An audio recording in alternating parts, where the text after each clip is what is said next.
Come on, really? Perfect. Time for Dachi's retribution. Welcome on in, Reaper, and anyone else who may be watching. It is time for us to continue with Zero Escape. The game where apparently people love my one specific impression that I have chosen for this one specific character. Last time we died, and now we're going to go back in time and go through different choices and hope that this time we don't die. Seems pretty clear to me if you ask me. I think we should just get right on into it.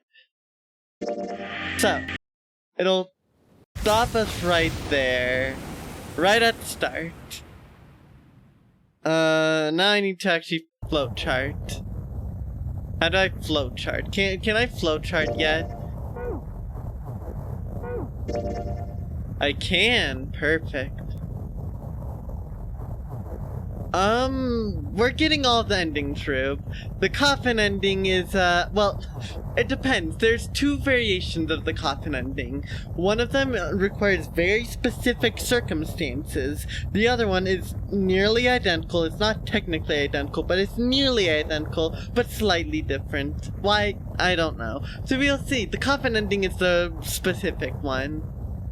They're barely different, but they are technically different. I don't know. Coffin dance. Not really a secret ending. See, if you get the secret ending, that ending changes, I think. You have to get the modified version of that ending to unlock the secret ending, I think. It's weird. It's a really small detail. The coffin ending itself is kind of unnecessary, to be blunt, but whatever. We're gonna see a variation of that ending at some point, Rube. But welcome on in.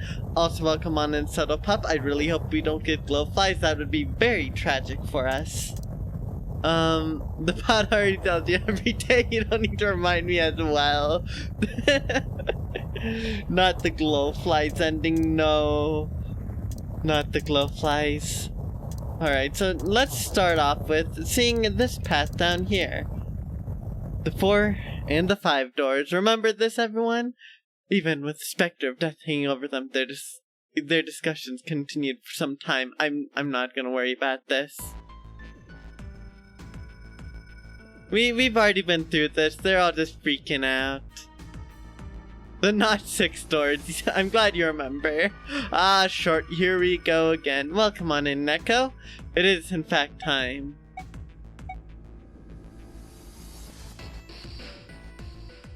Our digital route should be 4. Sorry, I had to do the math again to double check, even though it says what options. We went through door 5, right? So let's do door 4 this time. Oh wait, I didn't mean to do that. Okay.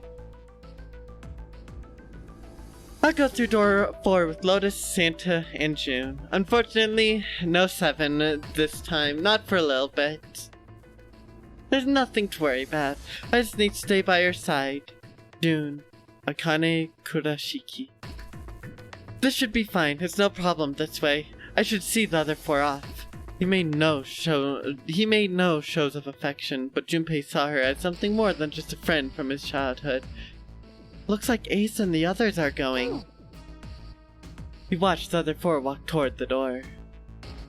Ace, Snake, Clover, and 7. Junpei said nothing as they left.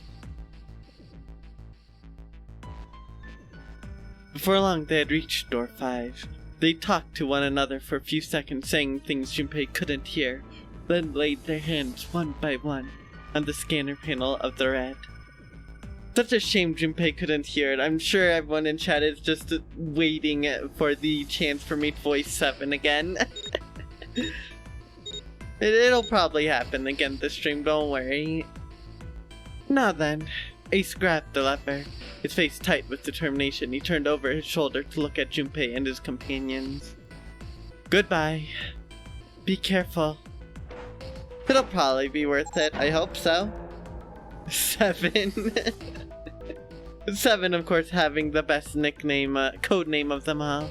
As Ace pulled the lever, the door swung open, the mouth of a great hungry beast. Is the gnawing beanie a good hat? I don't think I've seen it, Neko, so I hope so. I hope it's a good hat. He just named himself 6 just to mess with people. That's actually a hilarious idea. That would be so funny. What's his number? It's, he's named 6. So it's 6, right? No, that's June, you fool. What? He's 7. That's his number. Jeez, get with the program. Congrats to the unusual unboxing, I assume is what you're saying, Neko. 7, codename 6, exactly. Don't worry, Pup, this is all you're gonna see of the blood. So horrible. Beyond the door, Junpei knew lay the sad remains of the 9th man. Did not surprise him that Ace, Clover, and 7 had stated the body was not a pleasant thing. What are you doing? We need to hurry. Snake had no such problems as his blindness made him immune to the horror. What, does he not have the ability to smell either? He stepped through the door, his feet making a wet splash in the pool of blood. Snake, your shoes! It's fine, hurry. Or are you planning on dying with everyone else? I didn't mean to press that. I don't like the idea that he's used to smell roof. That has some very bad implications. You could be right on that, but that has some bad implications. It's supposed to be that hex color, the Danganronpa pink. True, don't you know that Danganronpa invented the right color of blood? And it's pink? Sorry, Snake. Let's go. The 3 remaining steeled themselves and stepped through the door. Danganronpa invented blood. Yes, exactly. They took advantage of it as before anyone else came up with that idea. I would do a Danganronpa stream, but I've already played through all the games at least twice, so I don't think they'd be very entertaining. If they come out with a 4th Danganronpa, maybe I'll stream that, assuming it's better than V3. Door 5 swung shut, closing with the heavy finality of the metal upon metal. Raincoat is, I guess, in some way Danganronpa. At least the art style is very Danganronpa, so fair enough. Junpei and his companions scrambled to the door. Hey, how's it over there? Did you find anything? Hey, say something, will you? This quote-unquote spiritual successor, interesting. I didn't know that much, funnily enough. Alright, something's beeping. It's just like before. Probably the sound of the detonator on the bracelet. Do you think they're okay? June's face showed her concern more plainly than her words ever could. Almost as though in response to her question, a voice rang out from the other side of the door. It was 7. Hey, there it is! That's gotta be that dead thing! Come on, get over here! We gotta authenticate!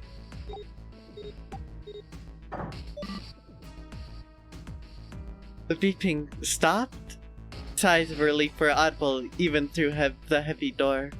Oof, looked like it stopped. Junpei and his companions leaned away from the door and breathed a collective sigh of relief on their own. Get in the chopper! Oh my gosh. Oh no. Hey guys, are you doing alright over there? They'd heard 7's voice, but it wouldn't hurt to be sure. Yep, we're fine. Despite the recent danger, Clover's voice was as bubbly as ever. Oh, hey, I'm gonna tell you about this whole dead thing, okay? The dead is just like the red, but the color's different. You know how the red was red? Well, the dead is blue. Other than that, it's just like the red. Authenticating is the same too. Awesome, thanks, that helps a lot. Well, we should probably move on now. You better be careful out there. Roger that.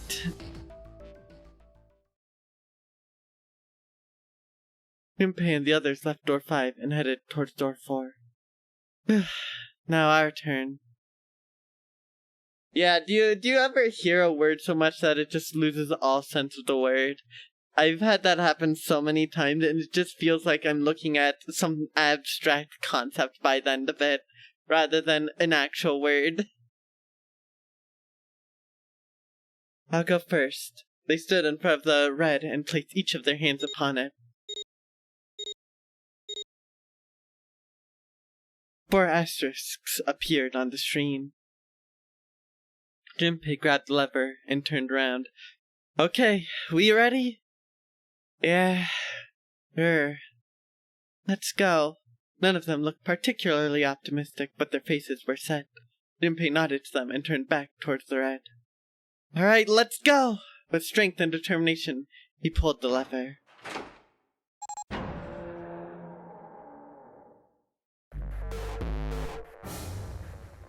Run! The 4 of them leapt to the door together. The moment they had passed through, each heard a cold electronic sound coming from their left wrist. Damn! In the center of each bracelet, a red skull appeared and began to flash. Counting down, the detonator's countdown had begun! In the long moment each of them spent staring at their wrists.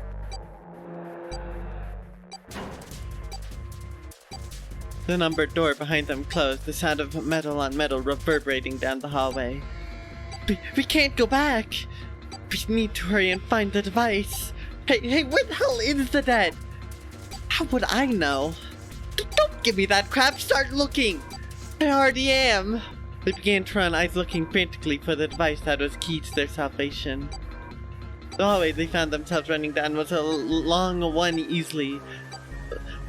one, easily 300 feet in length. I cannot read. On the right side of it stood a series of wooden doors, all nearly identical. If they had taken time to think, they would likely have discerned that the doors led to cabins. Don't tell me the dead is in one of those rooms. Oh no, how many rooms do you think there are? Junpei was too frightened to count properly, but at his best guess there's 7 or 8 of them. Ah, screw this. We don't have time to count. Junpei ran to the nearest door. We just need to open them all. He grabbed the knob and shook it hard. It won't open. It didn't feel locked, more like someone had hammered an iron plate over the other side of the door. Junpei turned around to find another door and saw his companions had already run to doors of their own. They did not seem to be having any more success than he had. Their own words confirmed his fears.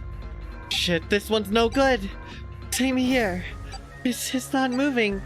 June was the last to speak up. Ah! Just as Junpei looked in her direction, his eyes caught something he hadn't noticed before. A small, red, blinking light. There it is! At the end of the hallway! Run! Even as he yelled, they ran. He grabbed Santa, Lotus, and June and pulled them toward the light. Santa called out to them as he ran. Hey, how many more seconds do we have? How would I know? Our time limit is 81 seconds.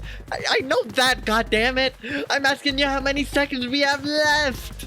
In all likelihood, Junpei figured nearly a minute had already passed since the door had closed behind them. If that was true. Urgency foremost in all of their minds, they had arrived at the end of the hallway. The dead sat on the left wall, blinking, almost taunting at them. Hurry! It's the dead! Get over here! Junpei grabbed hold of the machine, his hands slick with sweat and shaking. He slammed his hand against the scanner panel. Come on, everyone! The other 3 quickly followed suit. With a grunt, Santa yanked the lever downward. Unfortunately, their watch does not actually tell them the time, Neko. It's actually fairly unfortunate that it doesn't.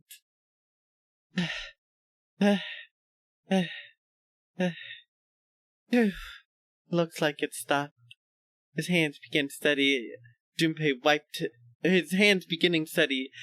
wiped away some of the sweat that had beaded on his forehead. Seems like an oversight on Zero's part. How could Zero do this? I thought Zero was this big mastermind who had foreseen and forethought of everything possibly happening. As they caught their breath, the 4 companions began to look around. There's another door at the end of the hallway, He could see a heavy-looking set of double doors. Set into the walls of the hallway on either side of the larger door were two smaller ones. Let's try this one first. And of course it won't open. How many times had he come across similar doors with similar results, he wondered. Or perhaps he corrected himself, more a lack of results. We're almost there, subtle pup. Whatever the reason, the door remained firm and unyielding, and refused to allow Junpei or anyone else pass it. Keyhole. Above the keyhole was a small symbol engraved in the brass. What's this mark? Mail? I wasn't quite sure what to make of it, and stared at it for a moment in confusion. It was June that corrected him. No, not exactly. It's probably the symbol of Mars. Well, technically, they are the same symbol, but I saw a number of similar symbols near the main stairway. The symbols of the solar system. Oh, that's right. There's the sun. Saturn. And Earth. At least that's what I'm assuming. So, this isn't the man symbol, it's a symbol for Mars? I think so, yes. I see. Wait, where's Santa? While Junpei and June talked, Santa had disappeared. They turned to find him some distance down the hallway. He had gone to check the other doors. Eventually, he had reached the last of them and jogged back. It took him only a moment to catch his breath again. Yeah, so I looked the place over. Here's the deal. None of the other doors open. Then that must mean we only have 2 more doors. Lotus examined the doors on either side of the larger double door. Each one had a metal plate attached to it. Maybe it's the room number?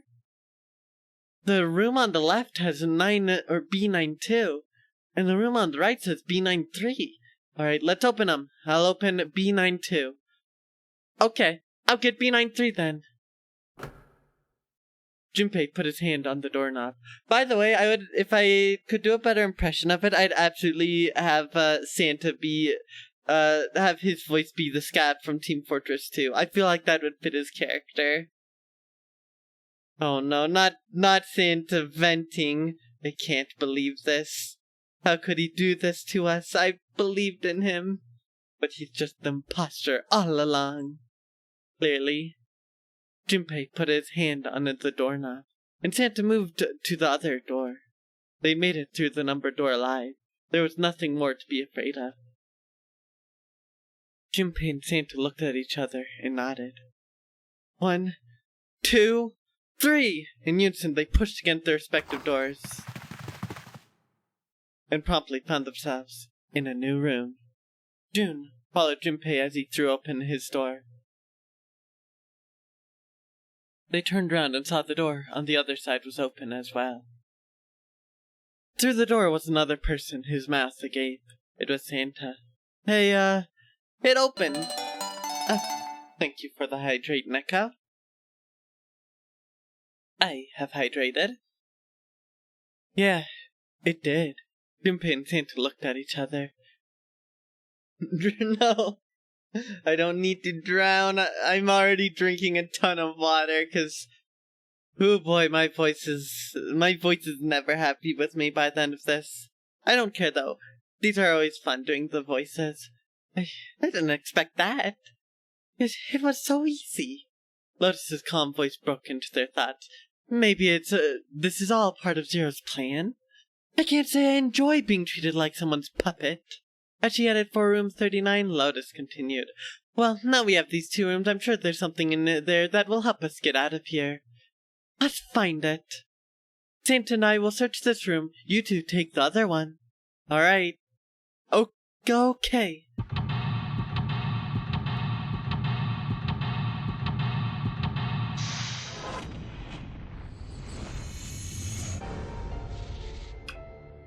Let us seek a way out. Room 920. Matches. It's a box of matches. There are matches inside, obviously. Nice. There's the seek a way out, yep. Correct, Rube.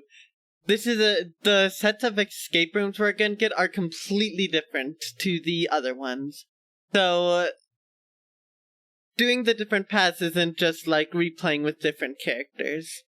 Yeah, they're all unique escape rooms, which I like a lot. But if you don't want to seek a way out, well, you'd be a terrible member for the non-airy game, let me tell you, Neko. Junpei looked down blankly at what he was holding, then up at June. Oh yeah, how's your fever? Are you feeling better now? Yes, I'm fine. June certainly looked fine. Let me see your forehead. Do you want to end up like 9? I hope not, Rube, because that would be very unfortunate. Junpei held up his hand on her forehead for a few seconds. Oh! Guess it really has gone down. Are you worried about me? Oh boy, Neko, that's some real challenge pissing right there. Which is a joke I have in another stream that I watched, so oddly specific that I could bring that up in this stream. Hey, come on, it's not like that. Junpei did his best to act as though he didn't care. His best wasn't very good. I guess you haven't changed at all, Jumpy. She giggled. By the way, Jumpy? Huh? How did you end up here? What do you mean? I told you earlier, didn't I? There's this man with gas mask when you got... Or, there's a man with gas mask when you got home at night. You inhaled some light smoke and passed out. When you woke up, you were on D-deck. Honestly, Subtle Pup, from what I know about kidney stones, that's not even a terrible idea. Or comparison, rather. So, oof. Big oof. Damn straight. But is that really the truth? What? Jumpy, are you hiding something from me? No! Why would I? Well, if you think about it, this is awfully suspicious. I mean, why would two childhood friends bump into each other in a place like this? Hey, I could ask you the same thing. Are you hiding something? What would I hide? Well, I don't know. Anything. I mean, you're hiding it. How would I know? You mean like the number of men I've dated? Junpei's heart stumbled over itself.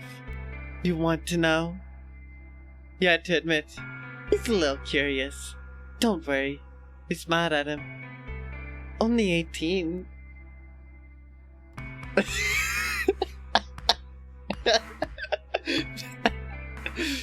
Times 0.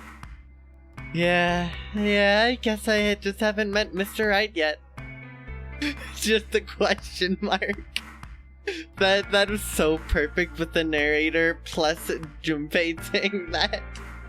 That is perfect.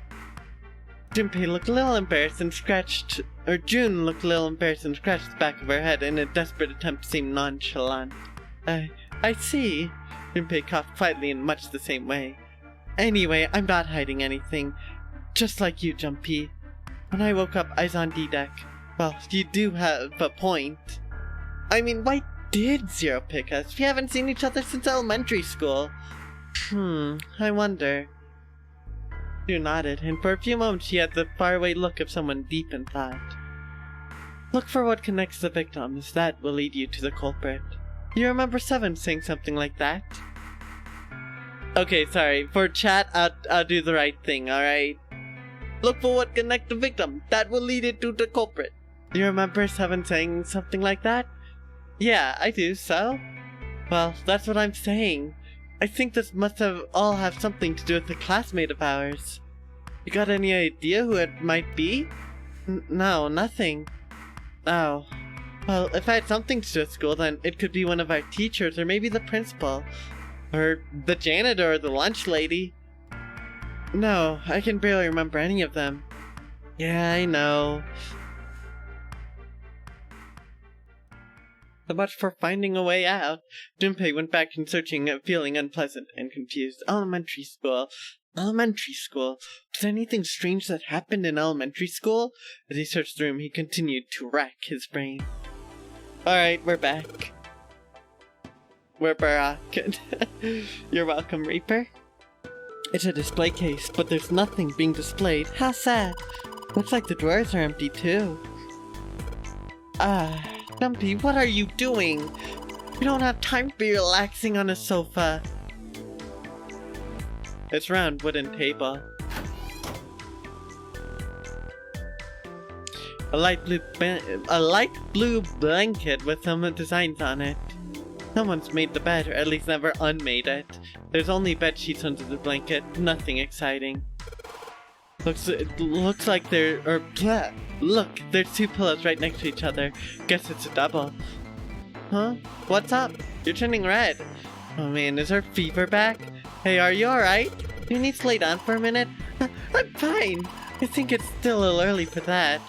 Huh? Seriously, are you really okay?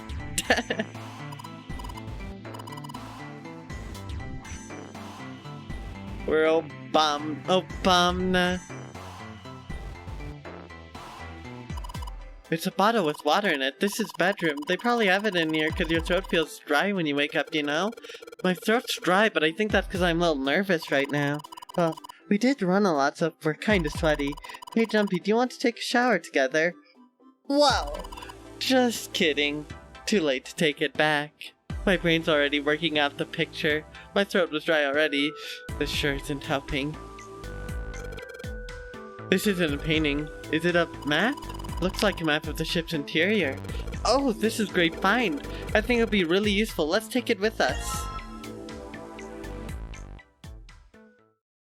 Junpei took one last look at the map, then folded it up and slid it back into his pocket. Jun looked up as he closed it. This ship is bigger than I thought. Yeah, it's probably about 900 feet long. Must be one of those fancy cruise ships. Of course, it doesn't really look like a cruise ship. Everything in here is really retro. Even if it's some sort of style choice, it's just too much. You remember what Zero said? Slight coughing fit there. For whatever reason, I blame Zero for that. On April 14th, 1912, the famous ocean liner Titanic crashed into an iceberg. After remaining afloat for 2 hours and 40 minutes, it sank beneath the waters of the North Atlantic. You think maybe this boat and the Titanic have something to do with each other? That's a good point. I doubt he would have mentioned it if there wasn't a reason. Junpei took a look around the room. Do you think this boat is the actual Titanic? The actual Titanic? You mean like it slipped through time and ended up here? Yeah, like the Borealis. Before the ship sunk on April 14th, 1912?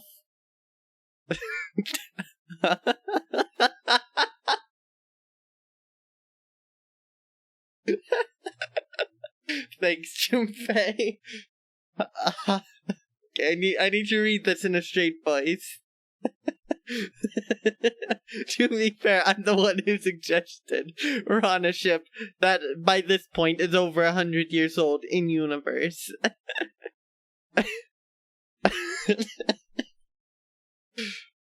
Huh? What the hell are you smoking? I couldn't do it. Huh? Did I get it wrong?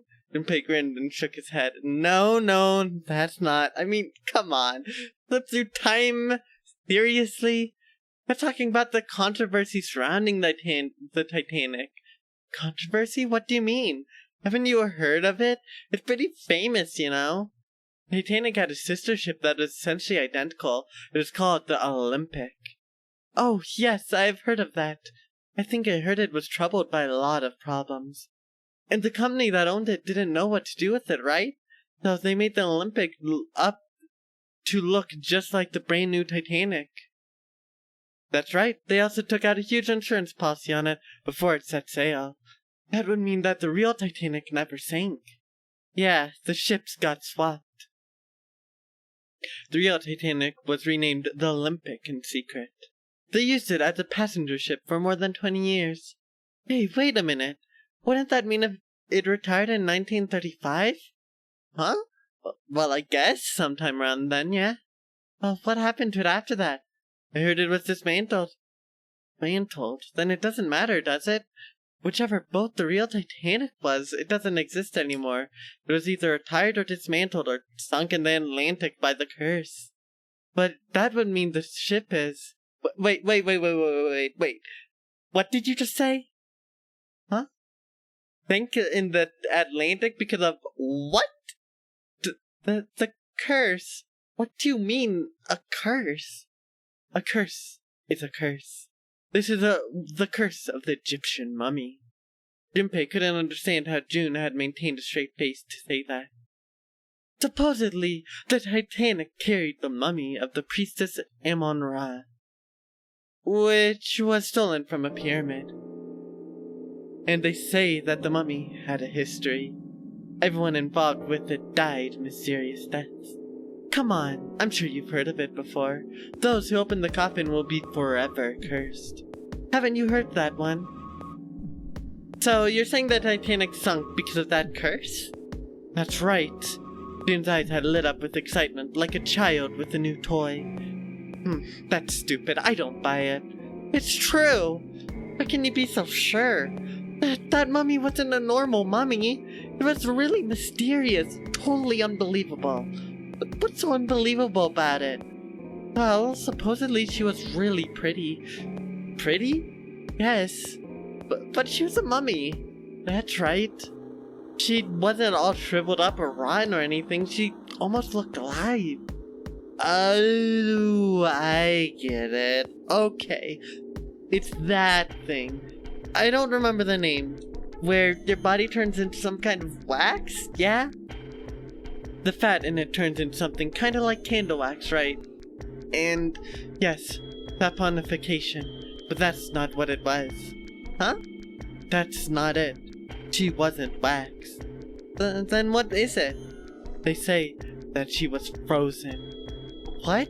Frozen? That's right. The whole body was frozen solid. You know how a human body is more than 60% water?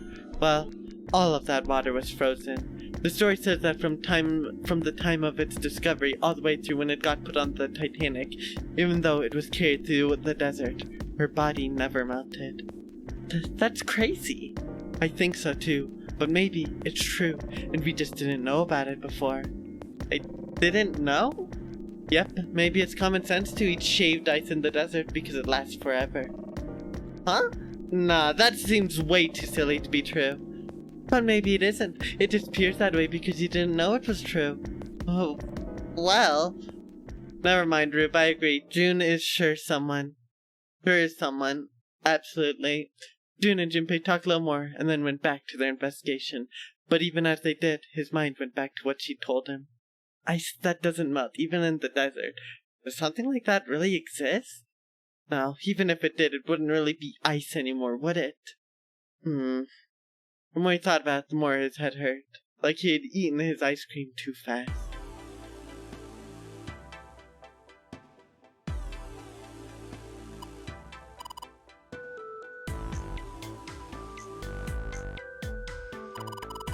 This is Mirror for the dresser, and now she's playing with her hair. Does she even realize she's doing that? Hey, we don't have time for that. Come on, it's not like there's anyone here you need to impress. Yes, there is. Who? What? Why are you so quiet all of a sudden? Forget it, Jumpy.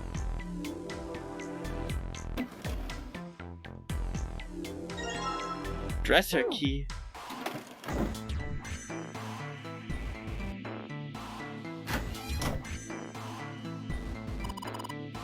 This vase looks expensive.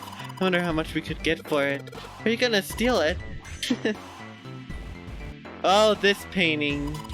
This is kind of a weird looking picture. Do you think it's an abstract painting of something or something? It looks kind of like a demon with an elephant-like nose. Sucking on a human being's brain. Where the hell did that come from? What's her made brain of? What's her... Oh, okay, sorry. I'm having a stroke right now. My brain is made of tofu. What's her brain made of? Can't say I'd mind finding out a little more about what goes on in there. Yes, I've been dreading this painting.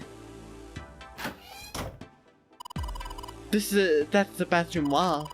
There's some square tiles all over it.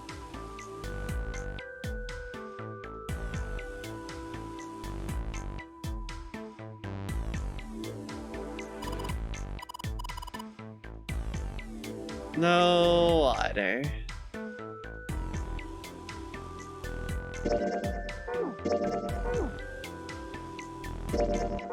I keep forgetting that I did that. Now let's check the toilet. There's nothing in there. The tank's empty too. There isn't even any water in it. A collection of full and partially depleted rolls of toilet paper. Someone was well prepared. There's nothing too suspicious about it. Yeah, why don't we go back to the living room? Okay, let's go back.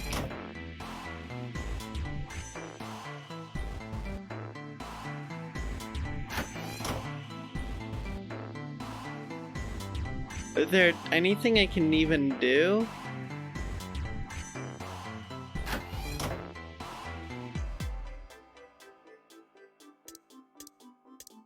Matches, matches. How would I use the matches?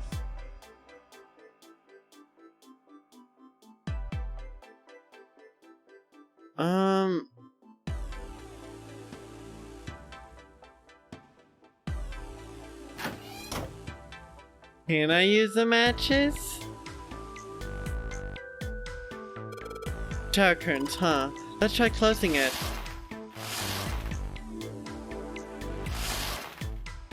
Is there a reason to close it? Just normal shower curtain. Clearly that's suspicious. A narrow shower, and I'm standing in it with June. This is awkward. Time to open the curtain.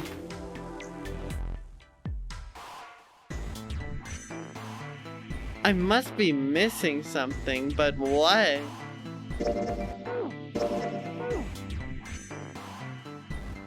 How do I open up the maps? That's how. What am I missing? How do I get it back into the hallway? I don't, I guess. What am I missing? I am so confused. Oh wait, that's how. Isn't it? Dumpy, where are you going? I'm thinking of going over to Lotus's room. Why? What do you mean why? I'm just gonna go check up on them. Is there something wrong with that? Oh, no. Come back soon. Okay. We're good. Looks like a valuable vase. Empty though. There seems to be a room on the left of the vase. This is the bathroom wall. The whole wall is covered in these square tiles. There is no curtain. The room doesn't have shower curtain. This room? Well, there are shower curtains in the bathroom that June was checking out. But you're saying this bathroom doesn't have any. Yeah, that's right. There's probably a reason why. I guess we gotta go grab the shower curtains. Yeah. Whatever, screw you, Santa. I'm just trying to get some shower curtains. Can I grab them? I guess not.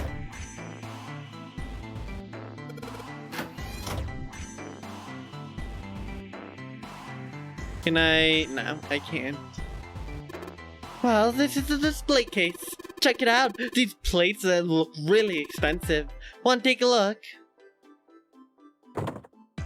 Come on, you stupid thing, open! It's locked? Yeah, it looks that way. Then we need to find the key that opens it. Damn, guess this is the wrong key.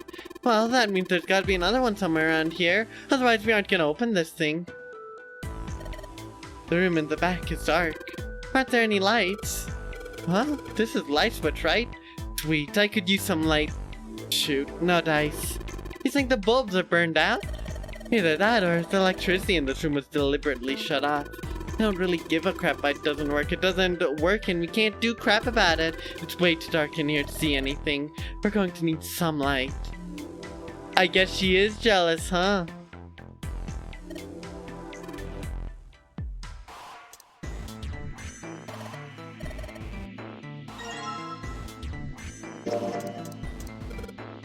I know, if I use the match, it's like a candle. Lit candle. My favorite part of this is the upside down flame.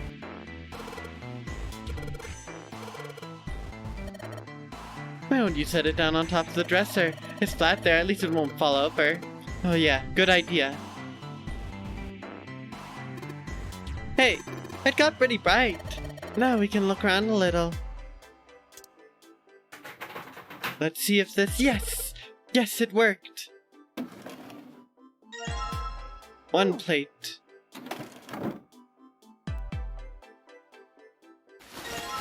Curtain. Got our curtain. 2 pillows in a pile. Oh. A pile of pillows. That's supposed to be some kind of joke.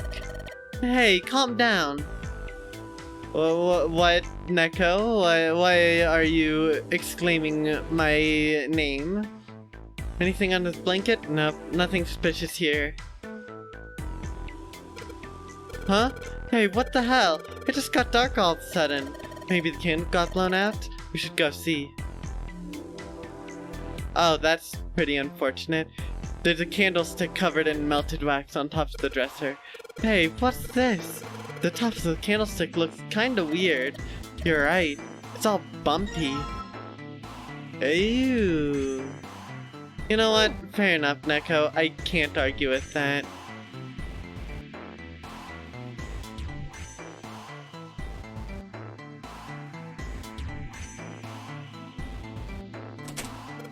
Yes, it opened. Alright, pull that open. Hiding a key in a candlestick is pretty cool, I agree, Rube. Very, creative little thing. Basically, even if you did find the plate originally without using the candle, and you found the curtain, you still would need to burn the candle itself, which is pretty cool. Hey, Junpei, you got a minute? Playable Girl Majima in the new Yakuza game. Ooh, cool. Nice they brought Playable Majima back. Santa's shown up out of nowhere and gave Junpei no small start. Literally, there's like 2 feet of space in this little room. Where else was Santa supposed to come from? Hey, here, take this! Santa pulled something out of his pocket. A bookmark? It looked like a bookmark.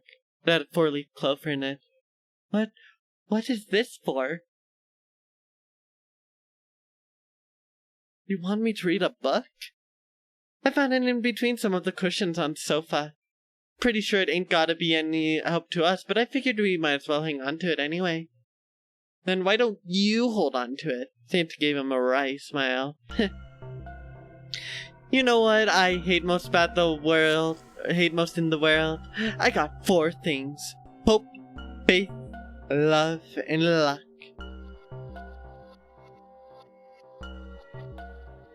I mean, kinda, you know, I trust you that clearly he's venting, right? Like, obviously there's these hidden vents everywhere and he's using them, clearly. I mean, that would also, if he vented, then that could explain Snake, you know? Surprised he hasn't died. Yet. We'll have to see.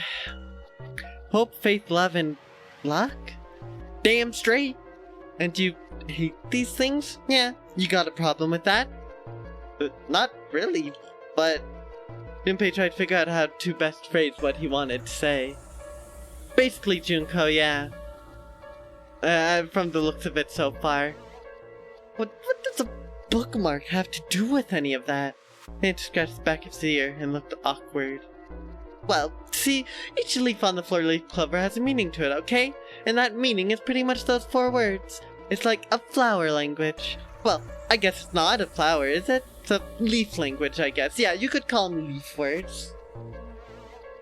Leaf words. Junpei looked at the bookmark. Hope, faith, love, and luck. The meaning of the leaves on a 4-leaf clover. So yeah, I want you to take it, okay? Just touching it gives me the creeps. Take the damn thing, alright? Santa pretended to shiver with disgust and shoved the bookmark onto Junpei's confused hands. Here. What do you want to do? I guess I'll take it. decided to take it. After all, why shouldn't he? Alright, sure. I'll take it. He shoved the thing into his pocket and gave Santa a last confused look. Man, I feel a lot better now. That thing was a real pain, you know? Do you really hate those 4 words that much? Yeah, well, they can all betray you, you know? Hope, faith, love, even your destiny. What had happened to Santa, Junpei wondered. Had he become such a bitter person? For a moment they looked at each other. Well, that's not my only reason. What? That's not the only reason I hate the 4-leaf clover. I just can't bring myself to like the number 4. But what? Worried about the 4 horsemen? Nah, come on, that's just silly.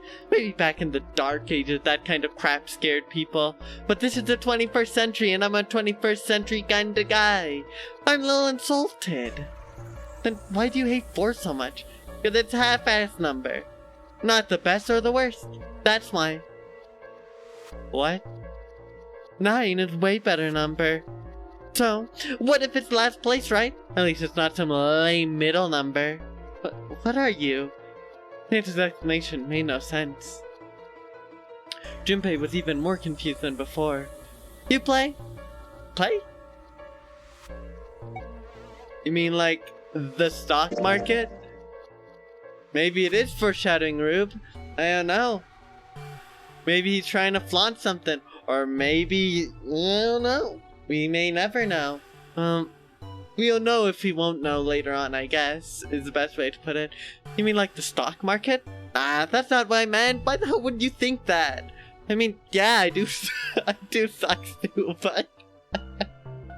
Nice. This last statement, more or less thrown away by Santa, caught Junpei very much by surprise. You? A stockbroker?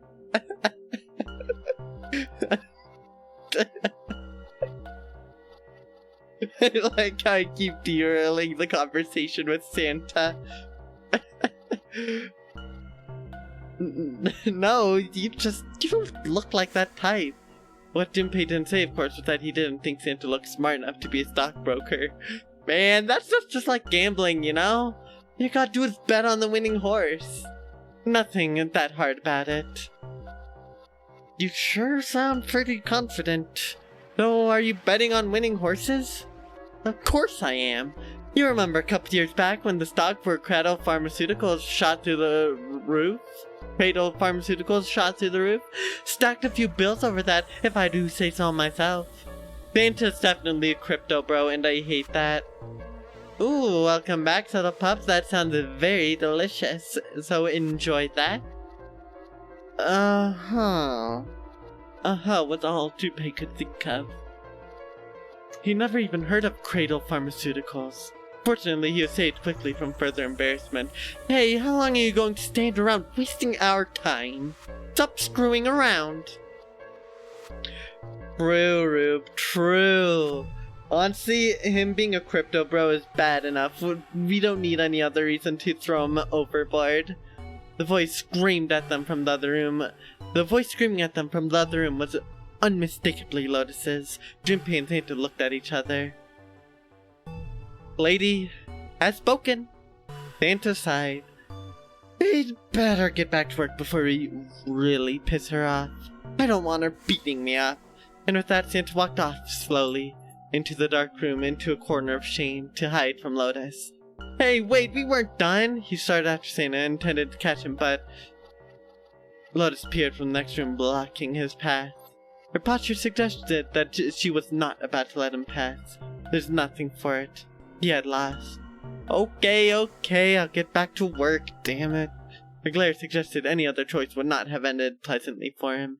Junpei mumbled to himself under his breath and went back to his search.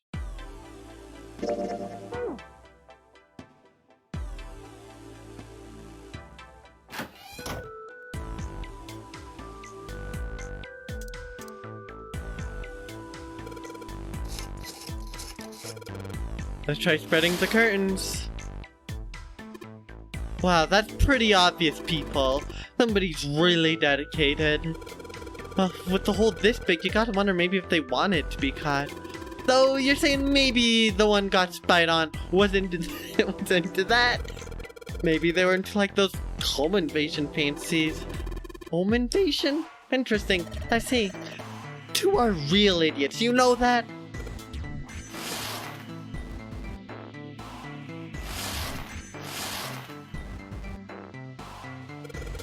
Let's try spreading the curtains.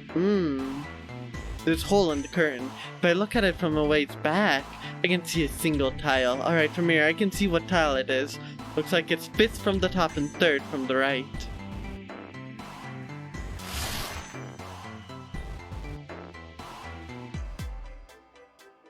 Nope, the thing's not budging. Well, maybe that means... Means what? Is there anything in the toilet? Guess not. The tank's empty too. Some toilet paper. We've got 2 rolls, I guess. What does that mean? Oh, I know what that means.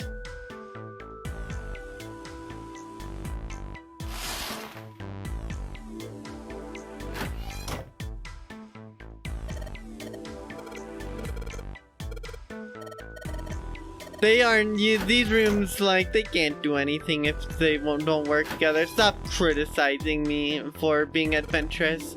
Here it is. Yes, this one's loose. I think I can get this under this with my nails, and yes! Brilliant. Are y'all ready for one of the weirdest conversations in this game and one of the things it's most famous for? I guess I'm supposed to put tiles in empty spaces. Alright, I'm gonna give it a shot.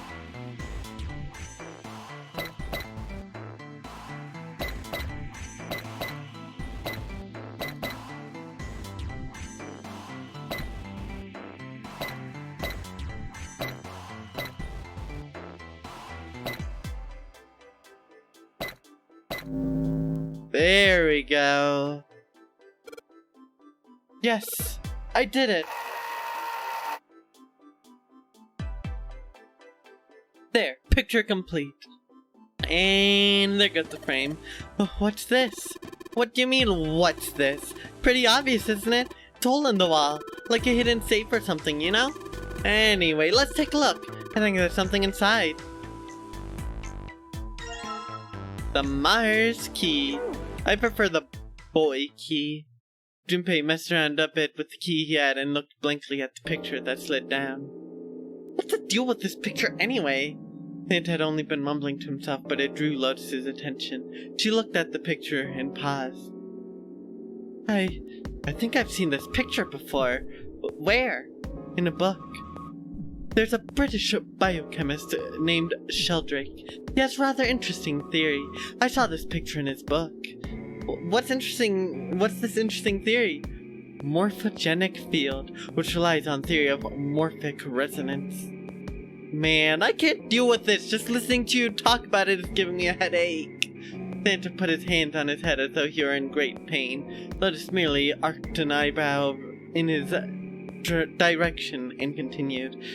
It's not a difficult concept to grasp. In essence, he states that the shapes of living organisms and their behavioral patterns are transmitted through a field not visible to the eye. What part of that isn't difficult exactly? Lotus did not look pleased. Alright, how about this? The theory of the telepathic mechanism. Telepathy? Yes, telepathy. Well, perhaps not exactly telepathy, but it is close. Close enough for a simple approximation. Santa suddenly burst into laughter. Are you serious? Telepathy? Who do you think we are? Kids from the 70s? I can't believe someone would actually do serious research on something like that.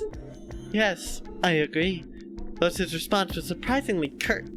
Junpei had expected at least some conflict. I read the book, but I can hardly say I understood it. I'm in no position to defend or condemn anything it said.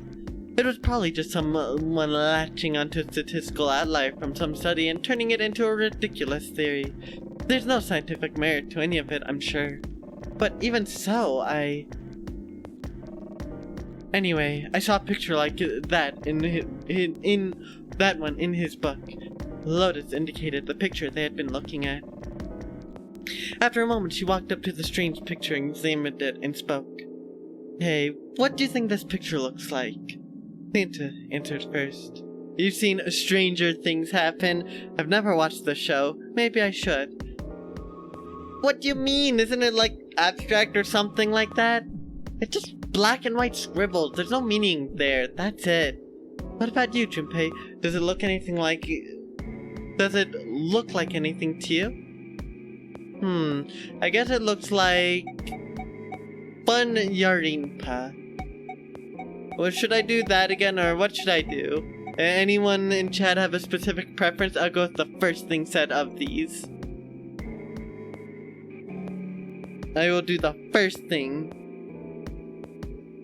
You can do the fun Yarinpa, a small boat floating in lake, a dog, a koi, a butterfly, or a man's face. I don't know what a fun Yarinpa is, honestly. I guess I'll do that. A fun Yarinpa? See, I mean, this totally looks like one here and here. Junpei indicated the parts that looked exactly like the other parts. After a 3 seconds of silence, Lotus looked at Junpei.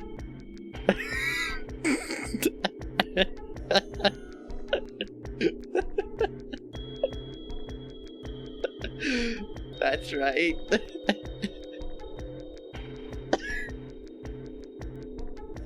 I forgot. What the hell's a fun Yarinpa? What do you mean, what the hell's a fun Yarinpa? You mean, you don't know? How the hell would I know? How could you not know? Junpei outright gaslighting Lotus right now. I agree, Rube. So real.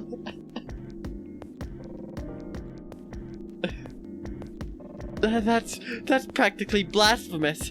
Say your... I can't read this with a straight face. The gaslighting is too strong. Say you're sorry. Apologize to the fun Yarinpa. Goodness, you are such a rude woman. Another 3 seconds of awkward silence went by. Lotus opened her mouth as she shook. Junpei, you just screwing around. Forget it. I'm just gonna tell you. This is a dog. See? Like this? Lotus pointed out the parts of the picture, and eventually a dog took shape in them. It looked as though she had a point. It was a dog. Saint also nodded in agreement. So? Now that we know what it's a picture of, but I don't see how that helps us. Lotus nodded and began to speak. The cutscene of, like, the dog image going back and forth, or the whole fun Funyarinpa thing. A TV show from Great Britain did an experiment once. They took 2 similar pictures. Both of them were difficult to identify initially, but once you'd figure out the answer, you couldn't see it as anything else.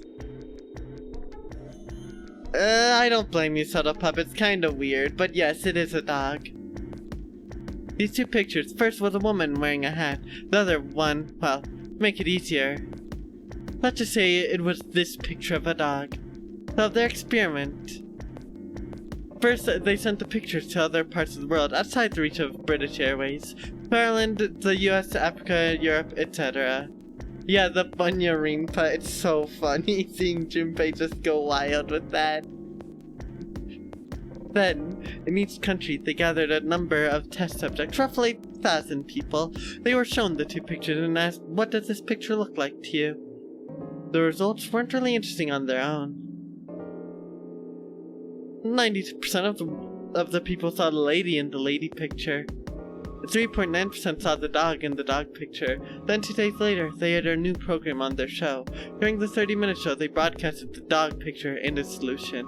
The audience was estimated to be 200,000 people. Well, that's what the original image is, Rube.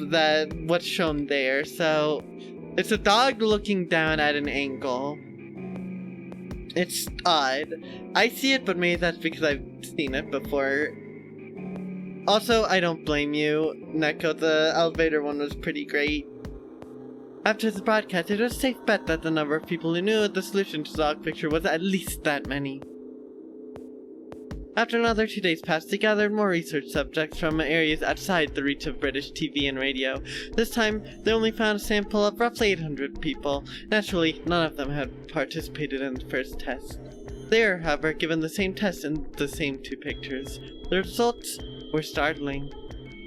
10% of the people saw the lady in the lady picture. The previous test sat at a 9.2% success rate. Not much of a change statistically. The dog picture, however, produced a wildly different result. The percentage of people able to successfully find the dog went from 3.9% to 6.8%, a very significant increase. So, do you understand? Do you realize the significance of this experiment? There's no way the second group could have seen this picture. They lived far away from Benton and couldn't have seen it. But even so, it was only the success rate for the dog picture that went up. Why? How did that happen? What does it mean?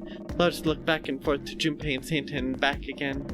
Normally calm and collected, she looked now as though she were nearly possessed, and there's something manic about her pose. Santa took an involuntary step backward. Junpei didn't budge and stared straight back into Lotus's eyes. Oh wait, did that have to do something with that field or whatever that you were talking about earlier? A field not visible to the eye. So if more people know the answer, then the information will pass to the field. Psych! Her manner suddenly shifted and Lotus smiled broadly at Junpei and Santa. She waved her hands dismissively, doing her best to laugh the whole confrontation off. Oh, I was just kidding. You really shouldn't take me seriously. Well, I mean, the things I just told you about are true. They really did happen. But the results of that experiment really aren't anything to go by. They could have easily falsified them. In the end, I'm sure they're just in it for the ratings. They are a TV station after all. At last, it seemed like Santa had gained control of his composure. Right, man, I gotta admit, you had me there for a minute. I really thought you were serious. Oh, of course now. Like I told you before, I'm sure it's all just pseudoscience. Okay, right. Santa and Lotus laughed and gave one another a jovial claps on the shoulder. Junpei, however, didn't feel so much like laughing. Something felt wrong, unclear. Alright, enough nonsense. We've got the key, let's get out of here. Word. Lotus and Santa walked away from the picture, but Junpei stayed, staring at the picture of a dog. A field not visible to the naked eye. A morphogenic field. The more he thought about it, the more his head hurt.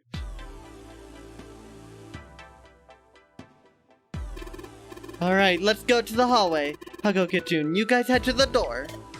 Okay. Roger that.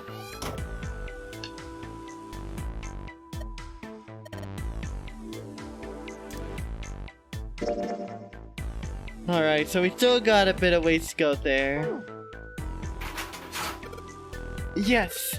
It unlocked! Good job, Junpei. Good, now we can get going.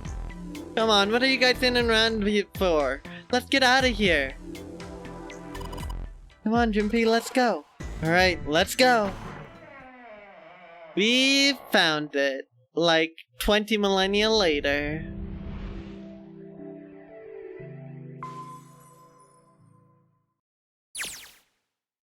They stepped through the door to find themselves in a wide hallway.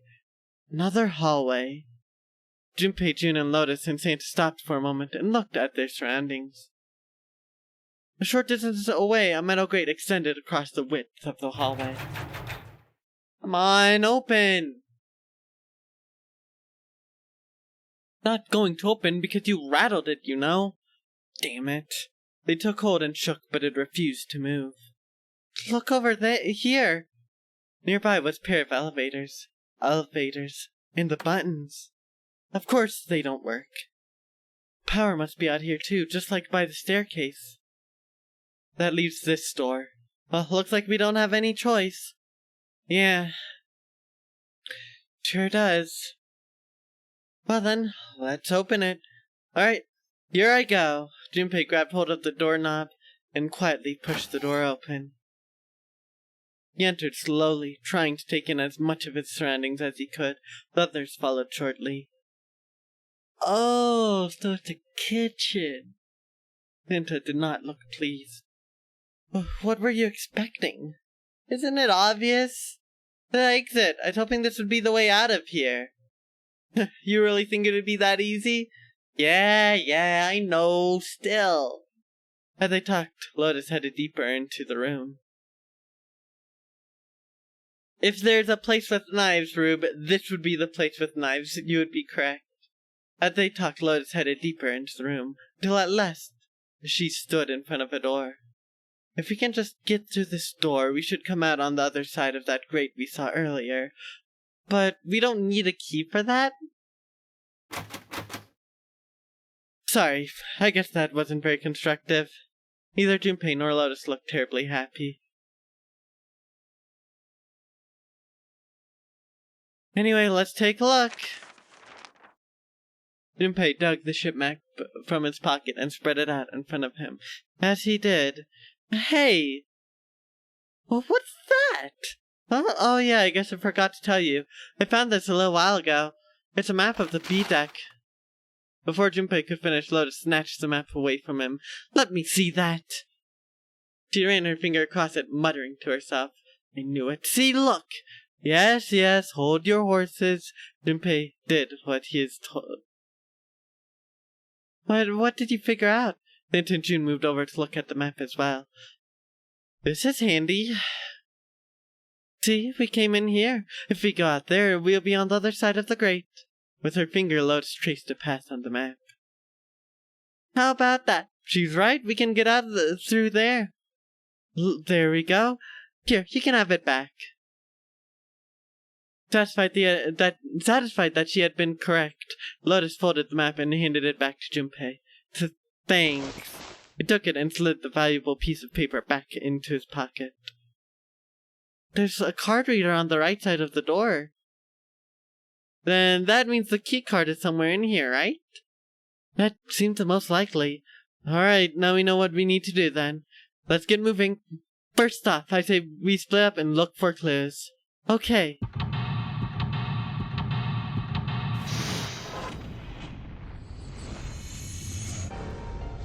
Seeking a way out is beginning.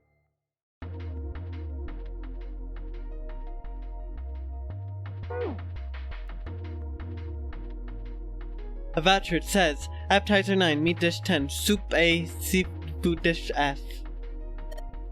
Looks like a serving table. I'd imagine food is put here after it is prepared so that the waiters and waitresses can take it out to the customers. But something doesn't seem right here. Why are there so many plates? Those 9 plates look pretty expensive. They're plates for appetizers. Remember, appetizers usually come on square plates. Okay, well excuse me, princess. 1, 2, 3, there's 10 of them. If you flip these over, they look like hats. The middle is super deep for a plate. They're soup plates. They're made that way so that the soup doesn't spill. If you ever get out here, you should treat yourself to a nice dinner out of soup. What makes you think a poor college student has money to do something like that? I think there are 15 of these plates. I'm assuming they're for seafood. How the hell can you tell that? They look just like any other place from the 99-cent store. If you ever take a lady out to dinner, you're going to embarrass yourself. I feel sorry for June. Why the hell are you bringing up June? The lady doth protest too much, methinks. You're not terribly subtle. There's a bunch of little wavy ridges on this plate. Those plates are for serving meat. Ugh, you really are ignorant, are you? Come on, it's not like I need to know this crap, jeez. So, by the way, the voucher at the counter, yeah. It says appetizer 9, meat dish 10, soup A, which is 11, and seafood dish F, which is 15. No, A is 10. A is, right? No, wait. No, yeah. Wait, is 10 in part of hexadecimal? I need to check real quick. I don't think A is part of hexadecimal. Because that's hexadecimal right there.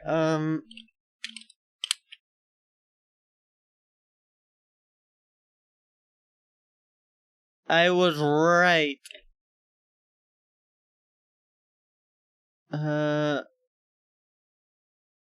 16. Okay, so it's... Yeah, so A is 10. Yes, A is 10, and then F is 16. No, it's 15. Well, the previous puzzle had it be 15. 10, A, B, D. Whatever. I'll figure it out. It is freaking 15. Okay, maybe they're using hexadecimal here. Hexadecimal it's a number system that goes 8, 9, A, B, C, D, E, F, 10, 11. You're familiar with base 10, right? That's the normal system of numbers. The base 10 equivalent for hexadecimal numbers would go like this. A equals 10, B 11, C 12, D 13, E 14, F 15. Yeah, okay. And 10 is 16. The 10 becomes 16 in base 10. I know it sounded strange, but you can think of it as just 6 letters added onto the normal number system after 9. Yeah. Oh, so 10 would be 16 then.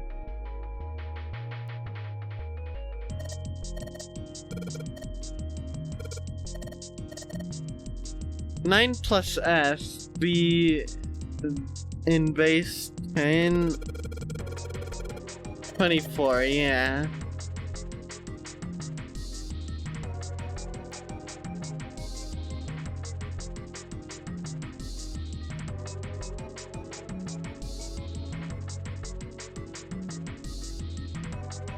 Oh, so, okay, interesting.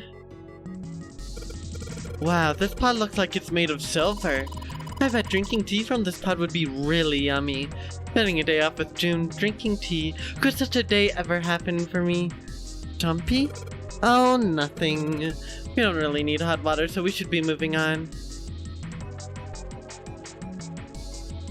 Maybe this table is for prepping food.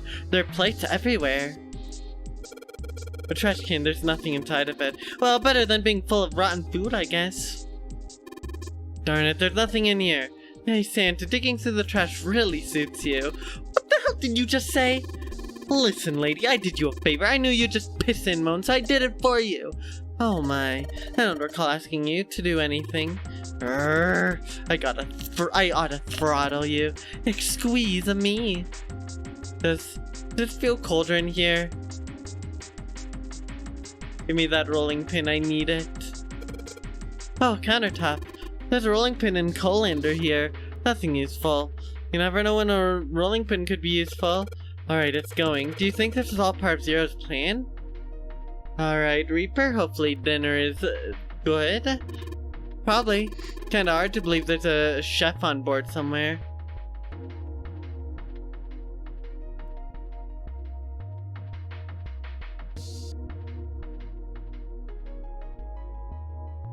Can I even put anything in? This probably is what you're supposed to use to enter the password. If you put in the right number, it'll open the door. Junpei, why don't you try entering the numbers we found on the batch earlier? The one that said appetizer 9, meat dish 10, soup A, and seafood dish F? I need to write this down real quick, hold on. Okay, so we got, appetizer 9, meat dish N, which would be 16, soup 10, and seafood 50. But if we're going after the actual order, looks like that's too many numbers.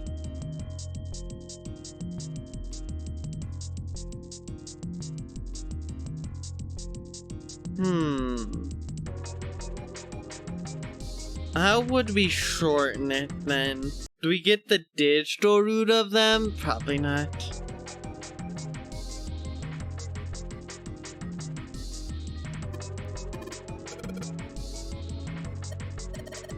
Hey Santa, could you open that door please? What the hell? There's no way I could open that thing. Guess you're getting to that age where your eyes start to go, huh? You'd better watch your mouth, boy, or someone won't live long enough to see that door open. This has got the two of them on edge. We gotta get out of here and fast.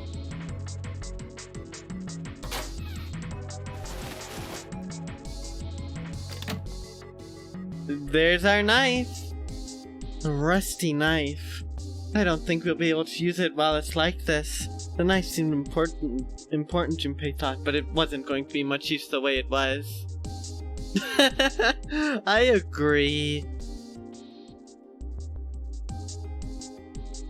I agree wholeheartedly. Lotus really needs to get on that and keep us from waiting.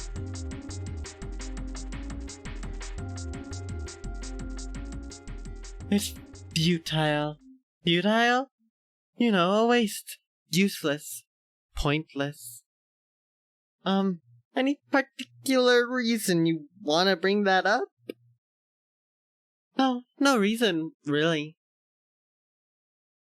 I was just thinking about futility. Huh?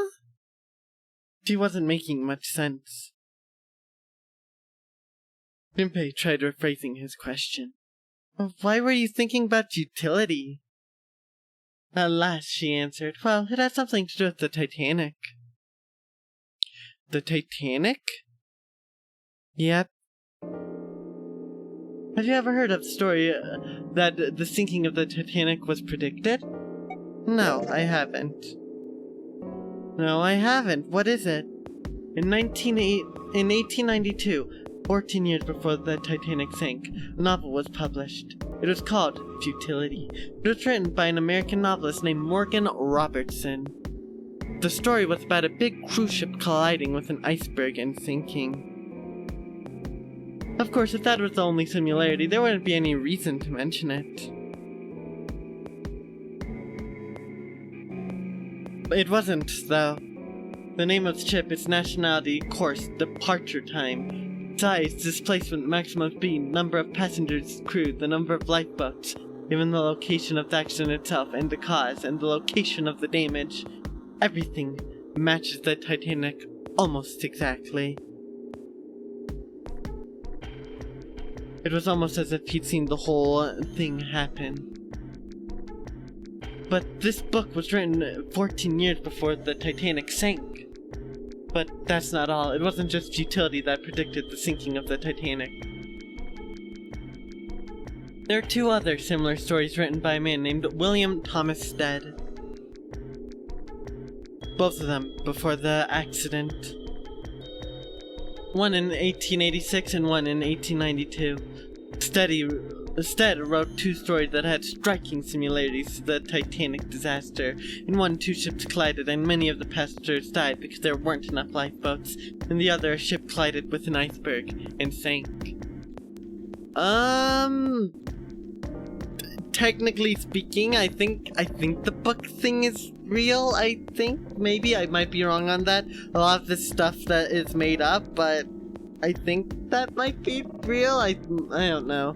If it is real, then it's a coincidence. If it's not real, then it's not a coincidence. Take that for what you will. I don't know. I mean, I'd give you that seems a little weird, but I'm pretty sure it wasn't too uncommon for ships to hit icebergs back in the day, or even other ships. Right, I knew you'd say that. But what if Stead had some sort of special powers? To be more specific, what if he had the ability to do automatic writing?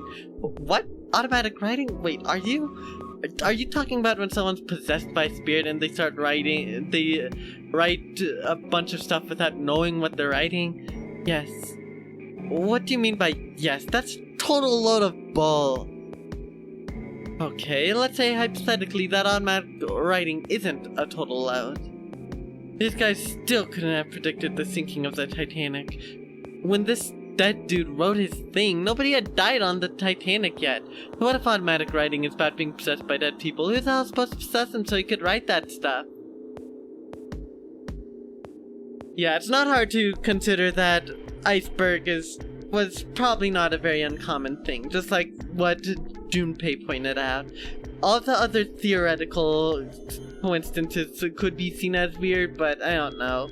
It depends on a lot of factors, and iceberg is not the biggest thing that you should be focusing on. That's not it. What's not it? Ted isn't possessed by a spirit. He was doing the possessing. What are you smoking? Listen, June, I care about you, and for this reason, this is the second time I've had to ask about you smoking something. I need you to get some help. I need you to get some help. William Thomas Stead was a passenger on the Titanic. He just wrote down what he saw. What's so nice. 20 years before it happened. He decided it was probably best to say nothing. What June said was insane and utterly absurd. If he tried to take what she's saying seriously, he'd go mad. Junpei smiled uncomfortably. Yeah, he just had a small out trip, or he met the doctor. You never know. Doctor probably gave him a bit of some insight on that. Maybe a warning. Didn't listen to the warning though. Well, why don't we talk about this some other time, okay? Huh? But her voice trailed off and she glanced at the floor, troubled. Come on, let's get back to it.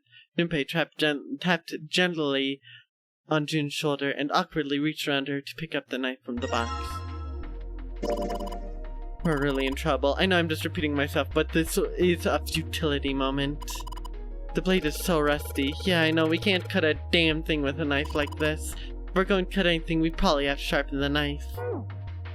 The knife is real, for better or for worse. There's all those cans. Look, it can't be a pantry because there's cans here. It's a cantry. Hey, there's something behind the cheese. You're right. Why don't we move some of the cheese? Alright guys, time to move. June and I need to look behind you. There's a little green bottle back there. Bottle of oil. Can I combine them? We could probably use it to make something slippery. I cannot combine them.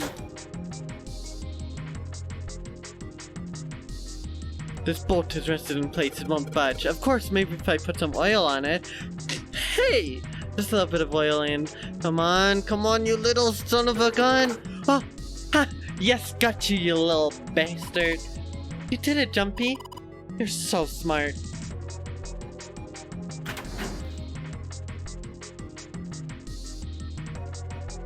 As Junpei walked into the room, a blast of cold air washed over him. Almost instinctively, he folded his arms tight across his chest, doing what he could to conserve body heat. It's cold in here. What is this place?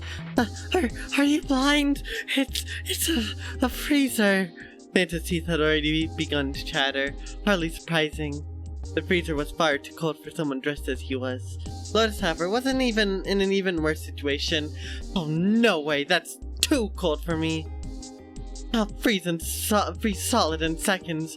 Sorry, but I'm afraid I'll have to pass on this one. I'm going to leave the rest to you. And with that, she ran out of the room. As those left, June came in. Whoa, it's really cold in here. White puffs of steam hovered in front of their faces as they talked. June had already started to shiver. Hey, you don't need to be in here. You had a fever just a little bit ago. You should stay outside. We got this. No, I'm fine. My fever is gone now. But Junpei had scarcely opened his mouth. Huh? When the thunderous sound of metal upon metal rang out from behind them, in an instant they spun around to find that the door that they had recently come through was closed. Junpei rushed to the door. No, why did it suddenly close? Desperately, he grabbed hold of the doorknob. Ow! It was cold, beyond cold. Merely touching it was painful. The knob's frozen. But why? They quickly deduced that the pipe next to the door had ruptured. Looks like the pipe next to it broke, and water released by the rupture had hit the door and frozen instantly. Santa shoved Junpei aside and pounded against the door. Hey! Lotus, you're out there, right? Open the door! She wasted no time in responding. What do you want? What's going on? The door won't open! Try opening it from that side, please! Fine. If you say so, hold on. Soon they could hear Lois on the other side of the door. Then the grunting ceased and they could hear light paint as if from exertion. It's no use, it won't budge. Well, I only mind by virtue of the fact that if she did this intentionally, she's also taking us with Santa, and I ain't a fan of that. She should have just let it be until Santa was alone, and then tucked him in. You got more people in there, you figure it out. God damn it. Santa was shaking like a newborn deer. You'll sacrifice yourself if it means Santa dies? Well, we already know someone's already dying earlier, so a sacrifice is not preferred in this situation, Rube. Even if it would defeat the evil that is Crypto Bro Santa.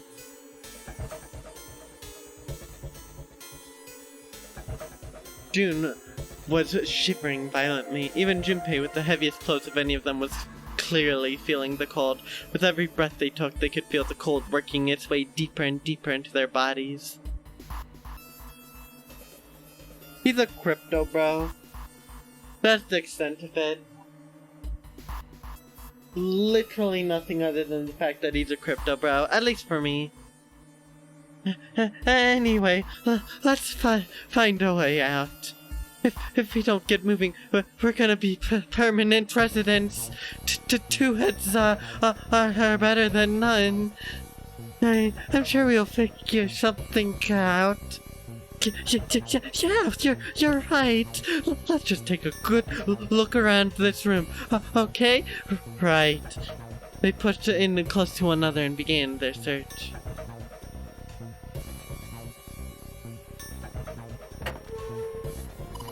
There's so much stuff in here. Why don't we take some of it out, Jumpy?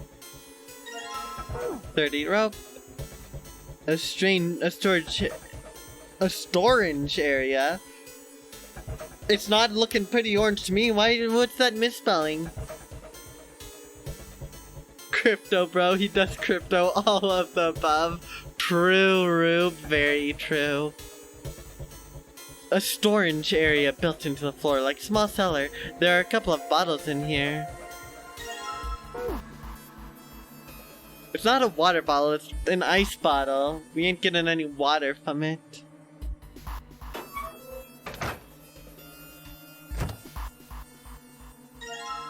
Dry ice. Junpei picked up the dry ice with his sleeve as to avoid burning himself. Dry ice is just frozen carbon dioxide, right?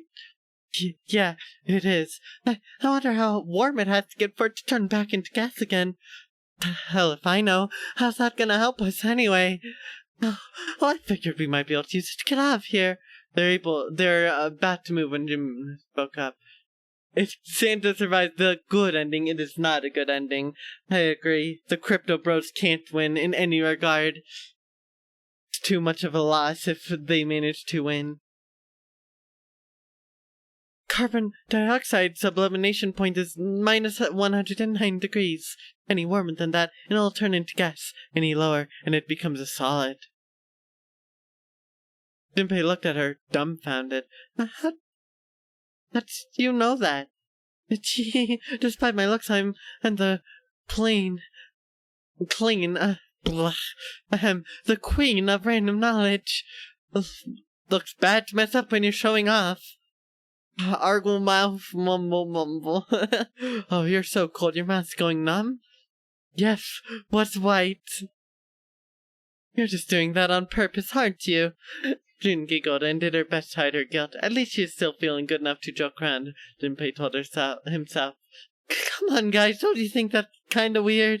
I wondered why it doesn't turn into a liquid at first.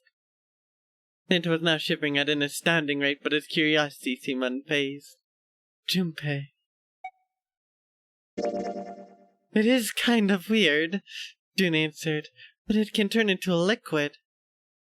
Carbon dioxide turns into a liquid if you put it under high enough pressure. But at 1 atmosphere normal air pressure, it won't turn into a liquid, right? That's right. Instead of melting, it'll do what's called subliminating and change immediately from a solid state to a gaseous one.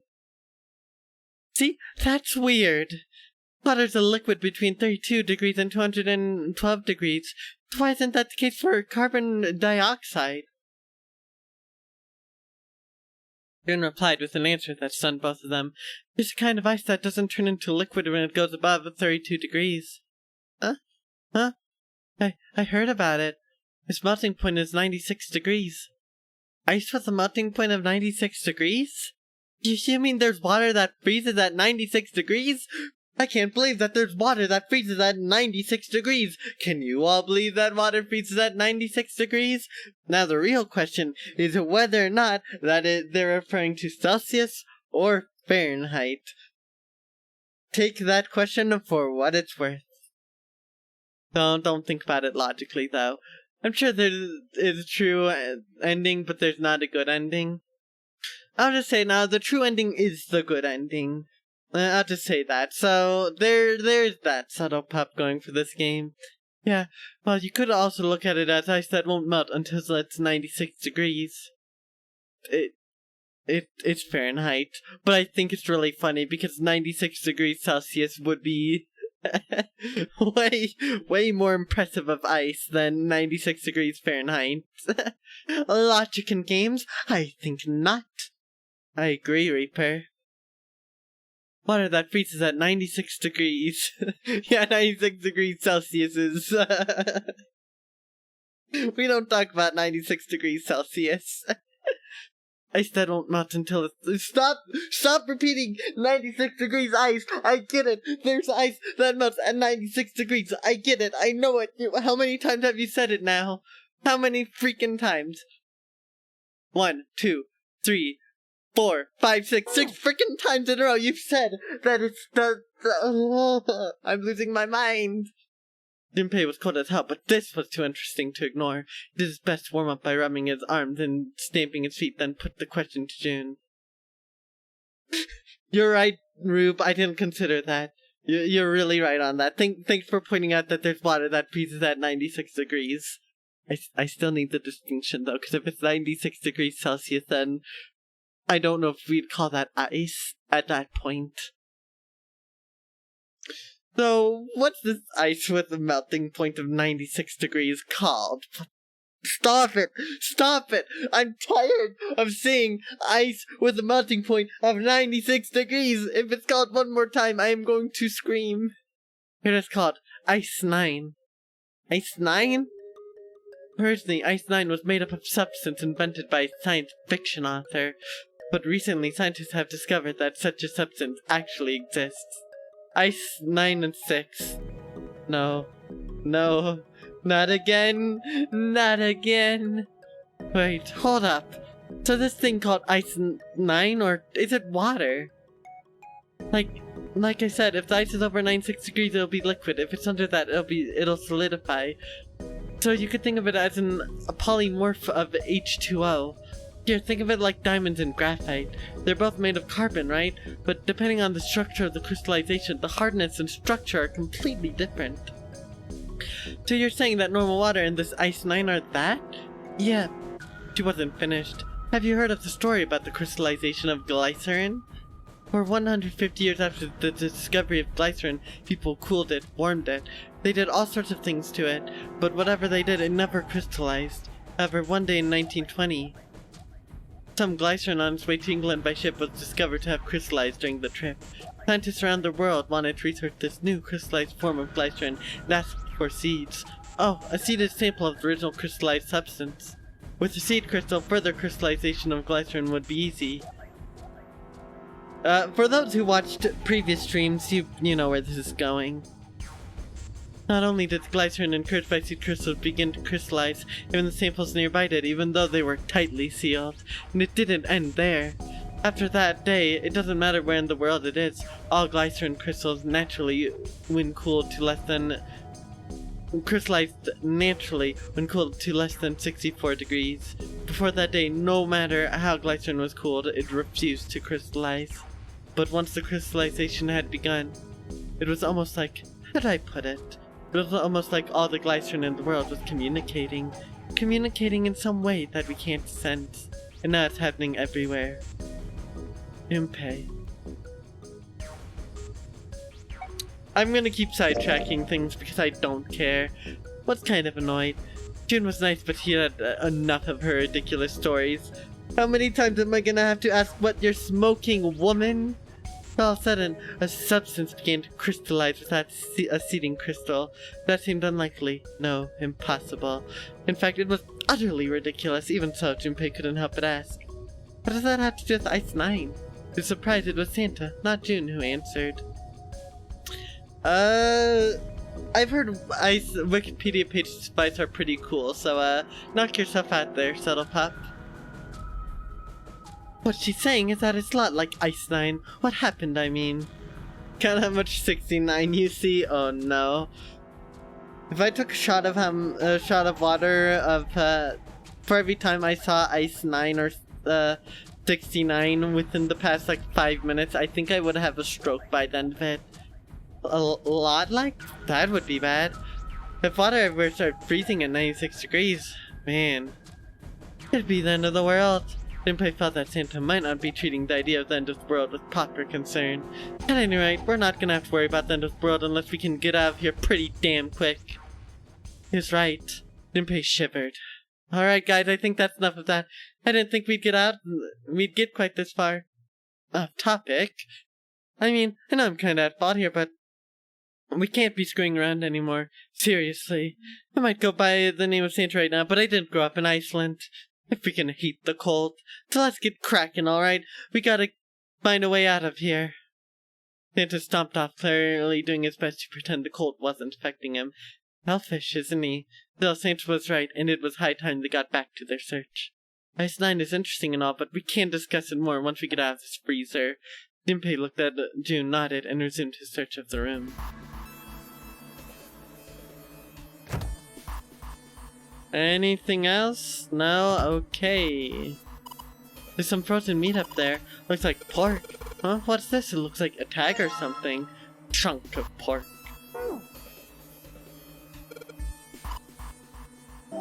I think I just had to combine stuff. No?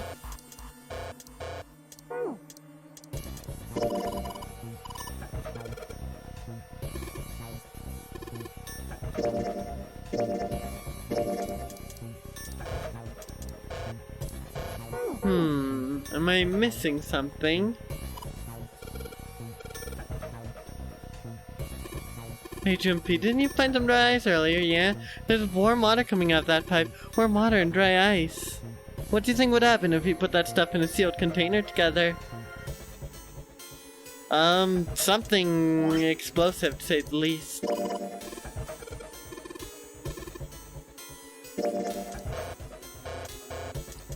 Can I not do that?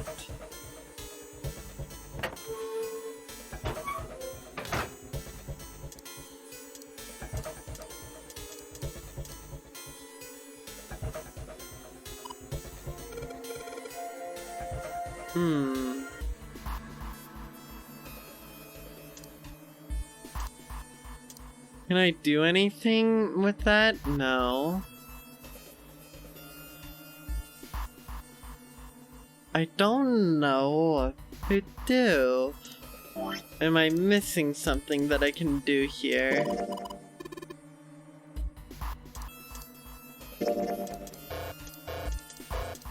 I feel like I'm missing an object or something.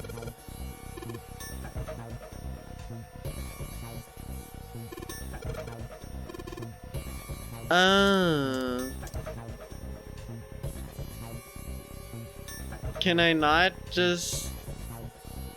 Okay, so I have to crush it.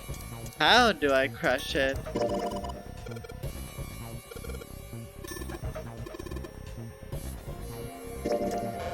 Can I do that? No. 39.96s. Oh my goodness. That's so many 96s.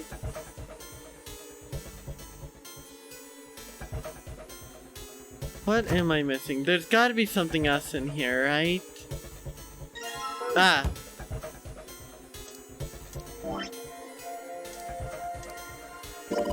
Really hard. It's frozen stiff. It's really hard. Again, it's really hard. Thanks. Something wrong, Junpei? Your face is bright red. Nothing, I'm fine.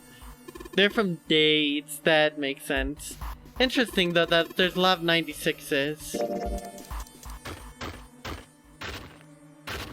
Alright, the dry ice is all in pieces now.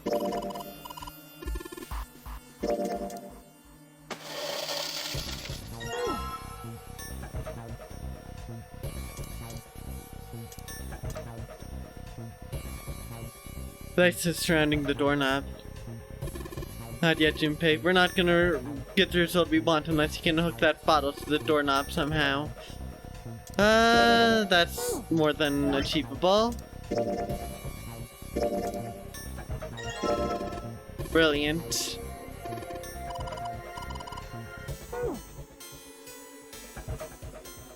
Warm water dripped from the ruptured pipe near the door. Put water in the bottle with dry ice and make sure the lid's closed. I just had to put this makeshift bomb on the doorknob. Alright, that's set.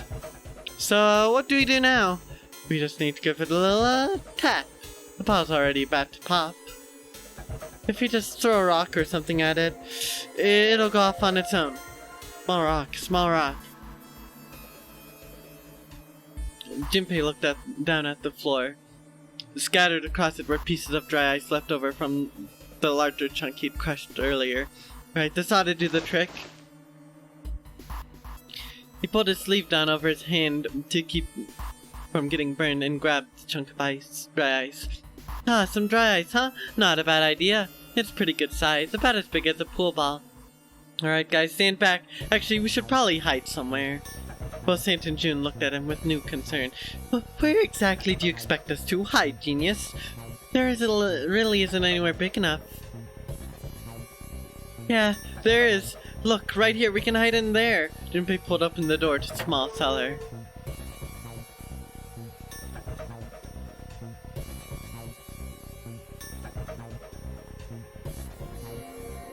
Come on, get inside, quick! Sant and June nodded and jumped down into the hole. Junpei quickly followed. In his head, he could feel the chill of the frozen carbon dioxide, even through his sleeve. He tightened his grip, took aim, and prepared to throw. Alright, here I go! 3, 4, 5! You're counting the wrong way! Oops. That's a really sad excuse for a joke, man. Sorry, dude. Alright, for real this time. You guys ready? Yes, whenever you are ready. Just throw the damn thing. Alright, here I go. 3, 2, 1! Junpei threw a chunk of dry ice as hard as he could. With the same motion, he ducked down in the cellar with Sant and June, just as... Junpei leapt up out of the cellar and ran to the door.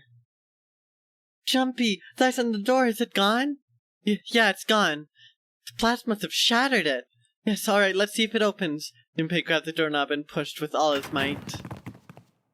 The door gave way easily and all three of them tumbled out of the freezer at once. That's a fun little coincidence, subtle pup. Slightly terrifying, but fun little coincidence. Hooray, we're out! June, relieved, collapsed onto the floor. Move! Santa shoved past Junpei and ran straight to the grill, which he immediately grabbed. Ow, goddammit, hot, hot, hot, hot, hot, hot, hot! He proceeded to kick the grill in a futile but amusing fit of rage. Well, you did just grab the grill. What did you think was gonna happen? Hey, where's Lotus? It took Junpei only a moment to find her. She was sitting on the counter, idly scratching her chest. Ah, welcome back. I'm starting to get tired of waiting for you guys.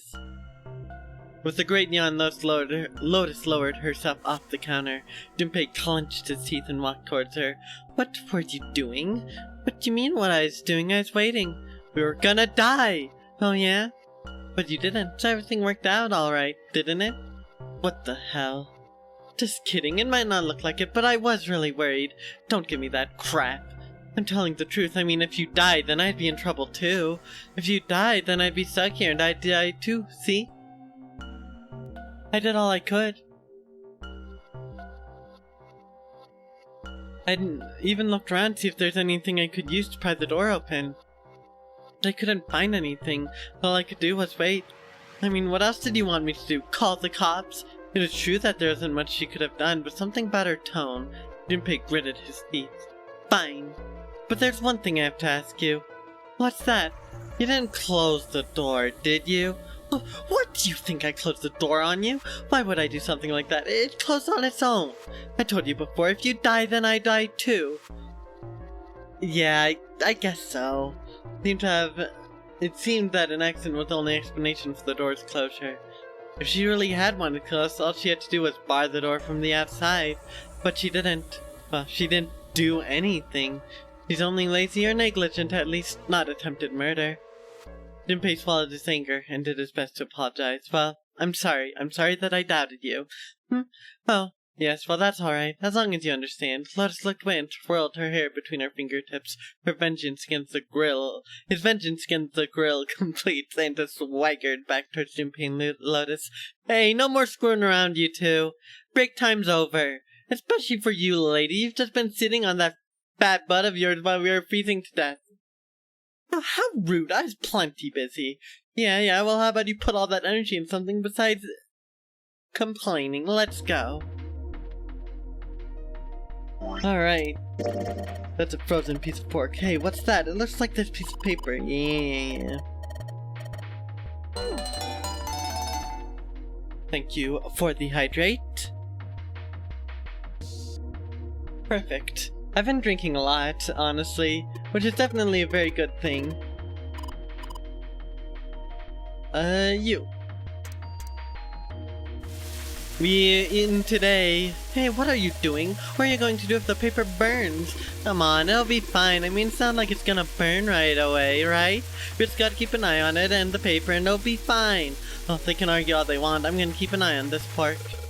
Cool, looks like it's bath time. I'm gonna try taking the paper out.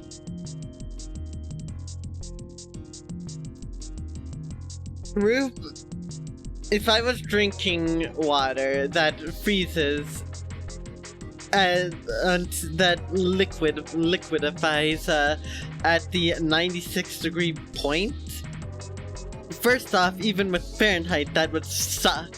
If it was Celsius, I would be dead right now, so, luckily I'm not. Luckily, although it has been pretty hot here. I don't drink much per redeem. I'm drinking a lot in very small bursts, so chat gets the idea. Sweet of her to care, but I know what I'm— Ow! See? I told you! Hey, what the hell are you doing? Hurry up and take the paper out! It's not coming out. This thing's frozen stiff, I can't get it out. Are we going to have to cut the meat? Yeah, it looks that way. Gotta cut open the meat to get the paper. I should be able to use this knife to cut it. It's not working. The knife is too dull. Well, that's probably because it's all rusty. If you had something you could sharpen the knife with. Oh, that would be nice, wouldn't it? My entire throat would be sizzling, for better or for worse. 96 Fahrenheit isn't that hot, but it also would kind of suck. I mean, it wouldn't be life-threatening unless I drank a lot of it, like a lot. But I would be able to tolerate it, probably. Probably. I don't know. Celsius. Again, if it's Celsius that they're talking about, I would not be alive.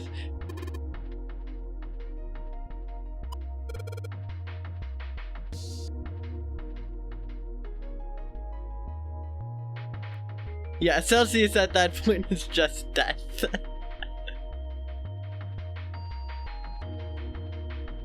Like 100 degrees Fahrenheit, it sucks quite a lot, but 100 degrees Celsius, we don't want to get into 100 degrees Celsius.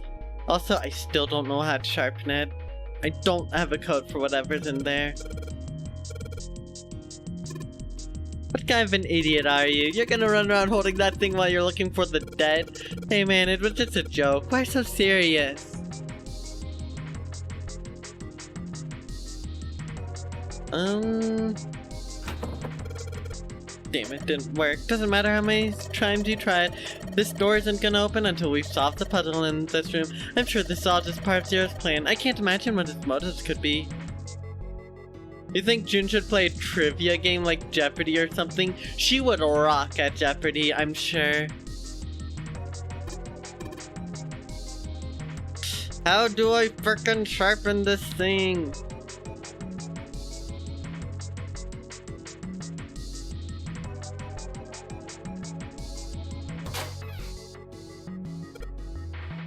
Milk? Is Dad finally going to be coming back now that I have the milk?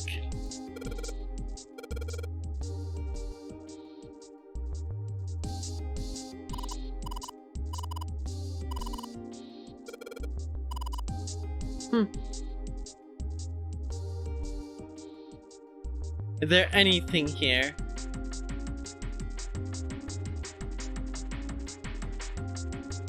Anything at all?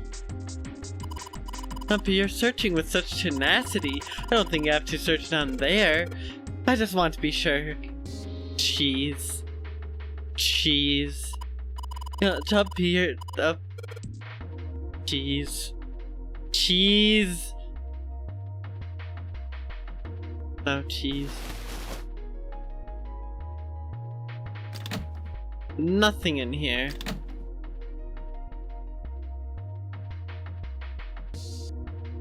I'm losing my mind. What am I missing here? It's a tank with pipe coming out of it. Nothing really that special about it.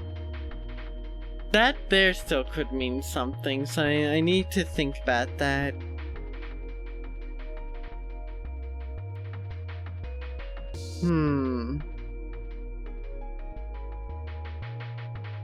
I'm thinking.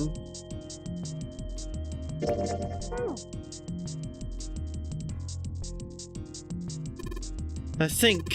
It's still got water in it. There's a couple plates in here, but I don't think they're gonna help us much. But I can't believe I missed that. Is that what I need? Huh. Oddly convenient that I frickin' missed that up to this point. The blade of the knife is getting sharper by the second.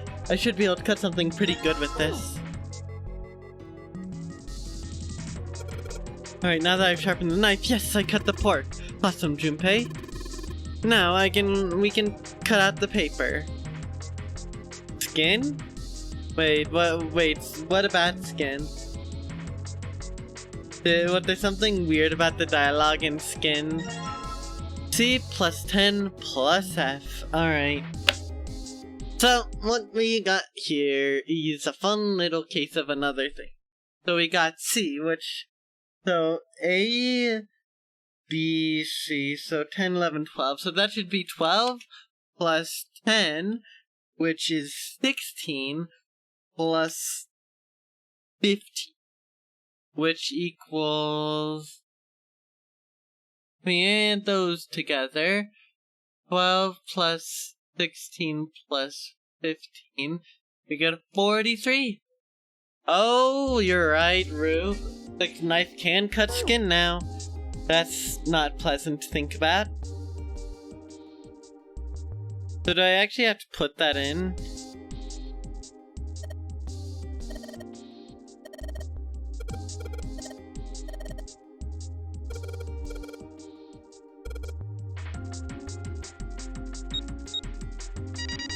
Nice. Well, we now know that there's a danger weapon in existence. Sounds like metal is falling. Well, I guess that went well. Yeah, the door opened. Great job, Jumpy. And we got the Saturn keycard. Yes, I think it's unlocked now. You did it, Jumpy. Let's get out of here. Yes, let's go.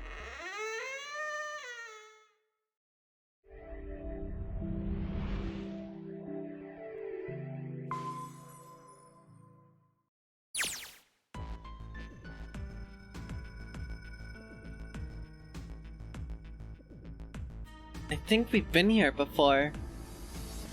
A metal grate stretched from wall to wall. Beyond it were 2 elevators and the entrance to the kitchen. The elevators are over there, so that means we went into the kitchen through that door and came out the other side. That means the map was right. Looks like. Then let's use it to plan our next move. Next move? Yeah, we need to decide where to go from here, don't we? He's right, let's get started. From the looks of it, there are 4 possible routes. Let's just keep it simple and call them A, B, C, and D.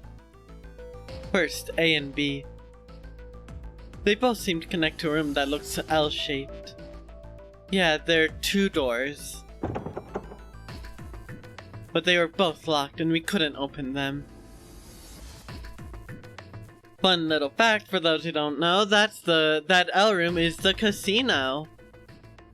And then before that was whatever the first escape room we did was on stream, I don't remember. But yeah, that big L room is the casino. I don't know why, Subtle Pup. Yes, the curse of June. June keeps going on about all these different curses. The real curse is June, infecting your brain with all this random stuff. That's so true. Now, Route C. This goes all the way to the main staircase. That means it's door 5, one of the numbered doors. Do you think we would meet up with other 4 after this hallway? No, I don't think we will. Why not? Look, there, by the stairs. See how the gate is opened? When we went by the kitchen, it was closed. But it's open now. What do you think that means? They opened it. Most likely. Then if we take Route C, we're going backwards. That would be pointless. Then that means... All 4 looked at the map. They all looked at the staircase, its lazy curve leading down deeper into the ship. Route D then? D it is. Yep, Route D. Then we're set. They jogged downstairs until they reached the C deck. Everything looks okay here.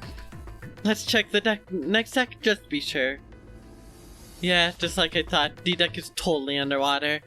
Just like the bottom of the central staircase. The water gazed back at them, its smooth surface like a great mirror.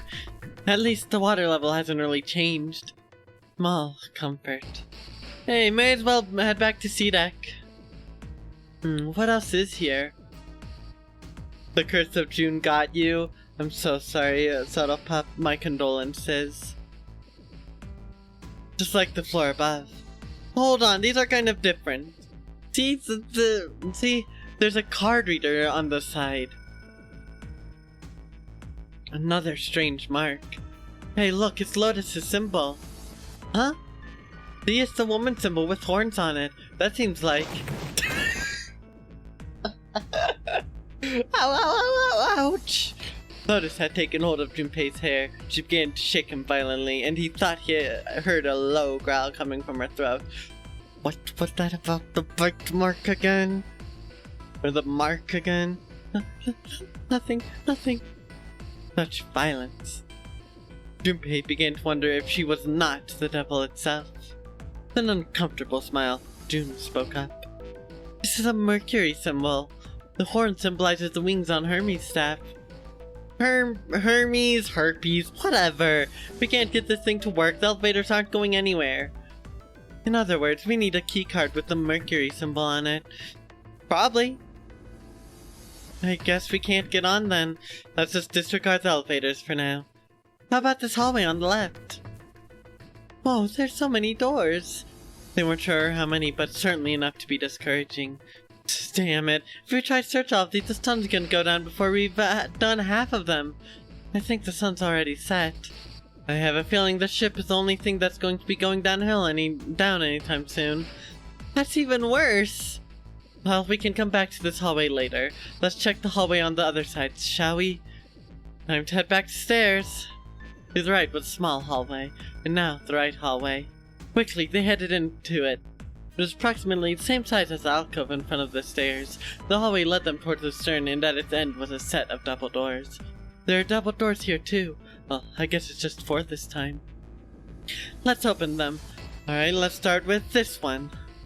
Junpei nodded and grabbed the one closest to him. He gave it a small tug and felt it move. It isn't locked. I'm going to open it. Thrilled to have found an unlocked door, he threw it open. Junpei didn't know what to make of what he saw. What? I'm actually curious. I need to check something. Yeah, we're almost matched up to the main path again. Which means we're gonna have to choose here.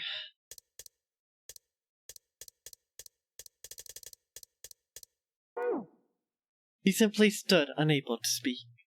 The other simply stared open-mouthed. After a few long moments, Santa managed to speak. What the hell is this? This place is huge! A massive room stretched out in front of them, more a cavern than a room. Its vastness was oppressive, and it bore down to the four companions. It was not empty, however. The entire room was filled with lines upon lines of beds.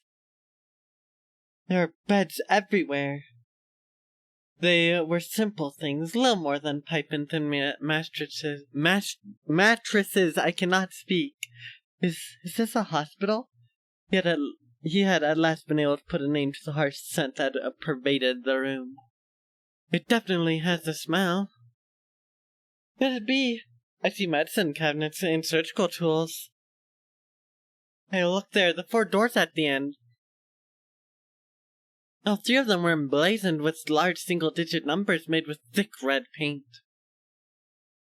The left door says 3. The second door is blank, but the third has a 7. And the rightmost door is 8.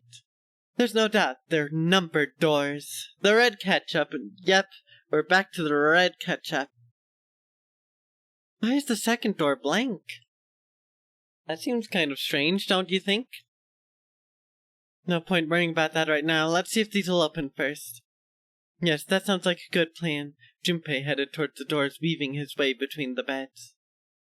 He started with door 3 on the left and moved to the right until he reached door 8.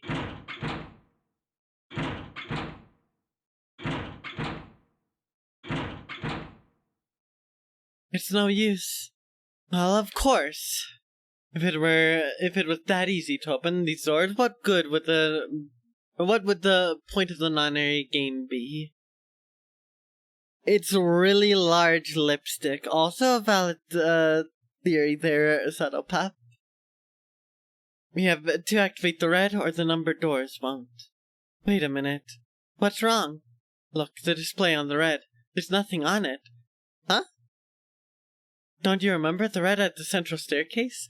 No one was inside. It said banquet. Oh yeah, you're right. But this one... there's nothing on it. Right? I wonder if it's broken. Only one way to find out.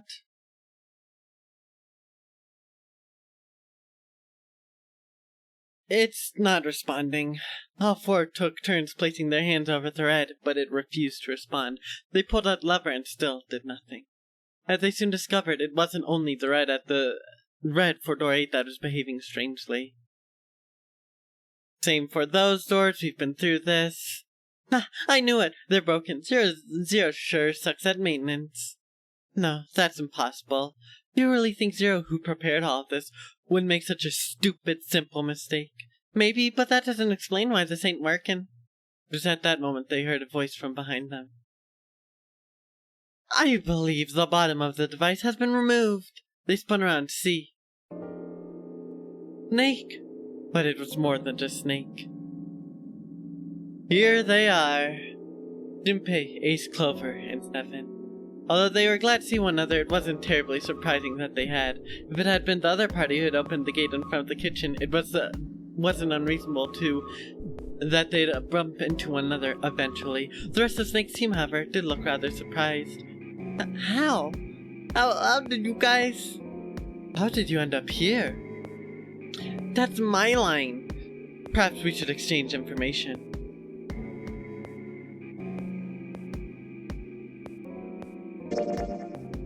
We're almost through.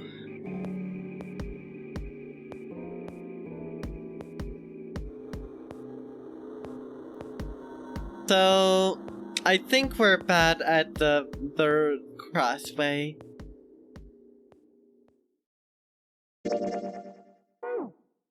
There you have it, our half of the story. His part finished, Ace fell silent. For a moment, Junpei was silent in thought, then he spoke.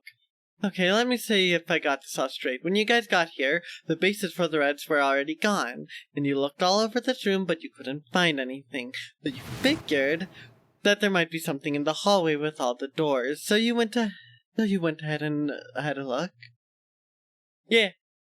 And while you were looking around, you heard voices. Uh-huh. So you followed voices and came back here. Indeed, and that is how we found you. Why don't we check those 3 redskins just in case? You're right. There's a long thin gap in the bottom. I think they're slot for something, probably electronic. Oh, this isn't good. If the red isn't active, we can't keep going. Well, what about that hallway over there? Isn't there anywhere else we can go? No, there isn't. There are plenty more hospital rooms, but nothing else. Hospital rooms? That's what's behind all those doors? Yes, there are a number of individual rooms in addition to this larger one. There's a door at the end of the hallway, but it was locked. There's an astrological symbol engraved near the keyhole, however. I was able to get a good, feel of it. I believe it was the symbol of Jupiter. Not again. Those goddamn things are everywhere. I wonder what they all mean. For a moment, everyone was silent, deep in thought. Well, while we're asking what things mean, what's the deal with this room? Alright. I think it's time we just continue on, honestly, because all this is going to be repeat data. So.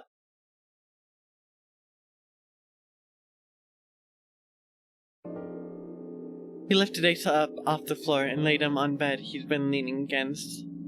Okay, so this is when Ace knocked himself out. They're complaining. Alright, so now is we chose door 7, I think. I'm pretty sure we chose door 7. I think.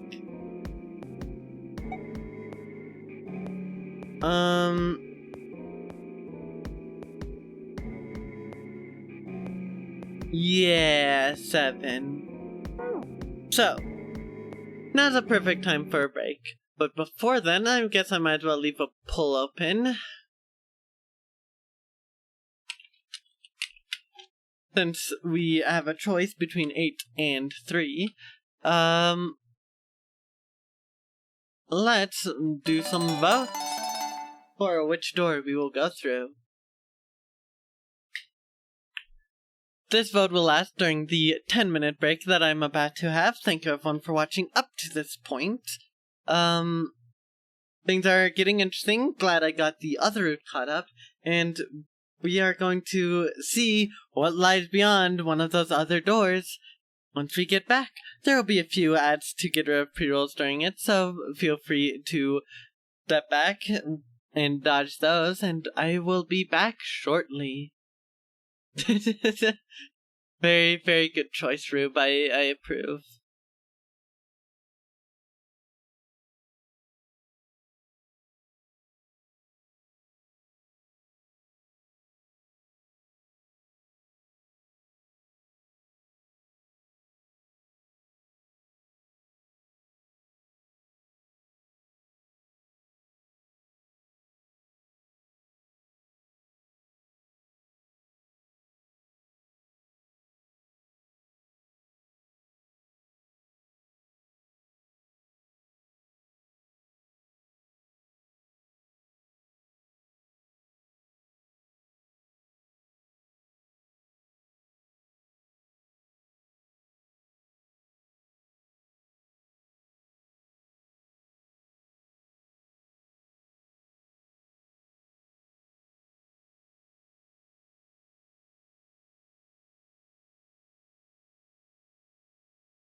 Alright, the votes have been casted, and it seems that we are going to be going with door number 8.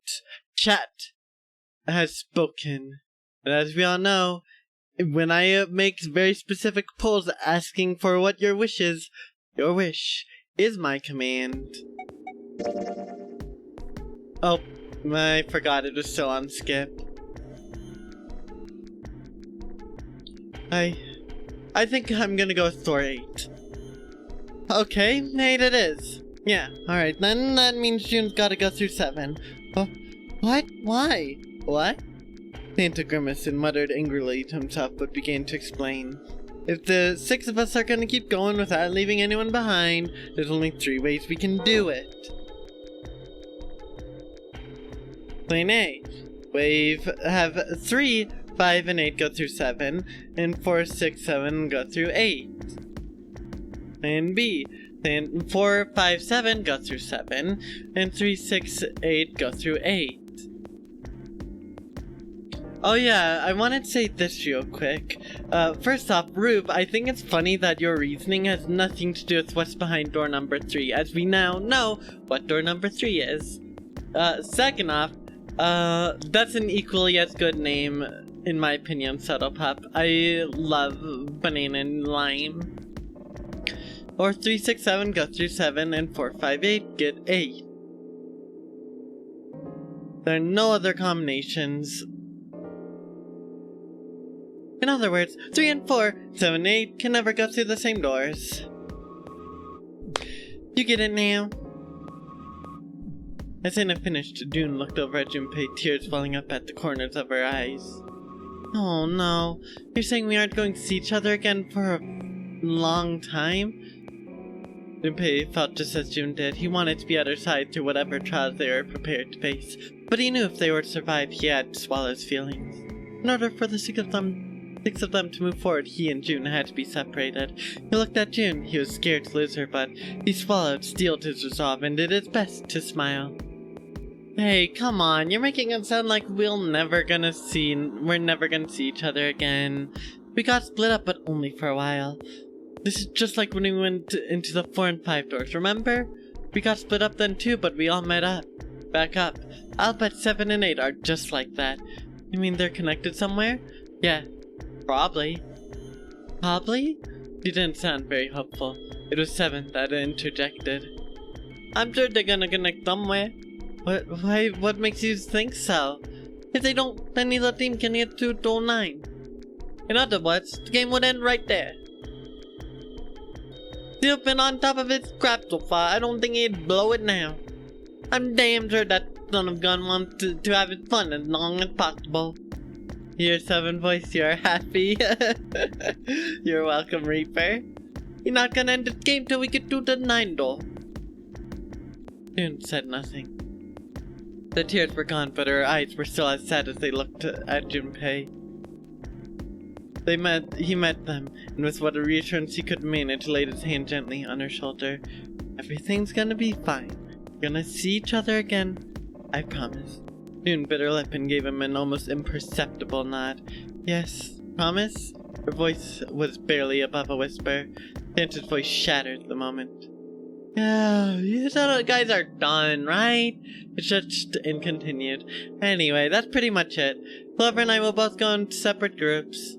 I figured I'll take 7, and Clover can take 8. Any problems with that, Clover? Clover looked away and was silent for a moment. Whatever. It was more of a dismissal than an agreement, but Santa didn't seem to care. Alright, we're ready to go then. Let's move. At Santa's command, the group split and headed for their respective doors. Santa, 7, and June walked towards door 7, while Clover, Lotus, and Junpei headed for door 8. For a long moment they stood in front of the door. Then Lotus laid her hand against her chest and turned to Junpei and Clover. Are you ready? Yeah. Okay. Then shall we go?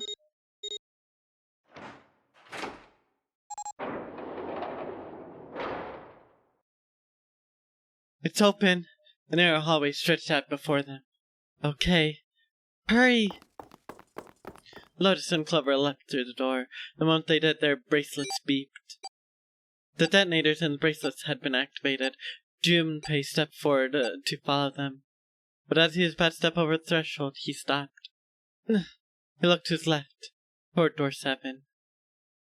June stood there, a mirror image of Junpei.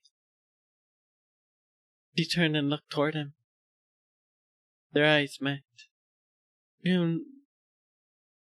P. They nodded. Their farewell took almost 1.5 seconds. What the hell are you doing? Then someone took hold of Junpei's arms and hauled him bodily through the door. He heard the sound of the numbered door slam shut behind him. His bracelet gave a cold electronic beep. 81 seconds left. Hurry! Lotus snapped at him and ran to the dead. Junpei and Clover followed her as fast as they could.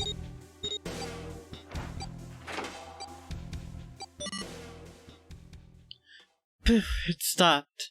With shaking hand, she wiped a few beads of sweat from her forehead. Clover, however, was calm. Aloof, perhaps. Pointless. She muttered to herself without emotion and began to walk down the hallway, leaving behind a confused Junpei and Lotus. Lotus watched the girls receding back with a mix of frustration and curiosity. What an unpleasant girl. I bet she's not very popular with the boys.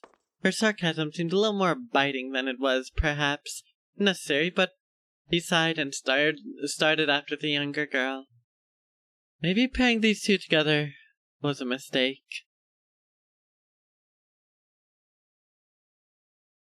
I think Clover went through door 7 last time. It was 7 and Clover and me, I think, and that was it. So, yeah, I think you're right on that, Rube.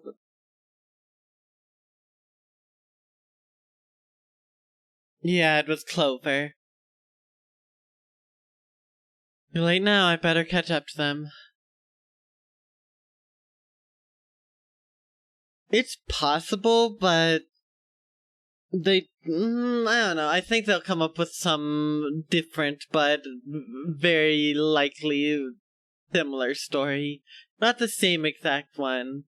I mean, 7 had his whole thing about the whole, crystal thing too, so I don't know. It's weird. This game's weird, full of red herrings.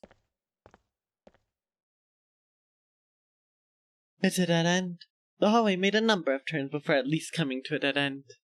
There's a door on the left, though. For a few minutes they stood in front of the door, examining it. Above the door was a plate with the word laboratory engraved on it. A laboratory? Huh. That doesn't sound very pleasant. I don't like the look of this place. Me neither. But there aren't any other doors. It's not like we have a lot of choices. Junpei. Huh? Please. You first. Junpei suspected her politeness was motivated by something other than respect. Ugh, fine.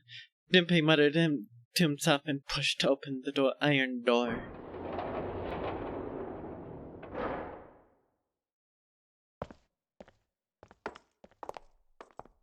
His first steps inside were tentative and careful, but as he examined the room it became clear that there's no imminent danger. Lotus followed him in and Clover brought up the rear. The room they found themselves in was divided into 2 separate areas by a curved wall. A thick glass window built into that wall made it possible to see into the other side of the division. You know, I think the window looks into another room. Maybe it's for monitoring something? Junpei walked to the window and looked through. What the hell? Wasn't sure what else to say.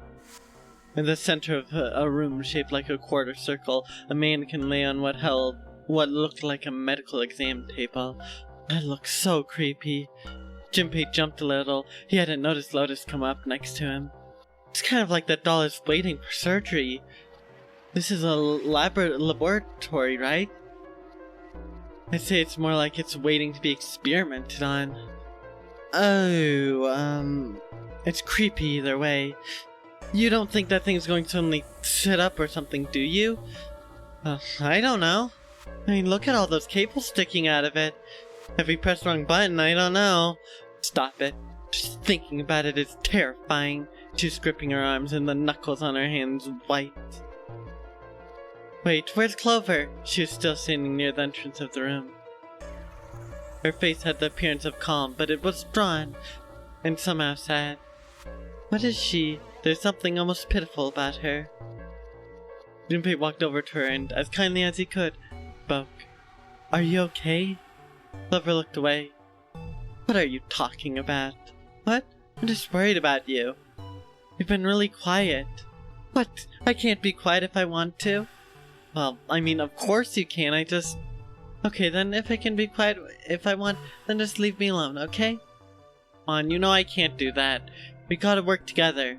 Clover bit her lip and was silent for a moment, then suddenly, Junpei, you just don't get it! Her cry took Junpei by surprise, and he stumbled backward a few steps alarmed. My brother's not the kind of person who'd just leave me behind! Something happened to him. Something bad. Junpei had nothing to say. Lotus jolted from her mannequin nightmares by Clover's voice turned toward them. What happened? Clover's eyes slid to Locust, then back to Junpei. Look, just don't bother me, okay? Leave me alone. But as she turned around, before Junpei or Lotus could say anything, Clover had begun to walk quickly away. Hey, wait, Clover! Hold on, that way is... I told you to leave me alone! Might as well have been talking to Walt for all the notice she took off of his cries. Not even slowing down, she made for a doorway cut in the wall in front of her. Without even slowing down, she passed through the doorway. Clover, watch out above you! And without warning, an iron gate fell from the ceiling like a portcullis sealing Clover in. What the heck? What's going on here? Clover grabbed hold of the iron bars and shook them as hard as she could. Hang on, I'll get it open. We're crying out loud. You'll never do it on your own. Junpei grabbed the bars and pulled. In a moment, Lotus joined him. 3 of them pulled as hard as they could, but...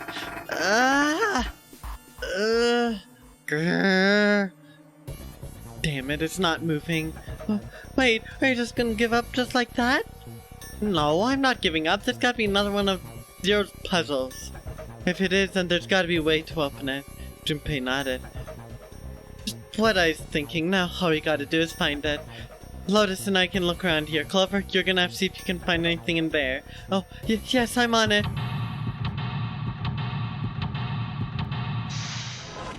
Alright, here we go.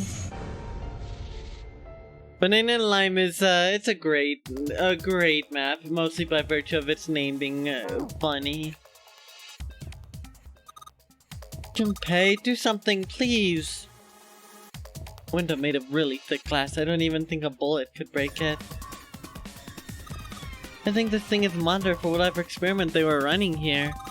There's a bunch of stuff here like resistance value and voltage. The power's off, so there's nothing on it right now. Is this like an examination table? There's a creepy mannequin in here, guys. I don't know what kind of table this is, but part of it's all black. There's a pen lying over here. I think someone probably used it to make the table black. If they only use the pen on one part of it, there's probably something underneath that pen. Clover, do you think you can erase it? Yeah, sure. Oh, this is permanent marker. Junpei, do you know how to erase ink from a permanent marker? Give me a minute, Clover. I'll be right back. I wonder what this is. This thing here looks like a voltmeter. And this is the control for that? Gosh, there's so many dials. Why don't you just try turning one of them? No, nothing. There's no power here, guys. If I turn the dial a whole bunch, but even if I turn all switches on, nothing happens. It's a rack. There are a bunch of cables on it. Somebody cut the outer stuff of the cables. I can see the wires inside. I wonder what they washed here. There's these weird colored stains all over the sink. This looks like the control for electric door lock. There's red light on the display. It means it's locked. Looks like this door's the exit. The door on the right just goes to the laboratory. No, this door isn't going anywhere. No dice. It won't open. I mean, that's about as much as I expected. I don't think Zero would let us out of the room quite that easily. There's a lot of stuff here. I don't know how we could use any of these. Well, I can say for sure that I do know how to use at least one of these things. Which one? The one on top, I think it's power cable. The power cable, huh? I'll take that. Nice.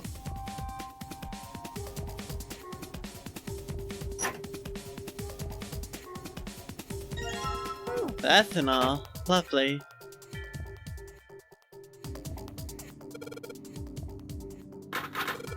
They're all locked. Probably something important.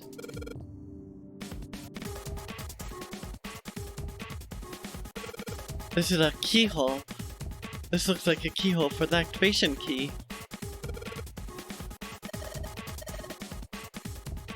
Well, we need a key, evidently.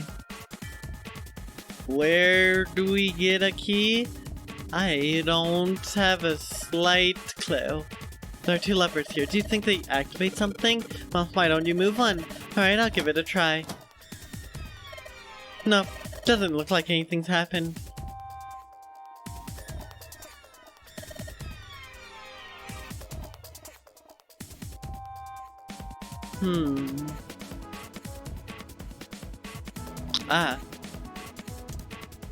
The monitor doesn't have a power cable, so one end of this cable needs to be connected to a monitor, and the other end needs to be plugged in under the desk. Alright, let's just slip you in, huh? Well shoot, I can't use this. What's wrong? The cable has 3 prongs, but the socket only has 2 holes. It's not gonna fit, is what I'm saying. In other words, we're gonna need a plug to change the power cable to one with 2 prongs. That's right. And that's tragic for me, I suppose. What's in the boxes? They look quite full. As far as I can tell, it's a bunch of notes about some kind of experiment, but it's all technical and stuff. I don't really get it. Wait, right there. I'll take a look. Oh no, it's locked. I can't get it to move.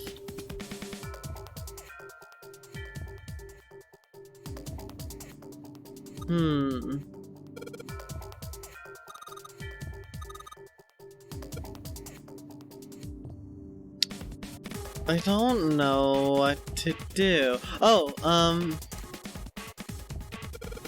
Clever, use this ethanol. You should be able to wipe off that permanent ink with it. What am I gonna wipe with? Oh, well, your clothes, of course. Ah, just kidding, just kidding. Please don't look at me like that. You're scaring me. Right now, at this moment, you're the only person we can depend on. I'm trusting you with this. Okay, so I need to get her a cloth or something? Yeah. Use, soak it in ethanol and then use it to wash off all the stuff from the permanent marker, okay? Right, okay, so I gotta soak the cloth with ethanol. Well, she's got the cloth, but she seems to be having trouble with the bottle of ethanol. When she's ready, I should ask her to go get to work on that stuff on the table. Junpei, it's working! It's wiping the permanent ink off! Huh? There's some kind of weird drawing under all this permanent ink. What's the deal with the drawing Clover found? Maybe I should ask her to take another look at the table. I wonder what this is. There are a bunch of numbers in some kind of grid. I can't see it from here. Clover, you've got a pen and notebook, right? Could you write those numbers down and hand them to me through the bars? Okay, Roger. Here, Junpei, I wrote down all the numbers from the desk on here. Paper with numbers on it acquired.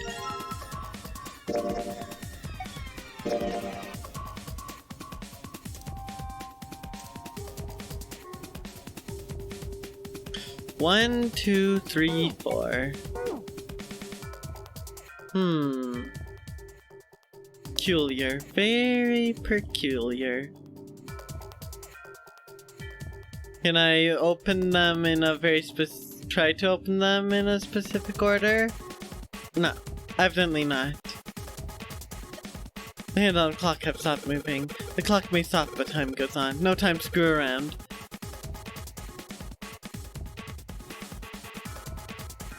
What could those numbers mean, and how do I get the converter? There's something I'm missing.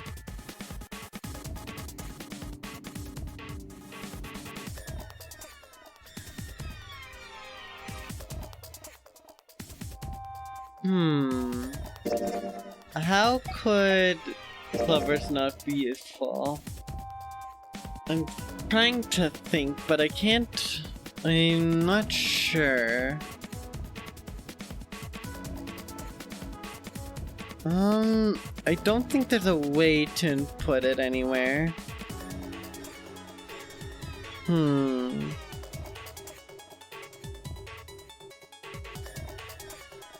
Thinking.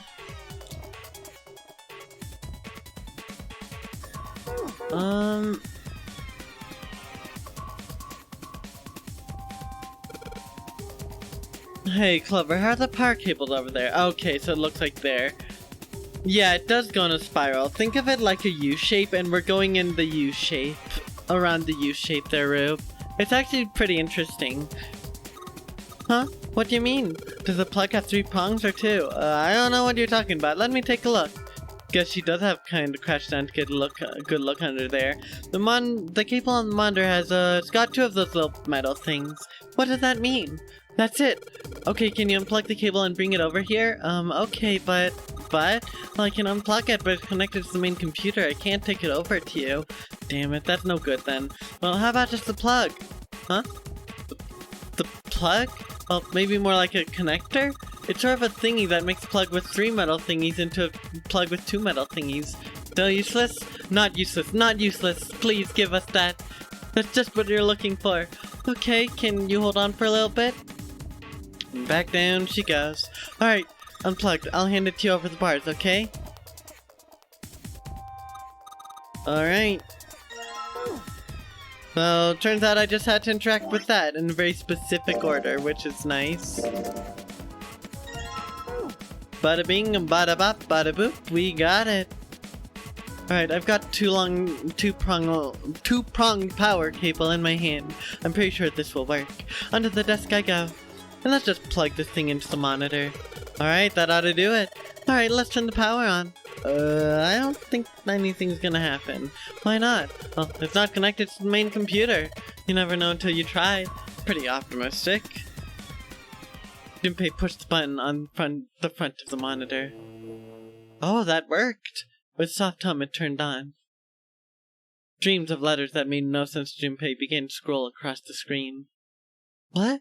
He had hoped it would turn on, but he hadn't expected this. Huh, it's running on its own? It certainly looks like it. Isn't that kind of weird? What? Well, it's not connected to the main computer, right? There's just this keyboard and monitor. The only cable connected to this thing is a power cable we just plugged in. So why is it working? Maybe it's wireless display? Clearly this was a reasonable explanation to Lotus. A wireless display? Yes, it connects to your computer wirelessly. Hence the name. Have you been living in a cave, Junpei? He most certainly had not, but... that normal? Yes, at least where I worked. Oh, it stopped. Pass with a colon. Looks like we need to enter a password. Again? There must be a hint around here somewhere. Could you go take a look? Yeah, I'm on it. What are you going to do? I'll see if I can do something about this on my own. On your own? Yep, on my own. Lotus? Lotus pulled over the nearest chair and dropped herself down into it in front of the keyboard. For a second she stared at the screen. She kneaded her hands, knuckles popping and twisting her back left and right, and twisted her back left and right. Alright, let's kick some ass. Lotus smiled to herself and rubbed her hands together in anticipation. Then before Junpei had time to blink, she was typing at an incredible speed, the click-clack of the keyboard running together like machine gun fire. Well, what? Junpei, for once, was at a loss for words. Didn't expect that, did you? Of course I didn't! You're typing so fast I can't even see your fingers! Lotus grinned, pleased with herself. Well, at any rate, you're pretty amazing. You're pretty amazing. Did you fall for me again? Whoa, what do you mean again? I'm not into you. Oh, I know. Don't be so stubborn, shy boy. I'm not being stubborn, I'm not shy, and I'm not a boy. I'm a young, healthy 21-year-old man. I'm not gonna fall for an old lady like you. Suddenly, the guttural roar of a furious animal filled the room. Or so Junpei thought for just a moment. Lotus's hand suddenly stopped and her shoulders stiffened. Old lady. Did you just say old lady? Crap. Thought Junpei, I went too far. Oh well, it was nice life while it lasted. I've had enough of you. Go somewhere else. You're bothering me a lot. Go see if you can find a password hint or something. I'll try to open this from here. You're distracting me. Now, go. Lotus waved her hand in the universal gesture of dismissal. Junpei was clearly not wanted. Fine, I guess I'll go. Time to cut my losses, Junpei thought, and left as quietly and inoffensively as he could. Yet who knew that the dancer was a very fast typer, and that she worked in a place where wireless monitors were standard, because I still don't know much about wireless monitors. Her words per minute is very fast. Unfortunately, we'll never get an answer for what her words per minute is. Yeah. That freaking face that she did was glorious. Junpei wandered around the room for a while, looking for anything that might help find the password for the computer. 96, that's triggering, like, that actually had a response from my brain seeing the word 96 again, Rube. I'm not gonna lie. And I hate that. Unfortunately. Nothing. No clues whatsoever.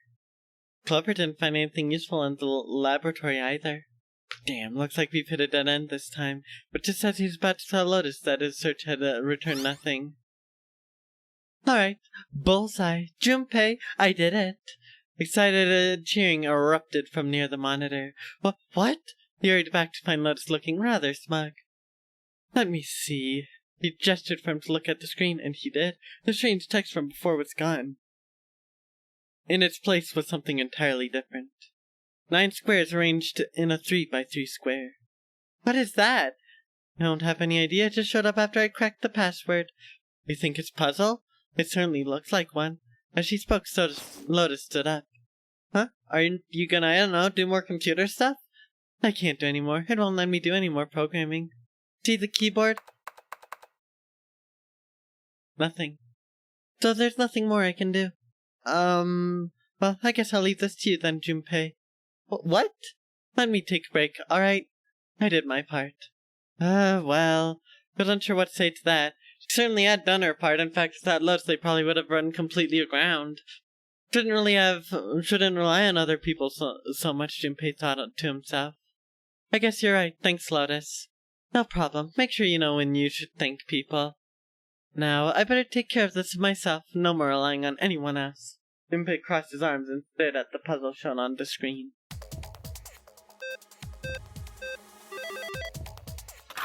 Nice. Alright, I solved it. Did you hear a noise just now? Yeah, I did. It sounded like something unlocking. Where did it come from? Look, Junpei, the lights on lockers are green. The reason that was green, was because of the fact that, I had a note that gave me a hint on that. So I already knew, what to do because of what we did with Clover earlier. Look, Junpei, the lights on the lockers are green. Then we must have unlocked it with the computer puzzle.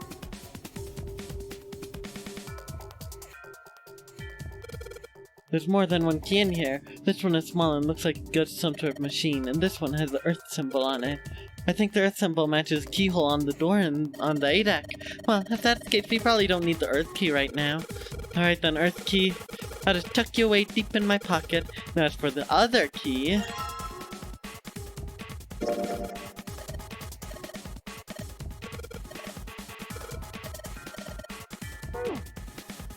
It was just at that moment that he heard a voice behind him. It was Clover.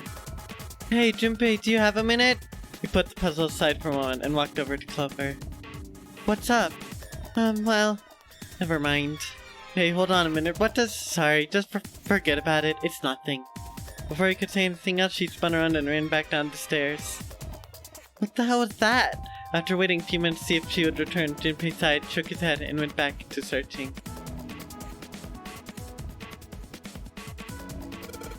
This key. The shape sure makes it seem like it goes to this machine. Alright, I'm turning it on. Okay, the monitor's now on. It's full of letters. It's showing some kind of warning. Power stored to experimental device.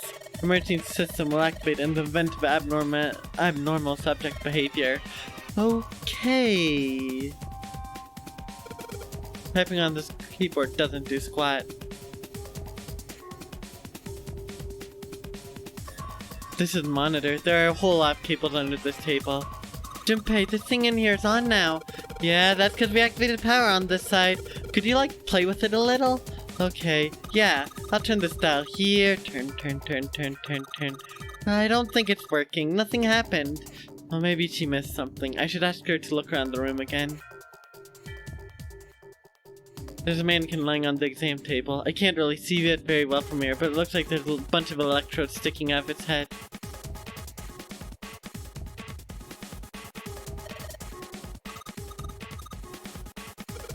Max voltage? Hey! Wait, Clover, oh. What? I might think,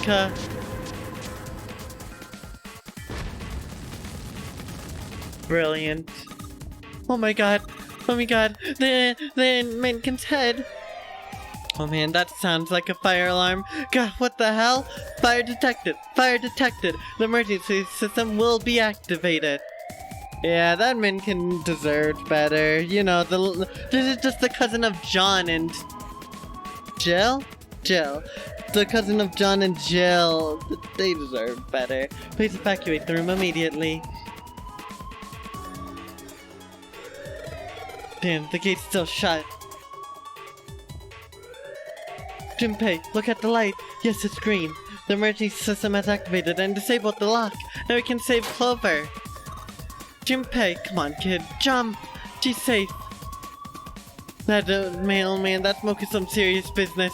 Time to close this door again, I think. Clover, are you okay? Are you hurt? Damn, she's coughing so hard she can't even talk. Of course I'm not alright. What the hell took you so long, you big jerk? I was almost dead. So sorry, I was going as fast as I could. You two can do this later. Right now we need to get the hell out of here. The fire's not going to stay in that room forever.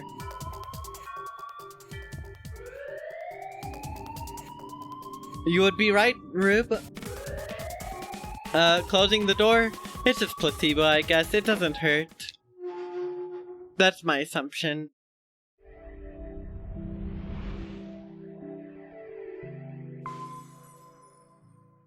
I found it! Junpei, Clover, and Lotus leapt out of the laboratory, slamming the door shut behind them. Thank God we got out of there. Yeah, finally. Yeah, all three collapsed against the wall, breathing heavily. Ugh. Junpei's heart was pounding in his chest and his whole body felt weak. He inhaled gulps of clean air, and with each one he could feel his body begin to calm down. Alright, let's go. Okay. Huh. Alright, so we're about back to here.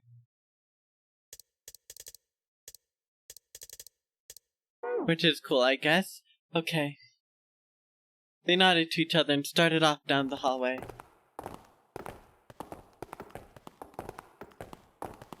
Before long, they found new doors, but all of them were locked. Damn, none of these open. They're all locked. How about that one? The final door sat in the corner of the hallway. I didn't know that inhaling smoke was bad for your lungs. I thought all of the people who smoked cigarettes did it because it was very healthy.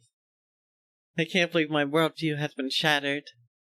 Let's hope this is the door with the prize. Junpei grabbed the door handle and was about to pull it open when a voice cried out behind him. It was neither Clover nor Lotus, but he recognized it. There's no doubt the voice belonged to Jumpy! Huh? He spun around. There at the other end of the hall, Junpei saw human figures running towards him. 3 of them. June? Santa! 7! They stopped short in front of Junpei and his companions, gasping for air. Hey, what are you guys doing here? What? But we didn't... Before he could finish, Clover spoke. Hey, guys, could you come take a look at this? She's standing near the end of a small hallway that branched off to the right. The rest of them ran over to her, curious as to what she had found. Hey, on the wall. A map. Map of the ship's interior. It says sea deck. So, this is the map for this floor then. Alright. We're basically back to there. In door 8. Yep, they both eventually end up at this hallway, in fact. Yeah, isn't that what I just said? We weren't gonna be split up permanently till we found door 9. We might even get separated for a little while, but we'll see each other again.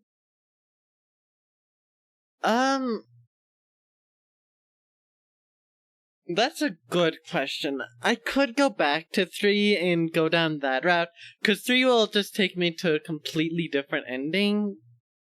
And it actually might be wise to do that, so... You know what, I'll do that. Why not? I originally wasn't gonna do it, but... that's a good idea, I think. Because if you look at this flowchart here, you can see a lot. Technically speaking, it's possible for me to get sidetracked onto that to begin with, but I don't know how. I don't know what requirements are necessary.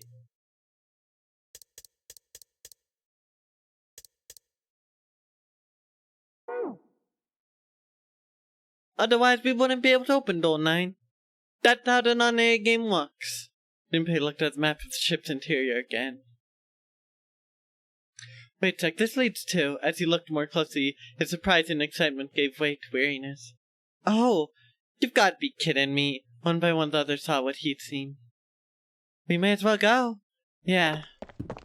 As a one, they moved back towards the door and Junpei had only a moment ago been ready to open. We've almost forgot. We should keep this. He pulled the map of the ship's interior off the wall, put it in his pocket, and followed the others. The 6 of them stood in front of the door, arrayed in a semicircle. Santa stepped forward. He took hold of the door and spoke without looking back at the other 5. Ready? I'm gonna open it! They nodded their silent assent. With a deep breath, Santa threw open the door.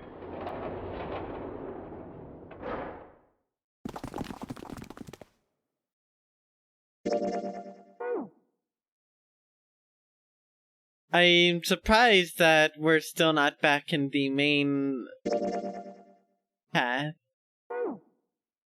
Interesting. I see, I believe I understand what you're saying. Ace, the 6 of you split into 2 teams and went through doors 7 and 8. You solved puzzles in laboratory, yeah. Okay, there we go. So, in that case...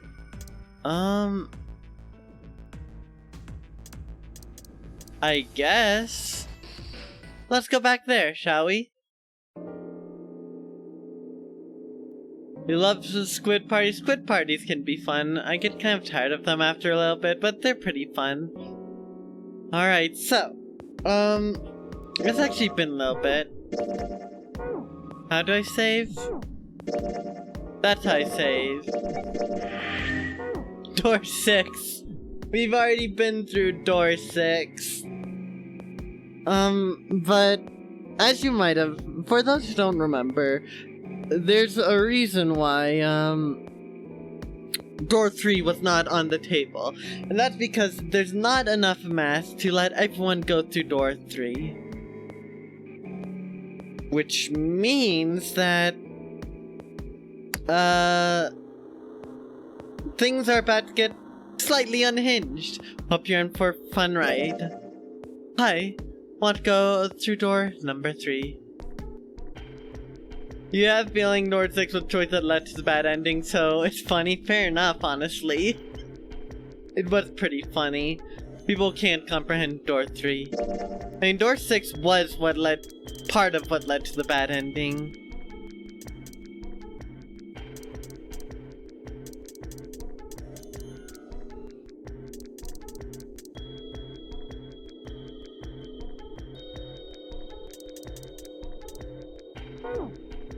I want to go through door number 3.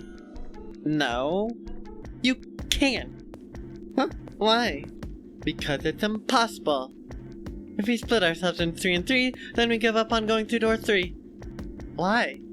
The bracelet numbers for the 6 of us are 3, 4, 5, 6, 7, 8. There are 2 combinations that can go through door 3 with 3 people. 3, 4, 5, or 6, 7, 8. That's it. Of course, 2 teams can't go through the same door. I see, so that means 1 team would get left behind. That's right. That doesn't happen if we go through door number 7 or 8. No, they're fine. We got 3 options. Santa began to explain. Option A. Have 3, 5, and 8 go through door 7, and 4, 5, 6 go through door 8. Option B. 4, 5, 6 go through 7, and 3, 6, 8 go through 8. Option C. 3, 6, 7 go through 7, and 4, 5, 8 get 8. Those are the only 3 options. That's it. At least if we want to get all 6 of us out of here. Wait, that's when Junpei realized. Plan A divides us into 2 teams. 3, 5, 8, and 4, 6, 7. Plan B divides into 2 teams. Plan C divides into 2 teams. What that means, there's one thing they all had in common. 5 and 6 can never be on the same team. We want all 6 of us to go through a door, then June and I can't go into the same one. June and Junpei had been friends when they were kids. He trusted her more than anyone else on the ship. If he chose 7 or 8, he'd be taken away from her. Was that something he's prepared to do? Have you mulled over it enough, or do you need more time? Anyway, that's the deal, so think it over. You've got 2 choices, 7 or 8. You can't choose 3. If you choose 3, you're gonna be leaving 3 people behind to die. So what are you gonna do? 7 or 8? Time to choose. Junpei thought hard. After thinking it over, his conclusion was... Alright, y'all. Sorry, Santa, but I still want to go through door number 3. Well, what? That's nuts! You've gotta be crazy! Why the hell are you so obsessed with that door?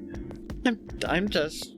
Junpei paused. He swallowed the words he'd been about to say. Yes, this is about to get spicy again, Rube. I said things are about to get a little unhinged. I'm just curious about door 3. That's all. That doesn't explain shit. I've got a reason. I'd be happy to explain it to you if you'll just come with me. With that, he began walking toward the door. The curiosity likely getting better of them, the others followed. A few of them looked a little suspicious, but Junpei told himself that wouldn't matter. He kept walking, kept silent. Eventually, they arrived at the number 3 door. Junpei stopped. I'm curious about the red. 7, would you mind authenticating it for me? What? Why? Please, just do it. Stared at Junpei for a moment, then grunted and laid his palm heavily on the scanner. Happy? Yeah, thanks. The number 7 has been entered into the red. Next is June. Please touch the red just like 7 did. Junpei, what are you trying to figure out? Yep, I think... Junpei thought about his answer for a moment. Think I might have found another way out. What? What? Really? That got them excited, just as Junpei had intended. Now please, June. Okay. 6 plus 7 plus 13, 1 plus 3 equals 4. With those 2 numbers in the red, Junpei had what he wanted. He casually placed his own hand on the scanner, and the 3rd asterisk blinked on. 4 plus 5 equals 9. Alright, the only people who haven't authenticated now are Santa, Clover, and Lotus. So, what's your point? You don't get it? Think about it. What's the sum of your number and Clover's? 12. And what's the digital root of that? 3, which is Santa's number. By the way, Lotus, what's the number that's currently in the red? 7 plus 6 plus 5 equals 18, it would be 9, right? Yes, and what will the digital root be if you add 3 to that? The 3, the direct number. There you go. Hey, wait a minute, what the hell are you up to? I'm not up to anything, I'm just waiting. Waiting for what? I'm waiting for the balance to shift. Santa, or Lotus and Clover. Once one of you moves, the others won't have a choice. So I'm waiting. Junpei laid his hand almost casually on the lever. You tricked us! And all that stuff you're going on about is all crap! Crap? I don't think so. Didn't I tell you I'd figure out another way to get out of here? This is it. Why the hell would you do something like this? Junpei glanced at June. Junpei, You did that just so you could go to the same door as June? That's it? Santa was furious. His face was red, and flecks of spit flew from his lips as he spoke. Junpei closed his eyes calmly, and then opened them again. So, who's it going to be? Santa? Or Lotus and Clover?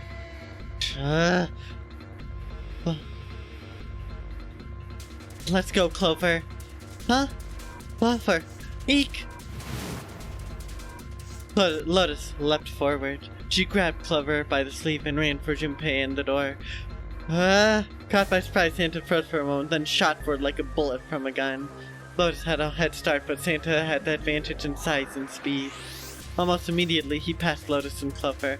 No, wait! Santa did not hesitate. He slammed his hand down on the red. This is insane! This isn't right! He glared at Junpei's chest heaving. Yes, well, you may be right. Junpei's voice was cold, but not without effort. But... He turned to the red and pulled the lever.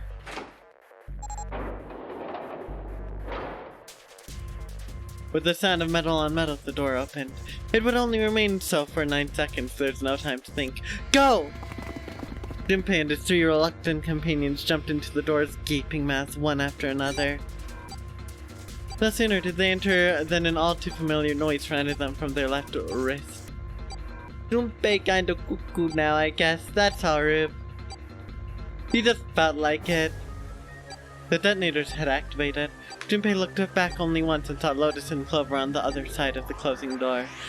No! They stood still, stopped where they had been when Santa reached the red, the defeat and desperation on their faces tore at Junpei's heart. Then the door closed and they were gone. You... Junpei, this isn't fair! Santa rounded on Junpei, lightning crackling in his eyes and knuckles white. Do you realize what you just did? You leave them out there and they can't... Shut it! That's enough! It hadn't been Junpei that spoke, but Seven. We gotta find the dead or none of this is gonna matter! The clock was ticking. The dead was their only chance at survival. Unless they could find it and deactivate their detonators, the 4 of them would be... We got less than a minute left! No time for screwing around! Get moving! Damn it, you and I are not done yet, bastard! They scattered and began to scour the room. The deactivation device was nowhere to be found. Where the hell is it? Corridors stretched out in 3 directions, but everyone was blocked off by a wall of metal. There's only one way out. One other door. Over there! It's gotta be behind that door! Seven ran for the door, a rusty iron thing. His large hands grabbed hold of the handle and pulled. Damn, it's pitch dark inside. I can't see a thing! Junpei stuck his head through the door and looked around the room. No, wait. Almost immediately, he spotted a blinking red light on the right wall. I found it! That's right here! He stepped into the room. Whoa. What? The floor's slippery. He stopped and glanced down at his feet. What was... Hey, what the hell are you doing? There's something. Get over there! Junpei felt Seven's heavy hand against his back and stumbled across the room. The other 3 padded behind him. They all felt immediately that something was wrong. Nothing that could be easily identified, only a sense that something terrible shared the room with them. But there's no time to say so. Quick, get to the dead! They all started running. In the dark, it was hard to tell where the wall was. All they could see was the tiny red light blinking at them over and over and over. There it is! In quick succession, they all slammed their hands against the scanner panel. Well...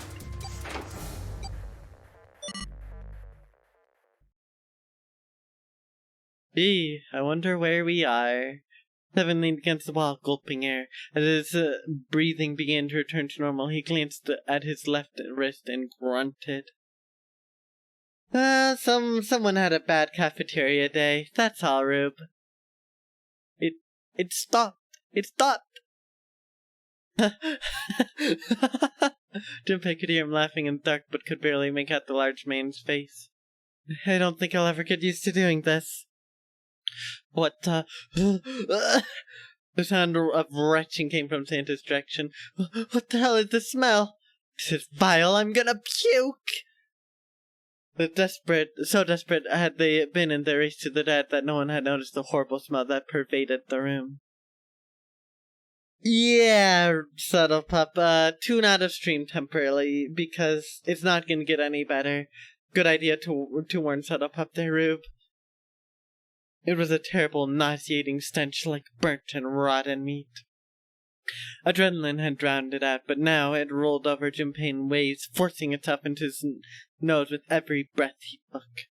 Right, this is... He felt his stomach clench and bile rise up in his throat. Let's get the lights on first. There's switch over. There. The lights that had spilled in from the front door barely illuminated the switch plate next to the door. Slowly, with the toll of the last few minutes apparently in his gait, Seven walked toward it. Ugh. He stopped as he got close and extended his fingers toward the switch. Okay, guys, I'm flipping it on.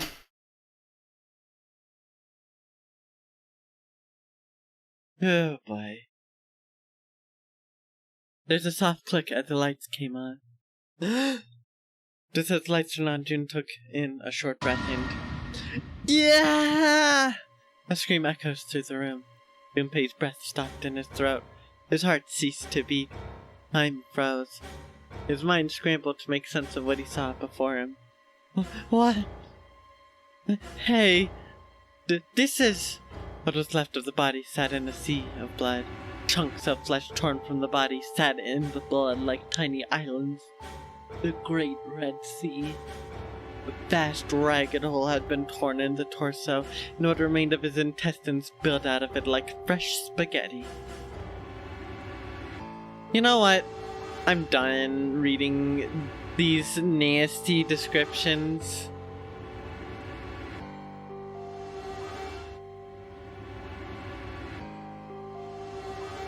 They go into too much detail. The first time I played long, but too much detail. Oh my goodness.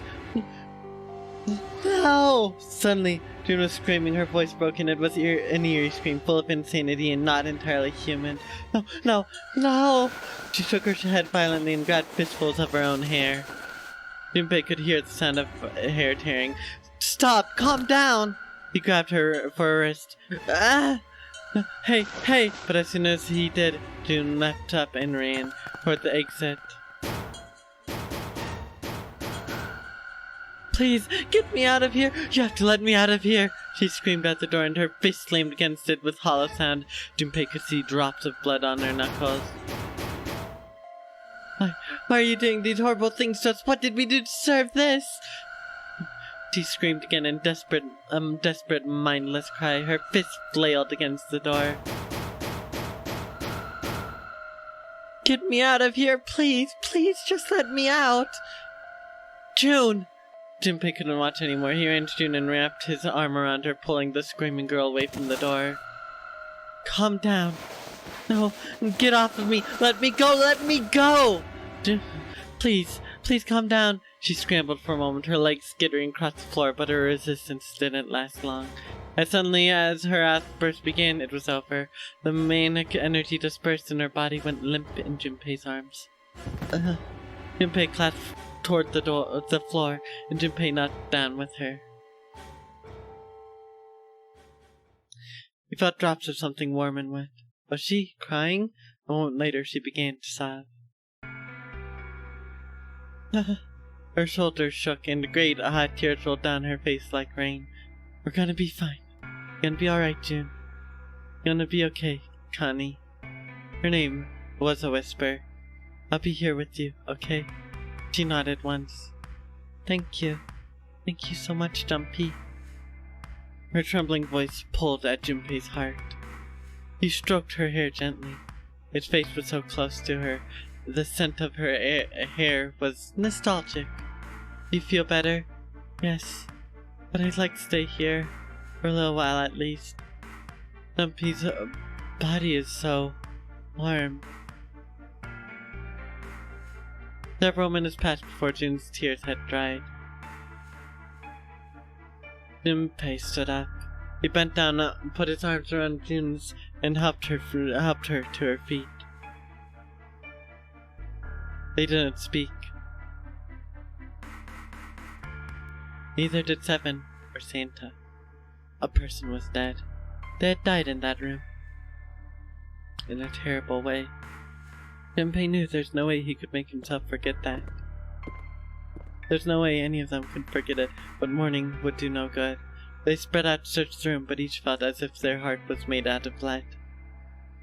We'd better get to it.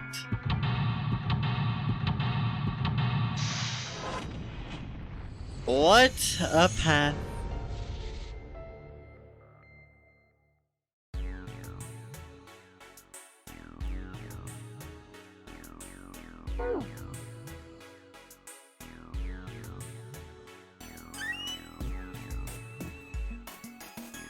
LLR, left, right, dot, stop, dash. What was it? Oh, I don't remember. Something like that. LLR, clearly that's the inputs I need to put onto my controller, right? Clearly. Junpei reached for the broom, and as he grabbed it, he heard a soft voice from behind him. It was June. The rabbit hutch. Huh? He turned round. June still looked sadly pale, but there's a smile on her face. Yes, Rube, that was the last. The LLR was here the last time. Oh, you just reminded me of it. The rabbit hutch, I mean. How did I remind you of something like that? Jumpy and the broom. You were always playing around with the broom in front of the rabbit hutch. I was? Don't you remember? Junpei stared at the broom in his hand. You mean you don't remember that summer either? She looked very sad. He shook his head. Of course I remember. How could I forget something like that? It was terrible.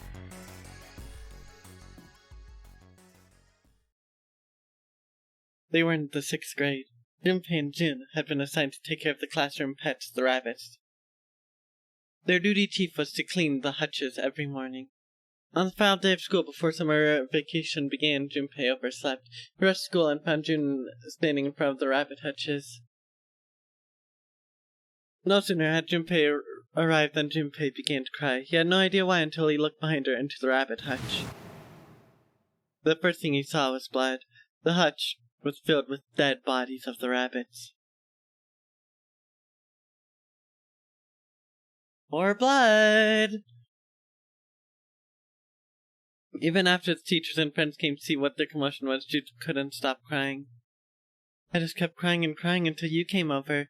You held my hand and you looked very serious and you said, "Don't cry, I'm gonna catch the person who did this." After you told me that, I finally stopped crying. Well, the real fun started after you quit crying. You told me we were gonna catch the killer together. Yeah, casually, by the way, they had the school rabbit collection and all of the rabbits were murdered. I don't remember if this plotline is ever brought up again. Then we decided that we'd ambush them. Yeah, I remember. The school also kept roosters and guinea pigs. Junpei and June had said if the murderer would likely return to finish off the rest of the animals. They would ambush the killer at night. That looks like something Zero would do. How old is Zero then, considering it's been like 18, no, not 18, like 16 years, 15 years since that happened. Junpei and June hid behind the hutch at a desk and waited. It was a warm summer night. The quiet sound of crickets whispered through the air. As the sun went down, the stars began to wink at them from the sky. You know, that's actually a really fair point, Rube. Something like this could not have been set up in a short amount of time, in the slightest.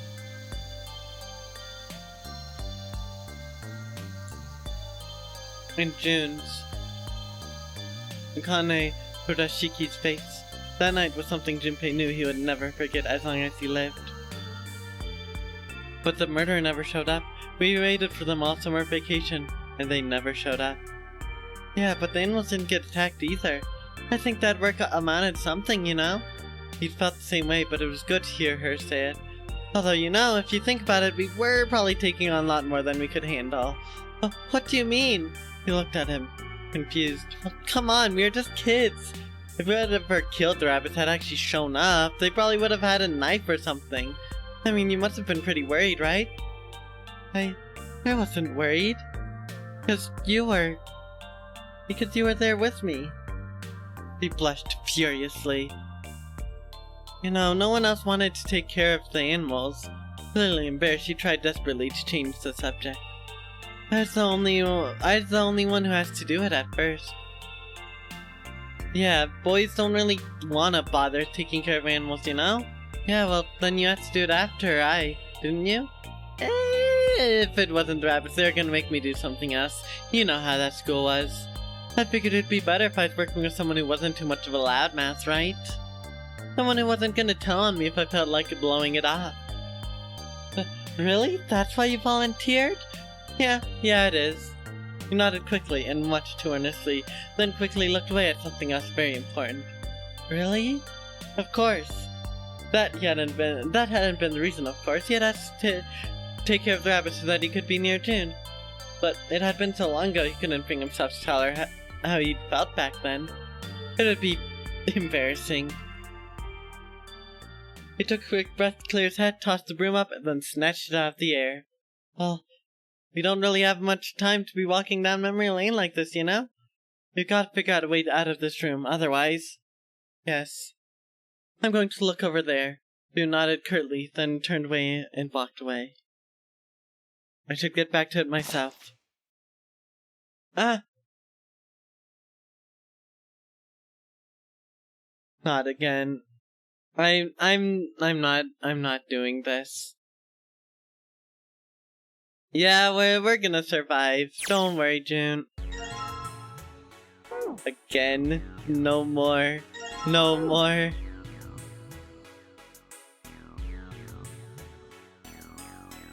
Wooden box, there's something in here. Luminol. Toilet paper with some kind of wrench symbols on it. You think maybe that's a Skytail cipher? What the hell's that? You wrap a piece of paper around a stick and then write several sentences on it so the whole paper is filled up. Then you unwrap the paper and you can't tell what the original message was, right? That's how it works, more or less. Then to decipher it, you have a stick that's the same diameter as the original one. Same diameter as the original, huh? Yeah. Yeah, then you just wrap the paper around the stick and you can read the code. I forgot to do the voice, I'm so sorry. Forgive me for my sins.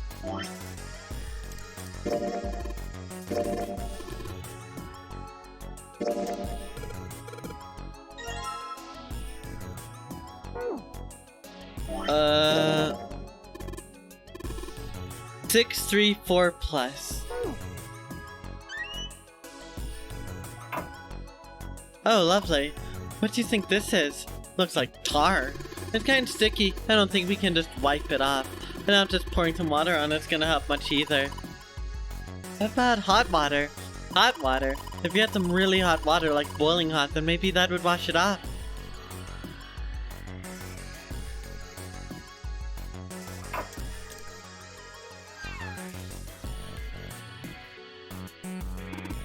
Wait, you don't really think we're supposed to use the liminal here, do you? Yeah, it does seem kind of weird to use it here, but maybe I should try it just in case.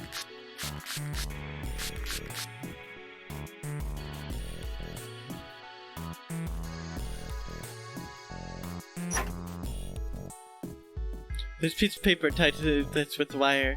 Drainage valve operation. Please do not flush the water in these pipes. Doing so may cause the drain to overflow.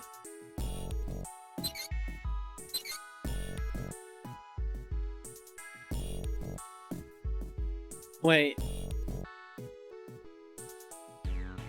Oh boy. I know, I'm just guessing.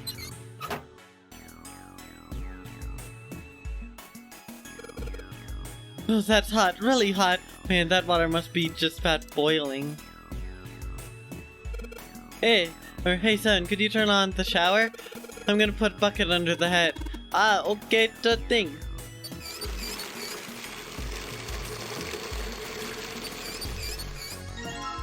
Nice.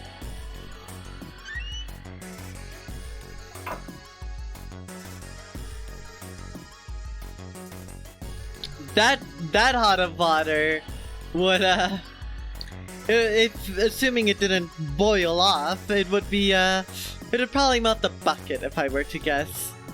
Just a guess. Either that, or the bucket would be way too hot to be holding in any capacity.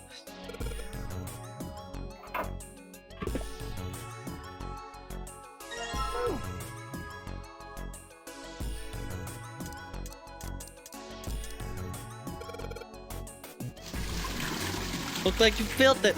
Now you should be able to flush it, right? There's probably a handle somewhere on the thing that you can pull. You think so? There? Yeah, pretty sure.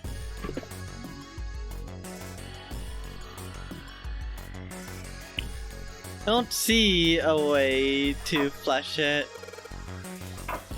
Couldn't I just pour it there? Oh, never mind. Whatever. Well, there it goes, just like how a toilet should work. So we got 1, 8, 5 equals. And then what else do we got? 3, 6, 4 plus. Okay. 6, 3, 4 plus.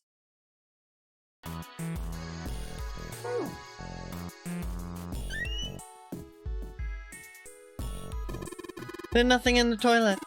If there was, that would be gross. Yeah, there might be something in the tank, you know?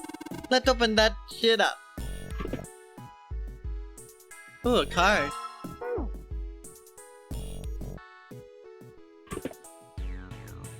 I'm glad it wasn't in a bloody shower room, because that would really suck there. That'll pop.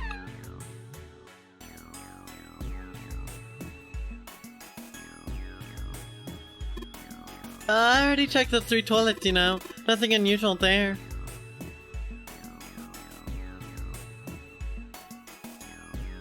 But where do I use the key card? The red light's on, Jumpy.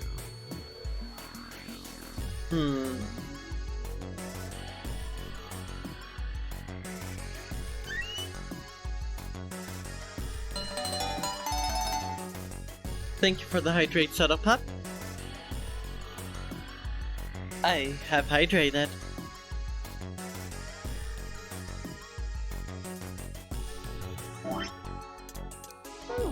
A screwdriver. Where could I use a screwdriver?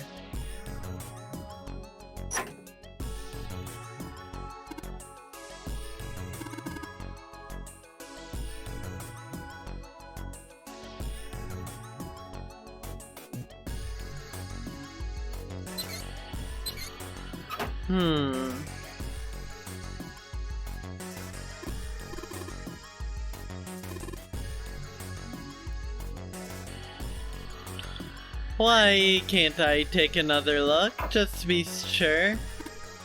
The stuff's washed off. Looks like that right in one number. See it? 185 equals. What is this? You got me. Does look like numbers. The dirt we flushed down has settled at the bottom of the bowl.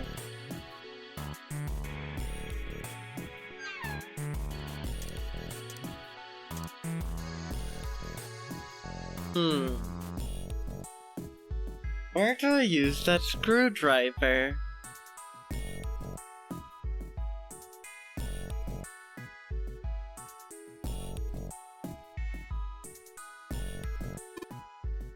Four-digit password.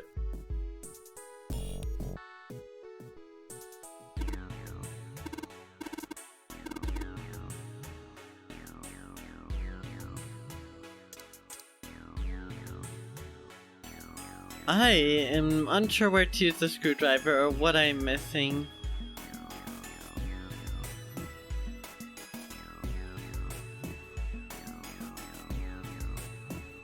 Oh boy.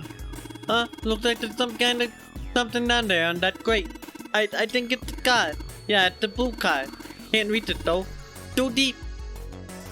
I need to overflow this, but I don't know the position.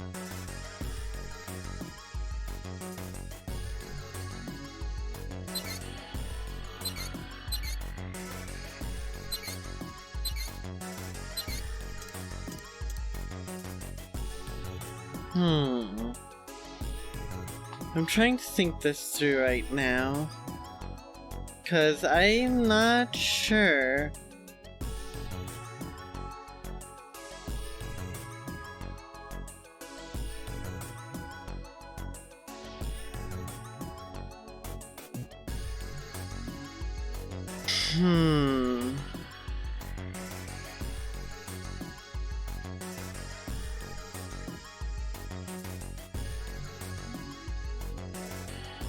I'm thinking right now, cause I feel like there has to be something I'm missing, but what? I don't know.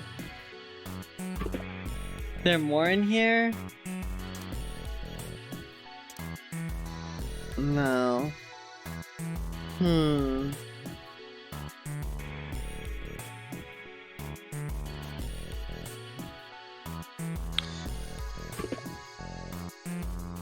It's not the only number, because we do have this, which reads plus 634 on it.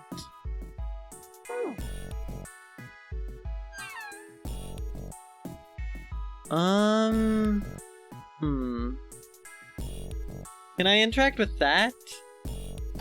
Oh, okay, well that explains where the water is. Well, not the water, what I do with the water, if that's what I do. Left, left, right, left. Cool. So left, left, right, left. So left, left, right, left. Wonder if it actually did anything. Hey, this drain's acting up. What the hell did you do? I just messed with the valves a little. Nothing big.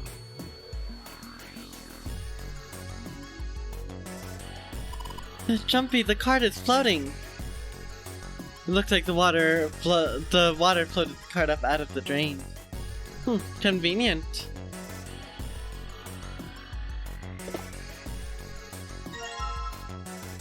I got Lotus's card.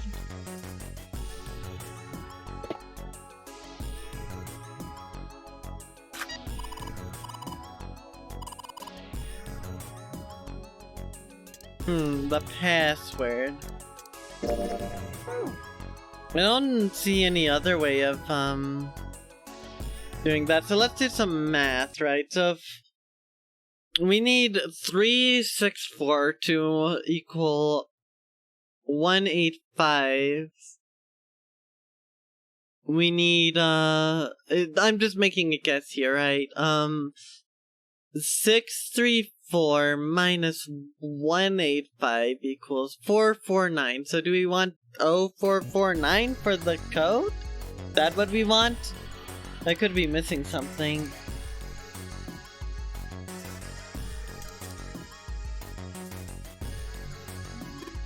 Both lights are on. We should be able to enter the password now. What's with these E and C keys? Yeah.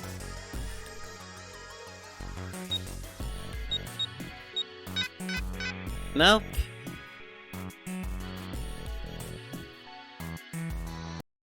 Oh, you're right, Rube. You're right. With the way that the equation or the equals mark was written, I was confused. But it's absolutely that. It's 634 plus 185. And we get 819. So let's try 0819.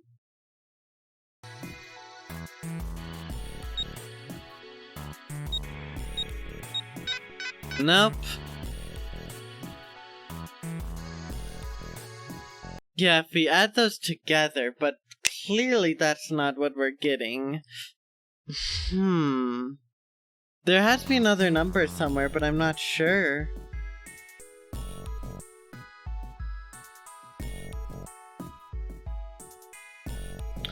I'm thinking.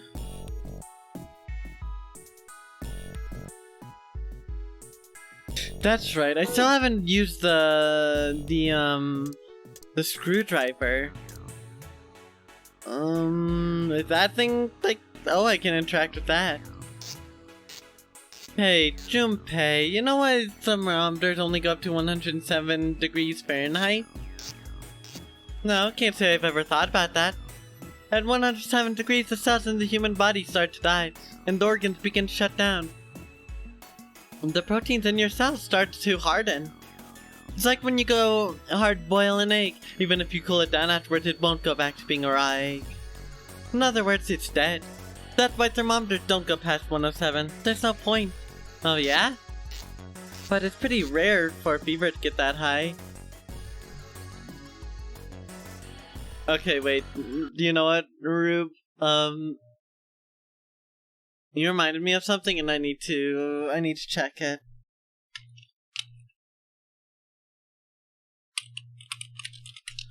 Because I think it's fitting.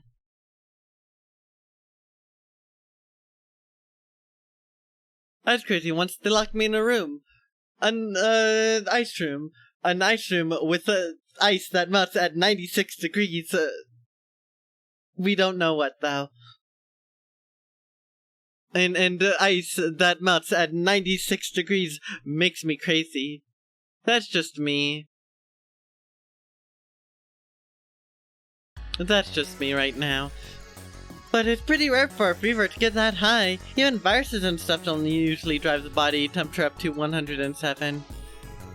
Of course, there are other external things that could. Like what? Well, let's see. Something like getting locked in a sauna. Okay, my browser's having a stroke. 1 second.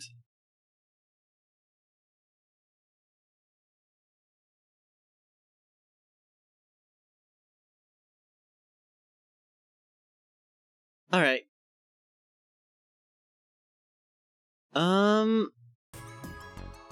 Okay, we're all good now.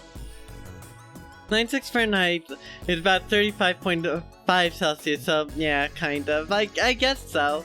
Interesting. I don't like to think about the number 96 anymore, though. Not after this game. Well, let's see, something like getting locked in sauna, or getting thrown into an incinerator and burnt to death. Yeah, I guess that would get a little hotter than 107 degrees Fahrenheit. Alright, I got it. Huh? What's up? Nothing, forget about it. What is that all about? You playing this Splatoon thing, the 96 gal dies. That'd be terrible. Alright, thermometer, let's get this party started. Yep, looks like that's doing the trick. There goes the gauge. And that's at the open mark. Huh? It opened. What's this? Looks like there's a piece of paper in here.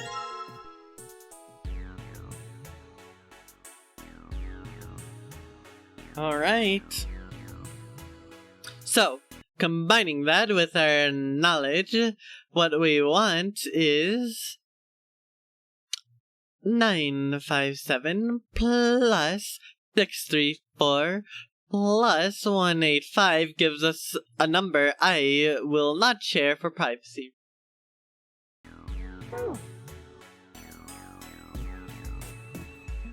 Okay, so what we get is perfect. That's what it is. 1776. Getting a score of 96 in Tower Control Rain Clam and Splat Zones, I'd die. I actually would die. Whoa, that door just freaking flipped open within a second. What the heck was that? That door was light as a feather.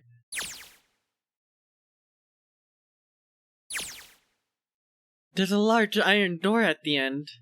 Alright, outside the shower room was a hallway that extended off to the left and right. There's a large iron door at the end. Let's take a look. They moved a few steps toward the door when Junpei heard the sound of metal on metal. Huh? They turned around. Seven was doing something to the door of the shower room. What are you doing, Seven? 1776 is an interesting number, right? Don't want to know what other number games they've cooked up with this. I don't know if I wanna. Well, I figure maybe we wanna come back here sometime. You know, admire the corpse. Get some more gorge thoughts in our head. Good stuff, good stuff. Also, Clover. She might want to look, you know? So I stuck the boom in there to keep the door from shutting. Alright, let's go. With that, he stood up and began walking down the hallway. He brushed past Junpei and kept going.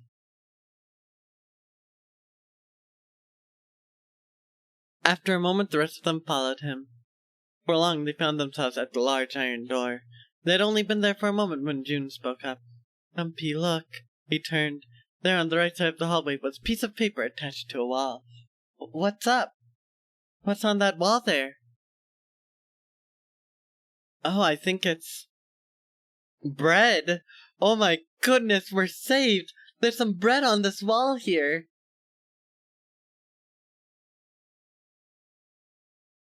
Junpei ran over and peeled it off.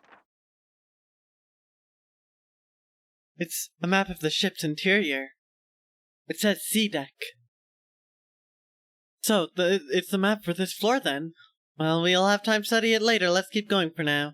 Junpei folded the map and stuffed it into his pocket. Back at the door, the four of them lined up in front of it. The digital route for 177 is 6. You're right on that, Subtle Pup. That's actually a cool little, probably unintentional, but still cool little detail. What's the digital root of that number, actually? I'm curious now.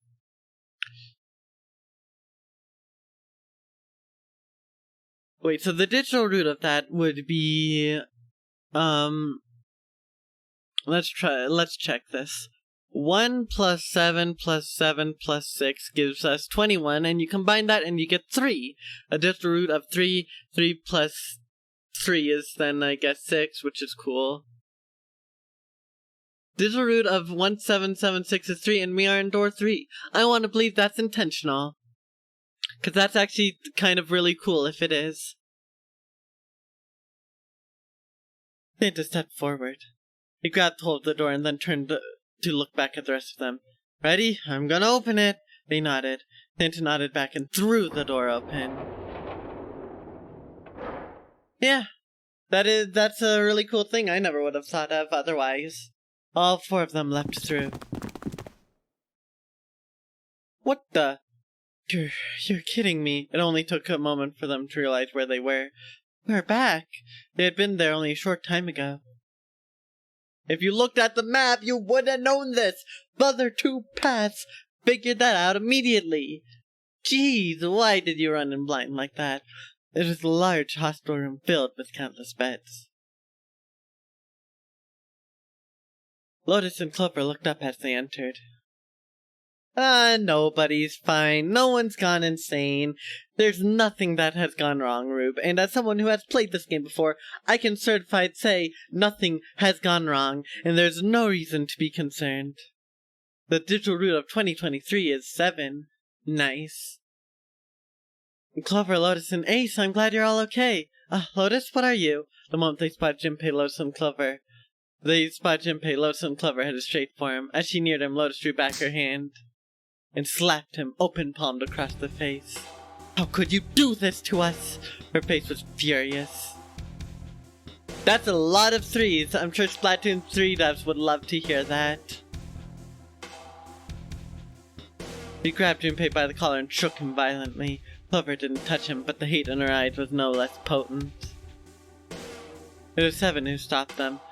Knock it off! We got bigger crap to worry about right now! His deep voice echoed across the massive room. Lotus glared at 7, but Junpei let go after one last vicious shake. What? Go have a look! I stuck the screwdriver in the door. That door over there. The one with that number. So long as the screwdriver's there, it can't shut, so you can get in there. There's a shower room back there. I stuck a broom at the door there too. Anyway, go take a look. And you're saying we can go in there without passing through the numbered door? Yeah, that's the bad side of it. That, Subtle Pup, I couldn't have guessed. Amazing, amazing detective skills in math there. I assume you have a PhD in mathematics to have that. What the hell is in there? You'll know when you see it. Fine. Let's go. Lotus and Clover looked at one another for a moment, then nodded and stepped through the door. By then, Ace had made his way to them, moving with the stiff, shuffling steps of someone who had only just awoken from a lengthy slumber. My goodness. I know I said I sure you'd come back for me. I didn't think it would happen so soon, though. Ace shook his head weakly. Should I go as well? Yeah. Seven nodded. Very well. Ace followed Lotus and Clover with his stiff, tired gait.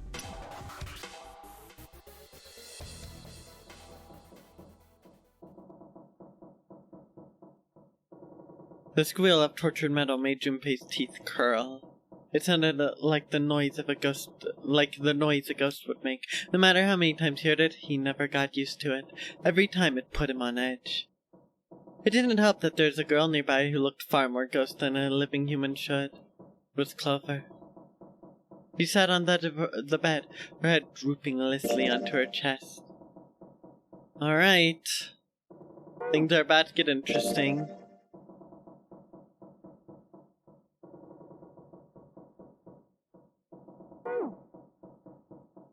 Her eyes were blank and stared across the room at nothing. Her breath was slow and mechanical.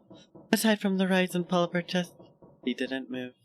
Junpei felt as if even a nudge might cause her to shatter into 1,000 pieces. Snake would probably murdered. Chances are he was killed the same way the Nightman was. Seven lowered his voice slightly in an effort to keep Clover from hearing what he had to say. There were 4 other people in the room with Junpei and Seven. Ace said to do and Lotus. Seven looked at each of them and turn continued. It's pretty straightforward. Not that hard to figure out how they did it. First, the killers got Snake to authenticate the red under the open door 3. Then they shoved him into it, alone, and waited 9 seconds for the door to shut.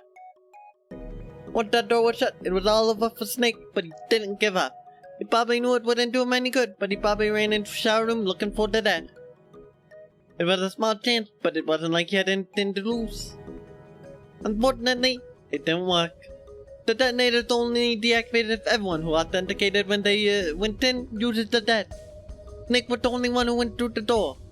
In the 81 seconds after he jumped in, that happened. I see. So that's what you meant by killers, huh? You need at least 3 people to open one of the numbered doors, including Snake. The digital root of 33 factorial is 9. That's a fun little coincidence. Also, I'm surprised that I even realized you were referencing factorials there. We want to open for Snake and a single killer. Yeah. That means we're looking at multiple pups here.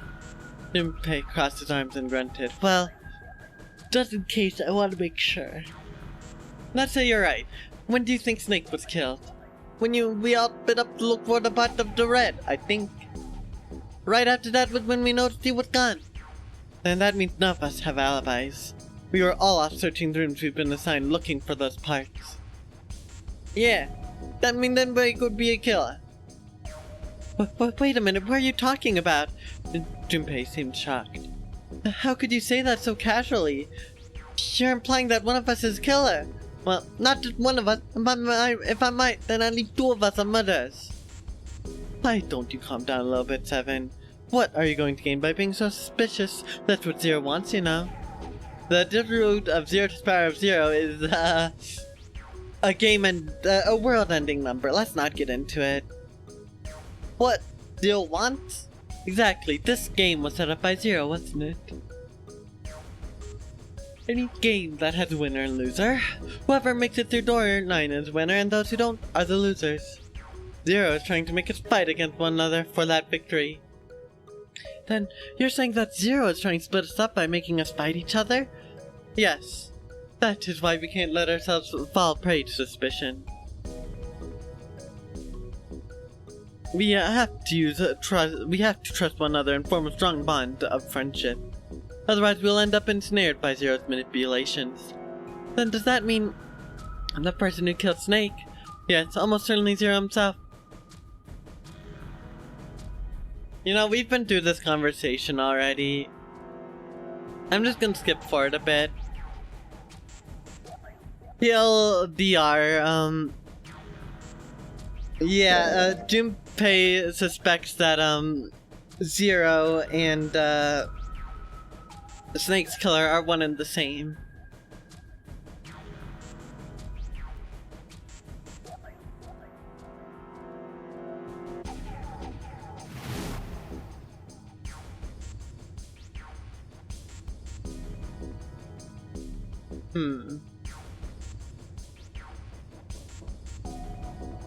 Also, yeah, they speculate that Zero is on the ship.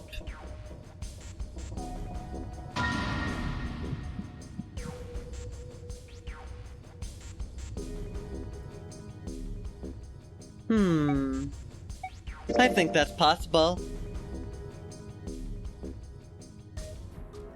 Let's see.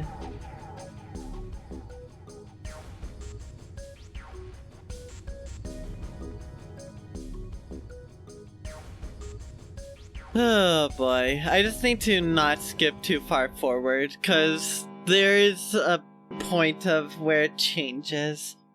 They heard a bell begin to ring. It was a clock at the central staircase. It's 3 in the morning. That means we have 3 hours left. Then we need to move, now. 7, Clover, Junpei. I know how you feel, but you do understand that right now it's important? Yeah.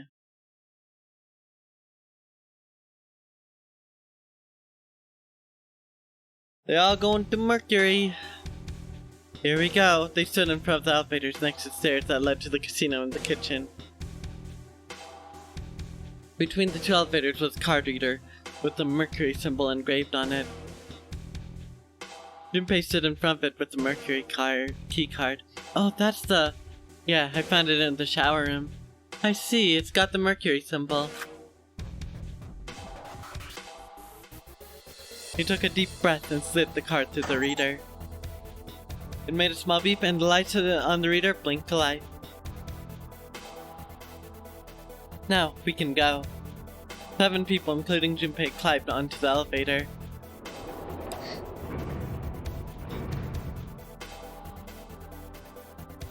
Looked like there's only 2 floor buttons working.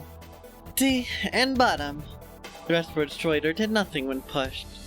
Time to head down then. See, look, group. 1 is a very strong, powerful number, clearly too much for the non-airy game.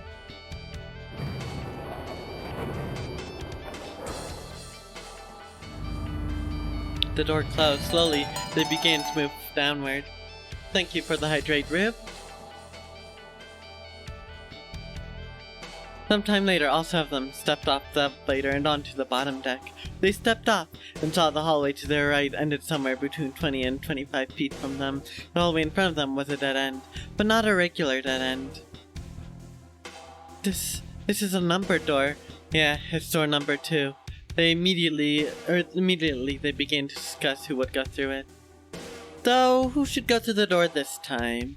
We don't need to be discussing who we're leaving behind this time, right? Right, it's set up so we'll be able to meet up again once we get through the numbered doors. Then there's no need for arguments at this point. We should figure out who's going in first. Very well, would anyone like to volunteer? I'll do it. First speak up was 7. I'll go too. Then I suppose I need to go too then. Junpei followed suit, which meant Lotus was by default the 3rd member. 5 plus 7 plus 8 equals 20. 20 plus 0 equals 2. Alright, we're taking off. Okay, please be careful. Jesus, you 2 are acting like you're married, you know that? Oh, June blushed. So did Junpei. Haha, don't be silly, cut it out. Perhaps in an attempt to hide his emotions, he quickly turned away to pull the lever on the red. Hey, I hope everyone was looking forward to more of 7's voice because we're getting it. Yep. We're just doing number 2. Which I suppose is where we could go from here as well. I did not know that too, Sotopath. Thank you for telling me.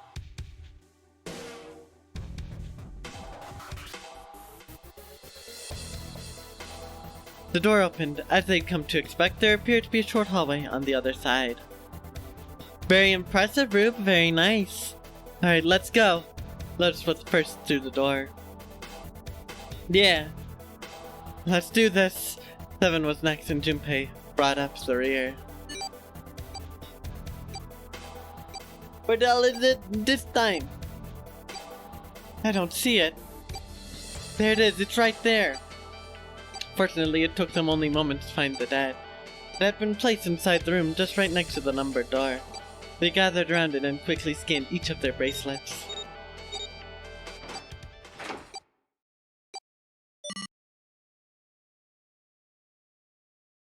Imagine if they scanned their bracelets one time, everyone who scanned in then went through the door, and then when they activate the red, nothing or the dead, nothing happens. That would be terrifying.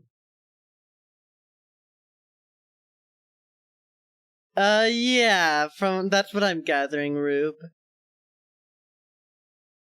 It stopped. Yeah, it stopped. Junpei could feel his heart pounding against the inside of his ribs. 7 noticed we're breathing hard and fast. Oof, man, I'll never get used to that. I'm not sure it's something I'd want to get used to. We should finish this game before imminent death becomes a normal thing. Yeah, it is the same thing. The same text. Haha, damn right!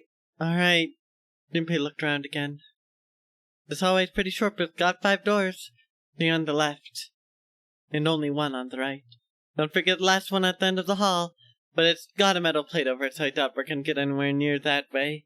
Or get anywhere that way. After taking a long look around the room himself, 7 spoke. Alright, let's get started. I think we probably better split up. You two okay with that? Yes, no problem. Third thing? Then I'll take this one. The first one. 7 nodded to them and stepped into the room closest to him. I'll try the one next to it. Last Junpei was left alone. Well, I guess I'd better get started too. He looked intently at the 3 remaining doors.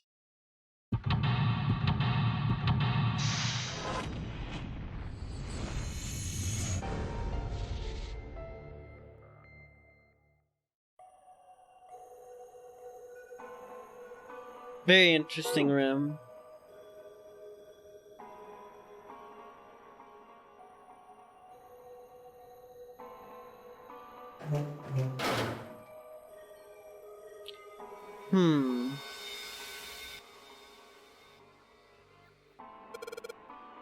It's hard to be sure because it's so dark here, but I don't think there's anything going on with this sink. The faucet is too hard to turn. What's the deal with the lighting here? There's just this one beam of light. The rest of the place is too dark, I can't see anything. There's no way we can explore the rest of the room.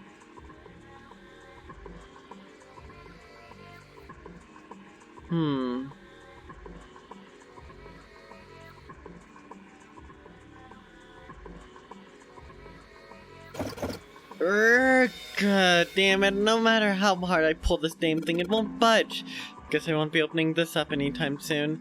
Doesn't look like it's got keyhole and there doesn't seem to be anything stopping it. How the hell am I supposed to open it? Good question.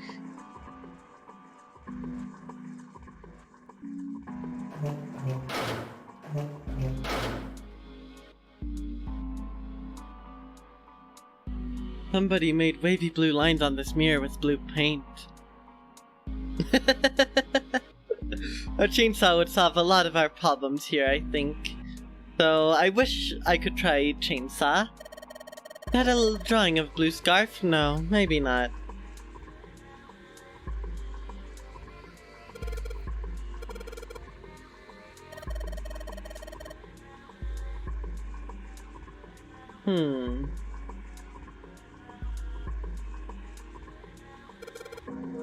It is hanging from the wall. Well, if you're pulling the string, then it must be a toilet that flushes.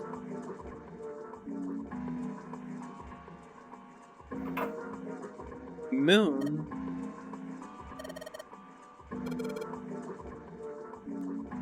Oh boy. I like to flush the toilet, I guess. There's nothing in the drawer. Yeah. Something's not right though. The handle on that drawer doesn't really fit, you know? It just looks messy. But you take it out. Center room drawer. Nice.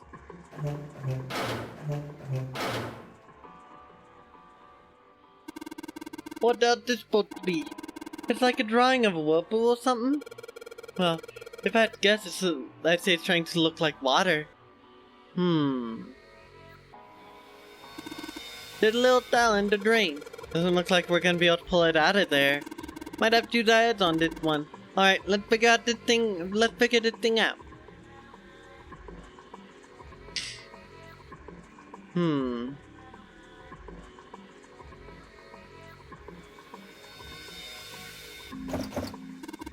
What the hell? It's not opening. There's something up at the drawer. I don't trust it.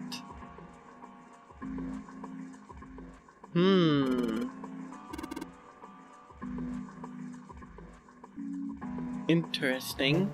Too hot and melting. The temperature's been painful as heck, Neko. I'm not even surprised. There's a bunch of tabs on the door that spell out emergence. Emergence. Maybe it means we need to emerge out of here. Interesting, I suppose. I thought of that and I tried a couple things, but yeah, same result. Guess I wasn't about to do anything. Oh well.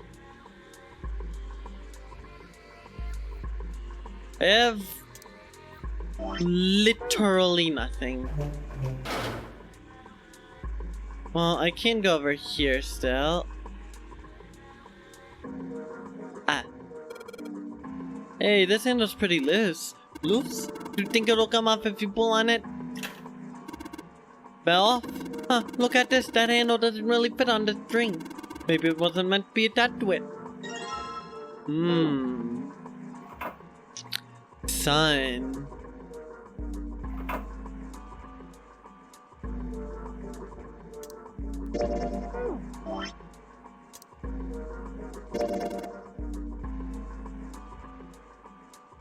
There was something in there. No? I don't think we have seen something like that.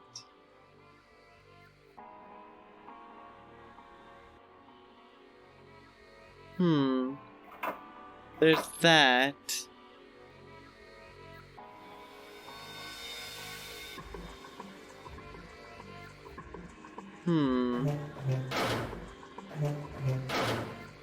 Too hot. Subtle pup, too hot.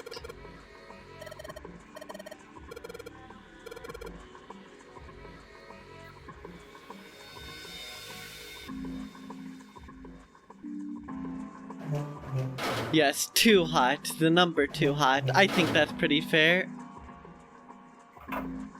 14 equals E. Thank you, I didn't know hex.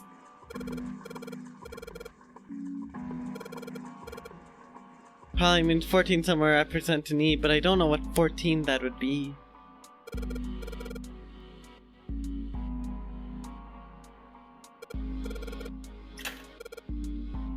Doesn't matter how many times you pull it, there's no flush. I kind of feel like an idiot. I wasted a bunch of time because I determined to flush a toilet. Brilliant.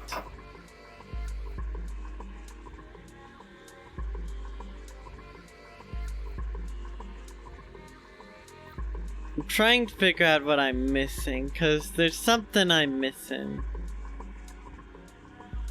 I'm very much missing.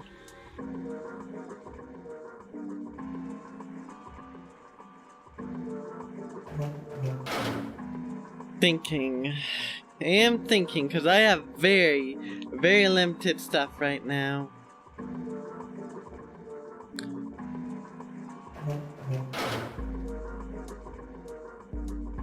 Can I do that? Huh, looks like the water doesn't work. Doesn't matter how much I turn this thing, the water's coming out. Has the water been shut off somewhere else? Maybe. No clue.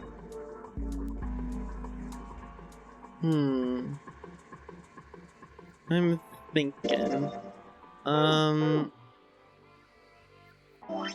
the water slip through time? No, not time.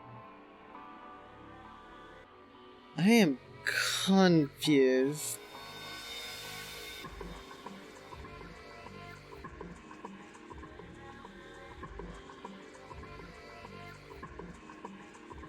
Hmm.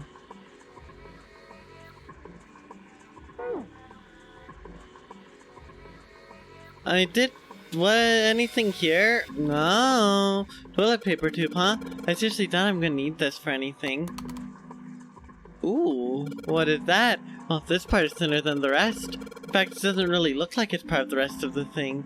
The rod feels loose. Maybe if I give it a couple turns. Here we go.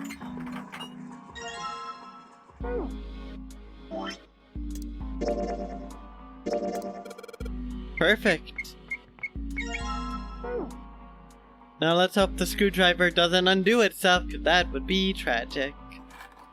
Of course it's a screwdriver, why wouldn't it? I keep screwdrivers in my toilet paper roll rods all the time. Now we can open the door. Nothing in here. Well, maybe the door is what we need. The drawer, huh? Yes, alright, let's yank the thing out.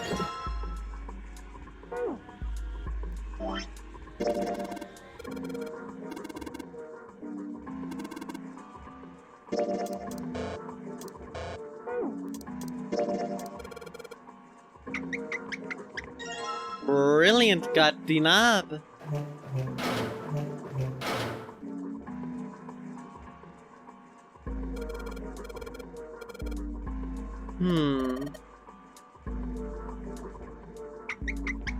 Let's get that on.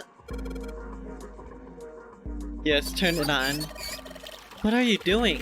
It's pretty obvious, isn't it? I'm running the water. I can see that. I'm asking you why you're just letting it run like that. Think about it, Lotus. This faucet didn't have a knob when we found it, right? What do you mean? Just watch. Anytime now.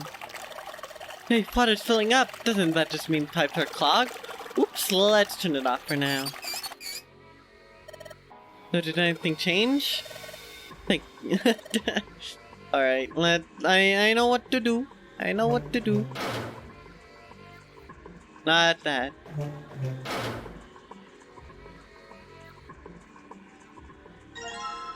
A tile. Hup. Junpei put the wet towel into his pocket. He is about to turn away when there's a noise behind him. What the? Ugh. He spun around to see someone kneeling on the floor. His face was rigid and pale. Droplets of sweat covered his forehead. Hey, what's going on? You okay, man? You're sweating like crazy. Are you alright? No, not Seven. He's concerned. He had never seen Seven like this before. Slowly, the other man lifted himself to his feet on shaky legs.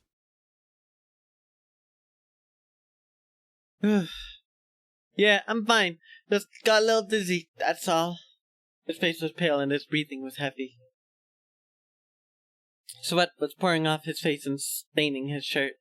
That's definitely more than just a little dizzy. Are you sure? You don't look so good. Seven didn't answer. Half of his face was twisted as if distorted by extreme pain, and his eyes were glazed. Evidently, he's not. I mean, Seven's an amnesiac, so, that probably has something to do with it. Finally, he spoke. What am I doing here? His words made no sense. What are you talking about? You opened the number 2 door and walked in here. Don't tell me you forgot. No, that's not what I mean. Look at that several times as if trying to clear something from it. It ain't much, but I think some of my memories came back. I think I've been here before. Huh? I said I've been in this room before. You were here? When? Why? Oi, Lona. Suddenly Seven was mumbling to himself. They were words Junpei didn't understand. Seven's hoarse voice trailed off and Junpei couldn't make out what he'd said. What the hell was that? Seven's brow furrowed ferociously and he ground his teeth back and forth. It's right here. I feel like I'm this close to remembering everything, but I just can't. Nona from the non-airy games? True, Rube. You're right, you're onto something.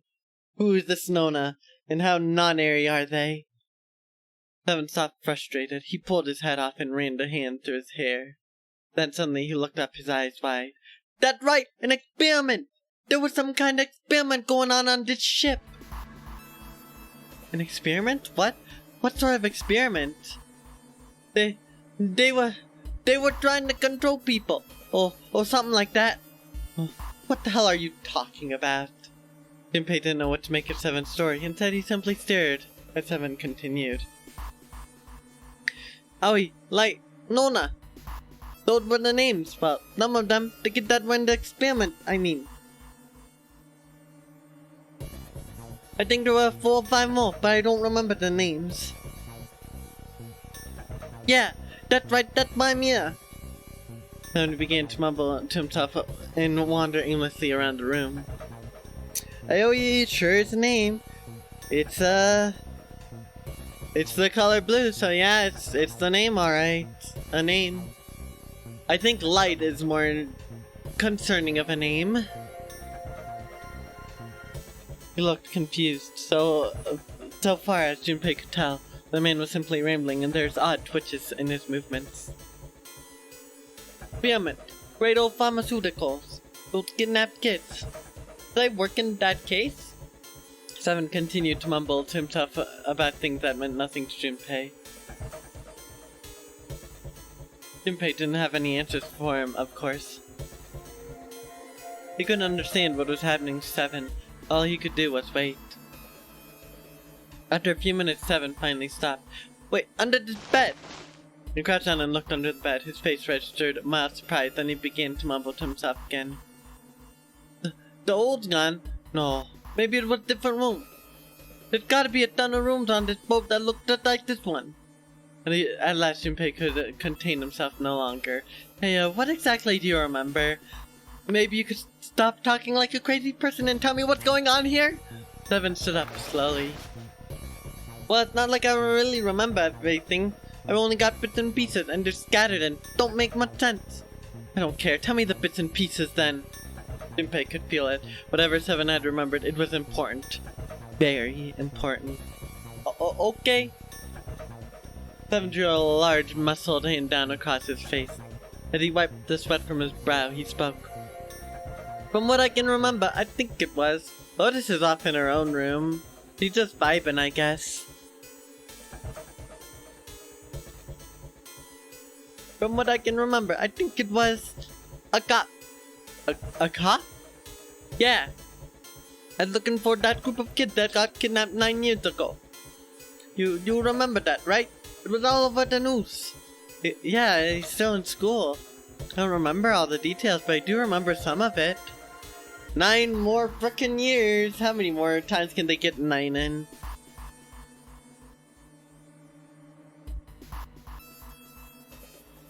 I think it's just a bunch of kids right around my age. When they all just disappeared. Nobody knew why. 9 factorial is a number. That is very true, Subtle Pup. It was all over TV and the news every day. So you're saying you were investigating it? Yeah, that's what it looked like. And I guess I found something. There was this medical company called Cradle Pharmaceuticals that had something to do with those kids. After I figured that out, I managed to get some information out of somebody who worked for them. I think it was... Tonight, a ship is set to take the children to a large passenger liner docked offshore. You spilled soda? Damn, that actually sucks, Neko. Hopefully it's not too bad to clean up, cause that would really suck if it was.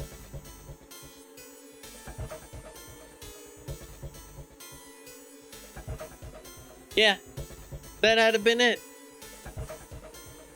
It was all over your mouse mat? Oh, that's tragic. Like, that actually really sucks. Hopefully you can give it a wash in, like, the washing machine or something, I don't know. I hope so, for your sake.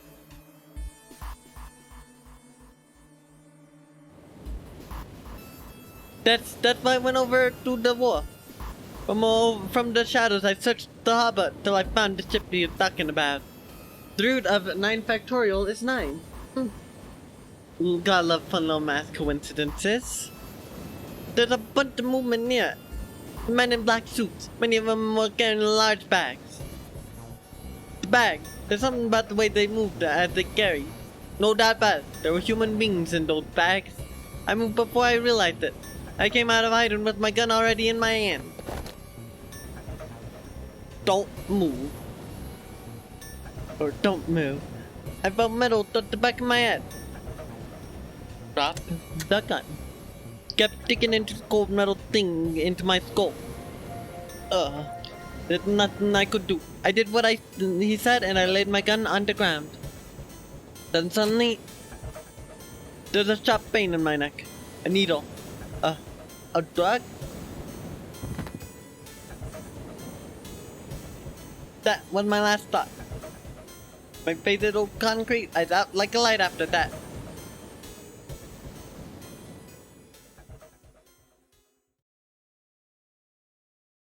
I woke up on a hard floor.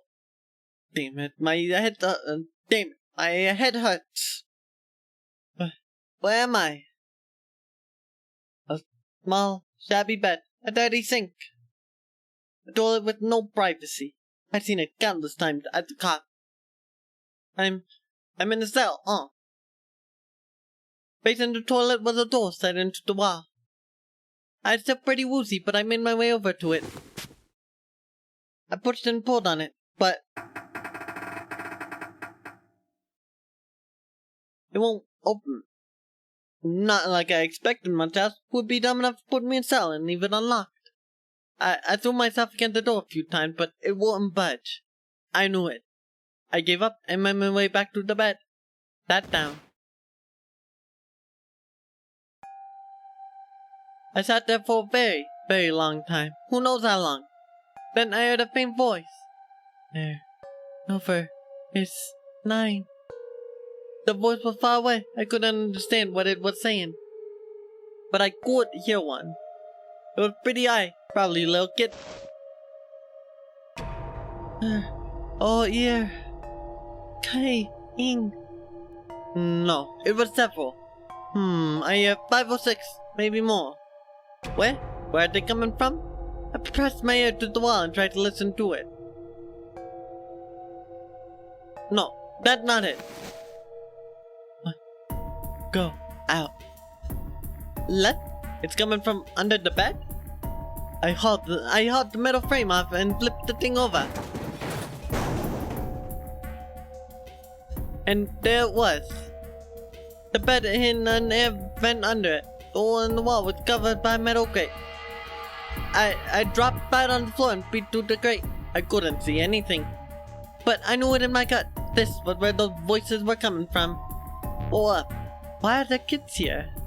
But then what my inside man told me popped into my head. Tonight a ship is going to take its children to a large passenger liner docked offshore. Whoa, am I on that ship? Then it didn't matter. All I knew was I had to get those kids. I checked the metal frame game. I checked out the metal grate. Would I fit? I took my fingers in and grabbed it. And then...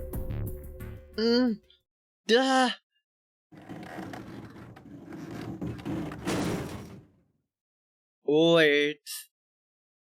Words is hard to say.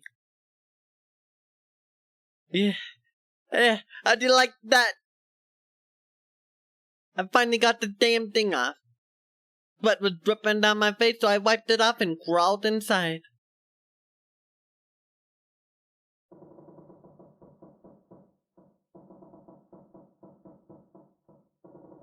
Junpei waited for Seven to resume the story. The longer he waited, however, the clearer it became that Seven had no intention of doing so.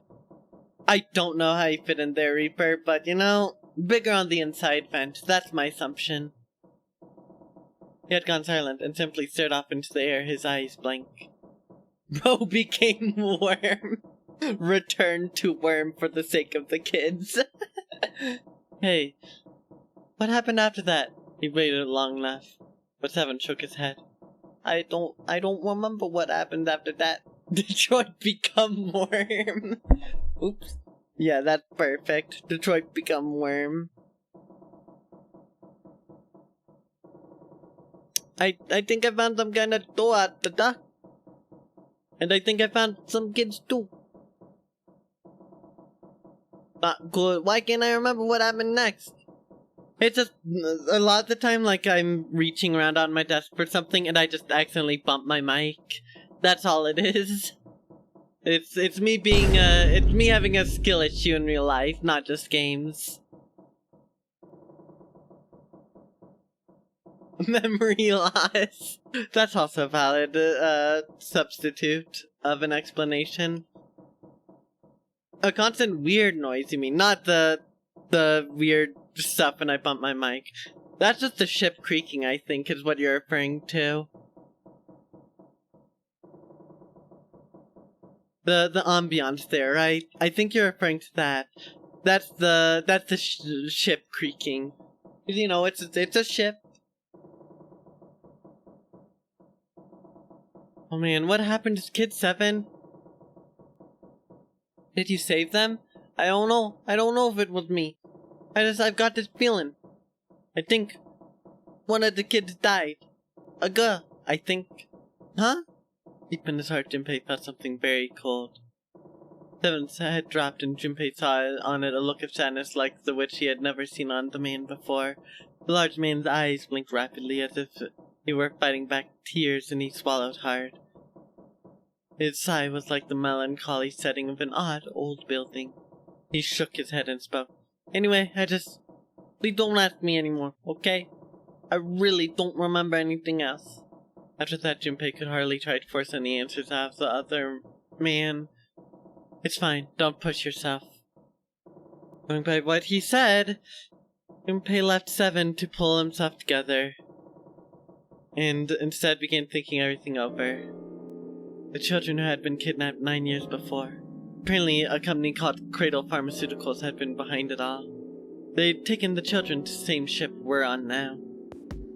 They had been brought here for an experiment. Seven said it had something to do with controlling human beings.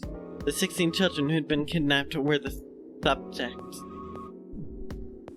Seven had said 3 of their names were Aoi, Light, and Nona. I think that's all I got. Oh, and Seven is, or was at some point, a cop. I can't really use any of this information anyway. I didn't learn anything about the non-nary game or Zero. Why were we brought to the same ship where they'd done those experiments 9 years ago? And just what the heck is this about controlling human beings? That's nuts. Did they really conduct an experiment like that?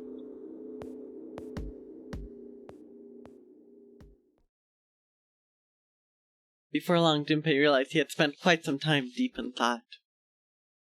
I don't have time to just stand here thinking. I need to get moving. Junpei shook his head quickly to clear it and returned to his investigation, thoughts swirling in his mind.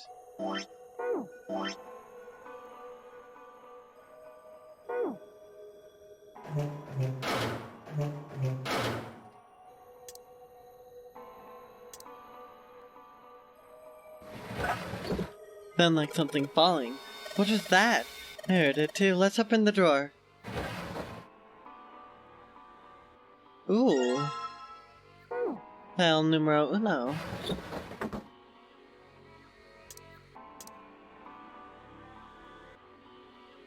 The sink is totally filled with water.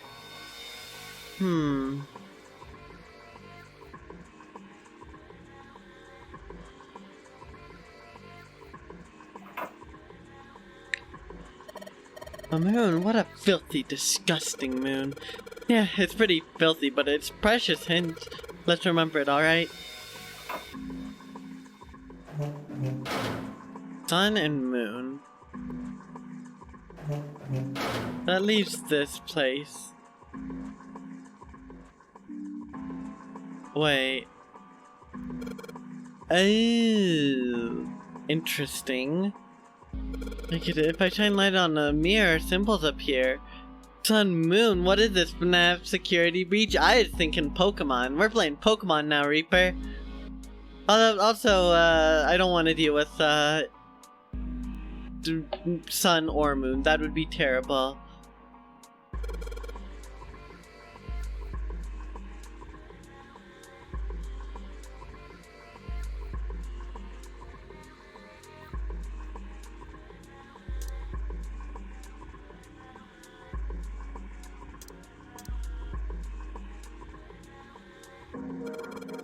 4, 7. Ooh.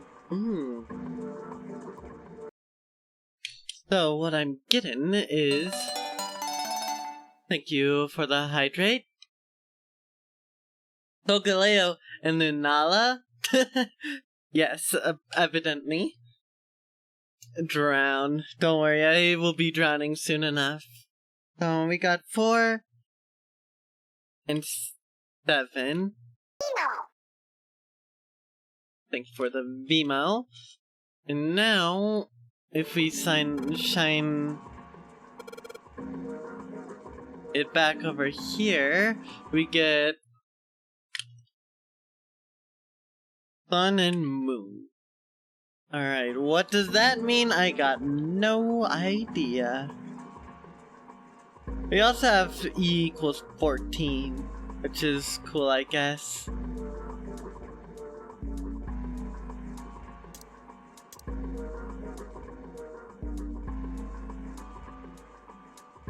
Can I look underneath it?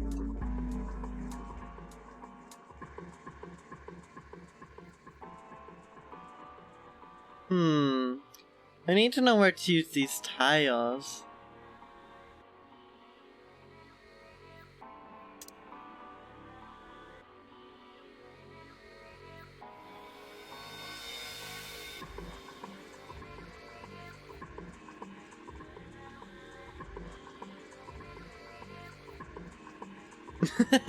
Okay, it's nice to see the sink lit up, I guess, but all it shows is me. It shows me is the pipe. How sad.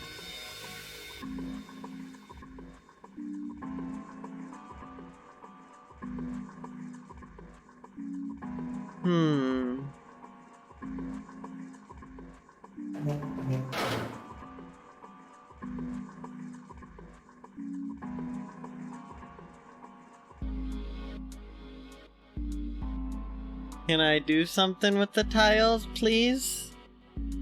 Evidently not. I am thinking. So where does that number take... How does that number help? We got 4 and 7, we have 14 equals E, which we already know by this point from like 5 different sources. I'm not sure. It's, I'm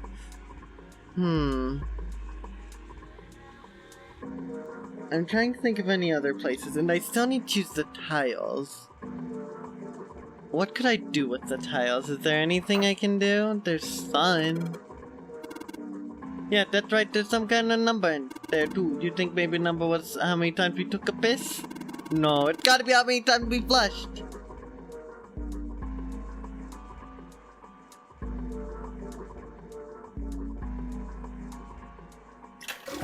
One, 2, 3, 4. You just hear something? I did, but doesn't look like anything happened here.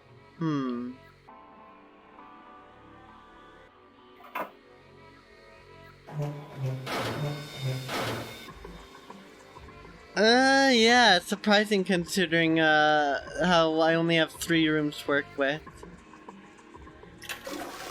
1, 2,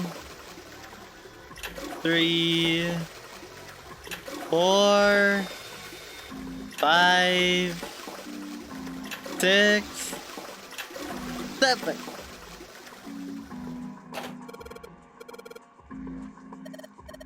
Junpei, did you hear something from the other room? Yeah.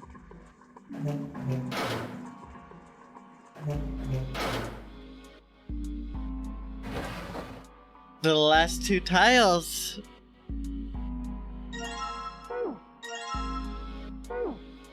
Now the question is, where do I use these?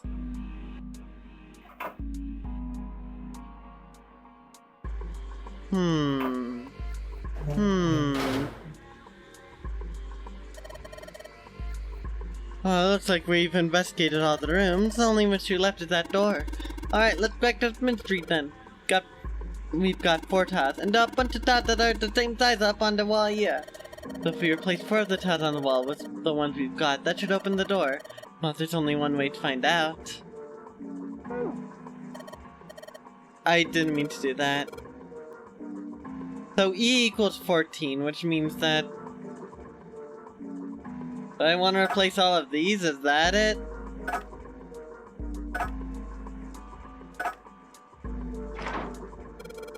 Hey, did you just hear something unlock? Does that mean we got it right? Yes, it looks like we did. The 14 hidden on the tile. If you convert that to hexadecimal, it's an E. Basically, the E's and emergence are the 14s from the tiles. So if you replace it, that gives up the answer. Merge once. We only will merge once. You really care why it worked? Let it get the hell out of here. Yes, let's go. You found it.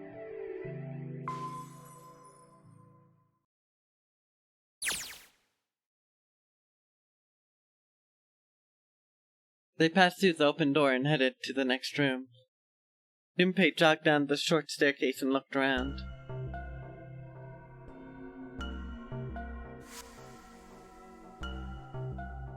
What the hell is this place? The word had sprung unbidden to his lips, but it was clear why. Junpei shivered. Lotus and Seven reached the bottom of the stairs and stopped short, terrified. This room's really creepy. I think we ought to get the hell out of here now. He jogged upstairs to the opposite side of the room and shook the door on the wall next to the catwalk.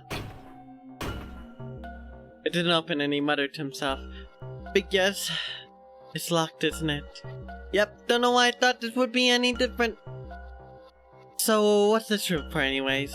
Junpei looked around the room again. Well, there's a chair in the center of the room. Looks uncomfortable to say the least. I'd rather not sit in it if I can avoid it. The back of it was covered with electrodes connected to the nest of wires. Looks like it's placed over some kind of glass panel. Too dark to look through it though.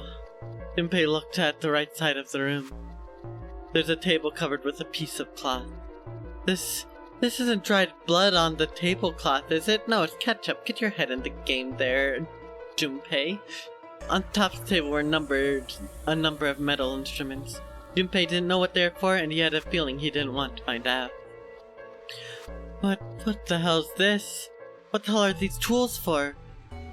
That's not something I even want to think about. Junpei shook his head in an attempt to clear it and tried to focus on something else. No doubt about it. This room's dangerous. Let's make our search quick so we can solve the puzzle and get the hell out of here. Come on! Isn't this just a lovely place, right? It clearly has a nice family-friendly name that doesn't have any dangerous implications about this room, right? Right? Right, everyone? Clearly it's good. Clearly. A really creepy chair. Manacles make me think it was used to torture people. Well, we can't open these manacles without a key. There's some sort of weird symbol on them. What kind of symbol? Well, if I got this right, I think it's the sun symbol.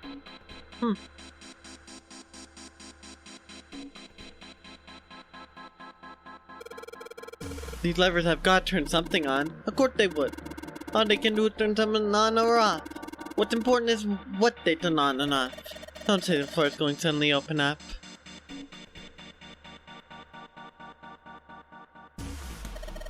Alright, let's pull the lever. That water? What the hell? What's going on? Will you calm down? It's just water going somewhere. Sounds like it's underneath us. That means floor. Oh! Junpei, look! What's she? Oh damn, I can see through the glass now. Oh boy. The BS. Can you guess what those numbers are? 'Cause I can. So it would be 14, 15, 11, and no. 13, 11, 15. Alright, so 14, 13, 11, 15. I think that's what we want from that.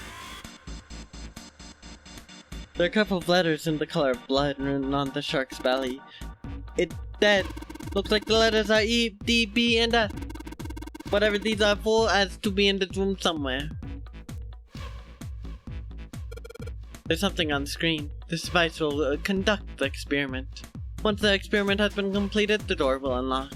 First, adjust the switches to match the blocks in the sample above. I don't know what the thing is, but we gotta figure out this puzzle. It's right next to a torture chair. Whatever it is, I don't think it's good. Anyway, we just adjust the switches to match the blocks on top, right? You adjust the switches shown at the four corners of the screen, then you press the check button. We don't know what this thing does. You can always come back to it later. There are lots of other things you could do. Oh yeah.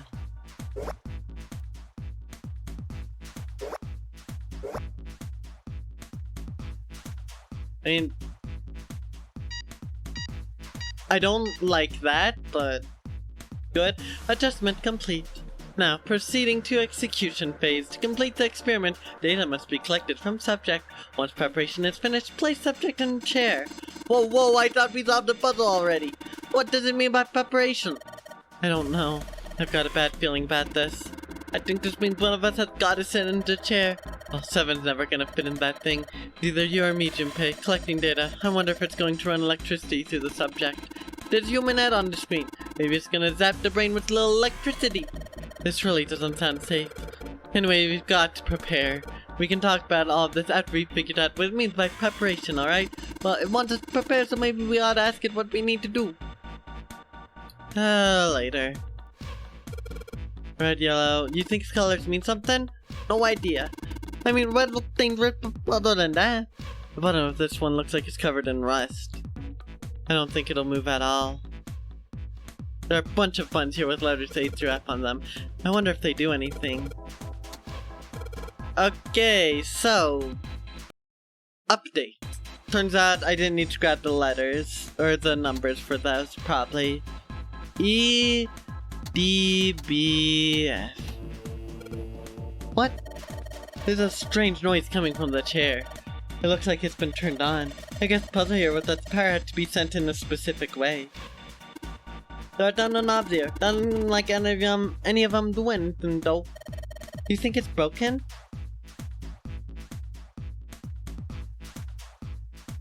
There are a number of ominous looking tools and instruments here. Let's see, we've got an Adze and Nama, a pair of forceps, and these other things are too old and broken. I have no idea what they are. Hey, does this wrench look way too new to be here with all this other stuff? Yes, it does. I didn't notice it before you mentioned it, but it's not rusty at all. Nice wrench, I guess. The cover is bolted on there pretty good. Should be able to get those bolts off with this wrench we just found though. Sweet, it's open. The hole's too small, you can't see in even with the cover off. Well, you can't see in, but there's enough room to stick your arm in. Are you sure you want to do that? There could be something dangerous in there. Okay, I admit. That scares me a little, but we need to see if there's anything useful in there. Alright, here we go, arm in the hole. Hey, I think I can feel something. Yeah, Neko, this is a lovely room. Don't we love to see it? No, we don't. Oh gosh, what did you just do, Reaper? It's small, cold, and hard. Doesn't feel like there's anything else in here. Alright, let's see what this thing is. Sun key. Ugh.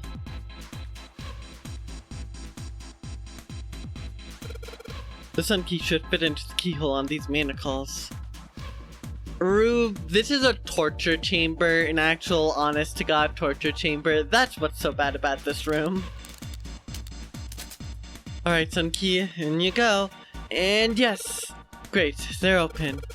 I don't think we're gonna need the sun key again in here, though. It seems unlikely. Alright, sun key, you've done your job. Into my pocket with you. That doesn't sound so bad. Guess it depends on perspective. Good for Santa. We're gonna, yeah, we can drag Santa through here next time. I'm sure we'll get our chance through. Very good point. Maybe we'll shock the crypto out of him. I don't think examining the chair is going to cause that machine to do anything. So you told Alec about you trying to get 999, but you only got to 200 because of garbage teammates, and because of said teammates I said, getting to 200 EVP at most and going on a losing streak is the size of your ego. First off, when you said trying to get 999, before my brain read the rest of that, my brain processed like, you're trying to get this game and you're telling Alec about it, huh? And then I read the rest and I'm like, oh, that's what you mean. Okay, that makes sense. But yeah, that's an oof moment for Alec. Right there, I can tell you that much. I should probably take a look at the monitor instead. The restraining device is unlocked. Please see the subject in the device. The message on screen was disturbingly detached. While it looks, well, like we thought, it's not going to work unless someone sits in it. How ironic that this would be the situation in which this slim, beautiful body is useful. Lotus, are you sure? I can sit in it and you can solve. Junpei's right. If we screw it up. The Seven couldn't bring himself to finish the thought. His eyes fell on the floor. Junpei followed them. Beneath them was the dead shark floating underneath the glass. Perhaps it had been killed by an electric shock. I'll be fine even if I've fallen. The shark is already dead. But... No one likes an indecisive man, Junpei. I can still give you advice from the chair, you know. I just don't want to stay in this room any longer than we have to. Go over that screen and let's get this over with. After her words had made it clear that Lotus would book no argument, she turned and walked towards the chair with no hesitation. I'm just gonna save real quick. But she did not sit down. Ugh. Despite what she had said, she did indeed feel hesitation. Her legs shook. Look, do you think you could do me one last favor? Don't say last. You're making me nervous. Just listen. If something happens to me, I want you to tell my daughters. Tell them that I love them very much. No, tell them that I will always love them. Daughters? You got kids? Yes, I do. I suppose they're about your age, Junpei. They're twins. I had them when I was young, after some things happened. Their names are Nona and... Oh no. Wait, Nona? Junpei's words shot out before he even realized what he was saying. No, Neko. No. He remembered the story Seven had told him. Aoi, Light, and Nona. Those were the names. Well, some of them. The kids that were there in the experiment, I mean. What the hell? What's wrong with you? Lotus took a step back from Junpei. Oh. Seven looked just as shocked as Junpei. He blinked his eyes rapidly as if he weren't sure if he was completely awake. No way, go on. Lotus, is your last name Kashiwabara? Lotus's eyes went wide. How do you know that? Are you serious? What the hell is this? There's no way you're that kid's mom. That kid? What do you mean, that kid? Why are you acting like you matter? Seven's brow furrowed. I have. What? Yeah, I met one of your kids. When? 9 years ago. Where? On this ship. Why were you? Not a short story. I don't care how long it is. Tell me, please, what happened here? Fine, I'll tell you. Seven glanced at Junpei, then turned back to Lotus and began to speak. It was the same story Junpei had heard only minutes before. Every detail. Yeah, a bit of an oops moment, Rube. Just a little. But... And then... That was when... From there... It looked like... Just that dip. Finally. That's all I remember from 9 years ago. At last, Seven finished. Lotus shook her head. Oh my god. Everything I've been looking for the last 9 years. The person who had all the answers was right here. Looking for? Yes, that's right. 9 years ago, my daughters disappeared. Then 9 days later, they came back. They never told me what happened to them over those 9 days. I took them to the doctor, but I was told they hadn't been hurt in any way. Still, I was sure that they had been through something terrible. So I couldn't bring myself to force them to talk about it. Oops, some more 9 factorial. Yep, there's so much damn 9. I don't know why. If I did, then I'd force them to relive whatever horrors they'd been through. I didn't have any choice. I had to try to ignore it and move on.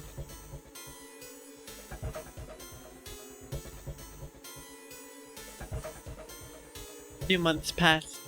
Gradually, they started to act like they always had before they disappeared.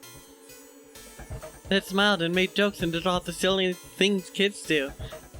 It got harder and harder for me to ask them about what happened. How could I ask them to remember that? Eventually, I knew there's no way I could do it. But I'm still a mother. I couldn't simply forget something terrible had happened to my children. So I decided I would investigate what happened on my own. I would find out what happened during those 9 missing days. What did you find out? Nothing. The police pretended to be concerned, but they didn't do anything. Once the 16 children who got missing came back, they were just... Even the media didn't talk about what happened. I figured someone was probably paying or threatening them to keep their mouths shut. Cradle Pharmaceuticals. No, probably something bigger even than that. Cradle Pharmaceuticals. Have you heard of them before? No, that's the first time I've heard of that name. 7, how did you find out that Cradle Pharmaceuticals was connected to kidnappings in the first place? I figured finding out whatever the victims had in common would lead me to the culprit. That's what any good cop does. What did they have in common? Every single one of the kids who disappeared had gone to this one hospital at one point.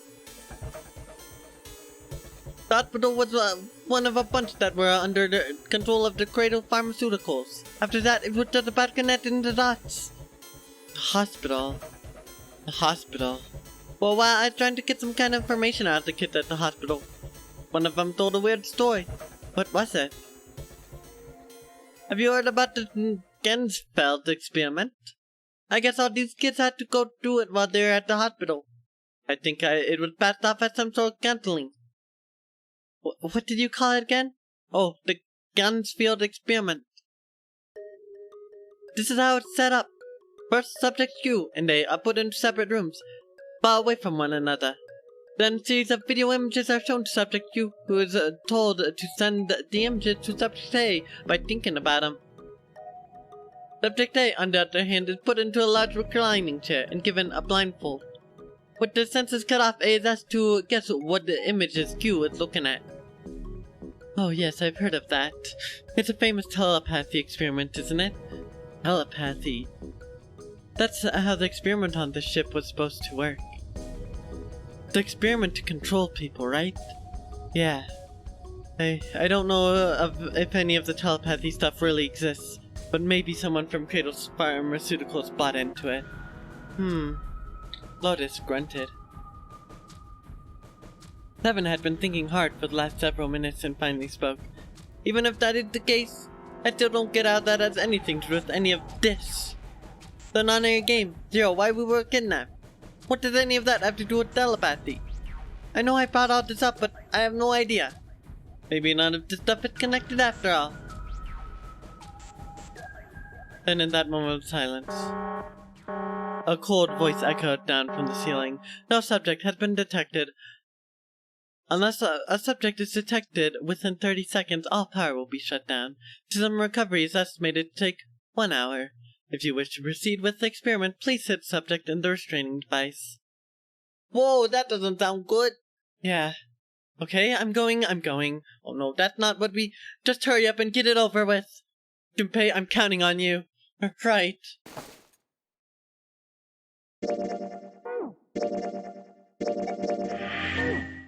Yep, no Santa, unfortunately.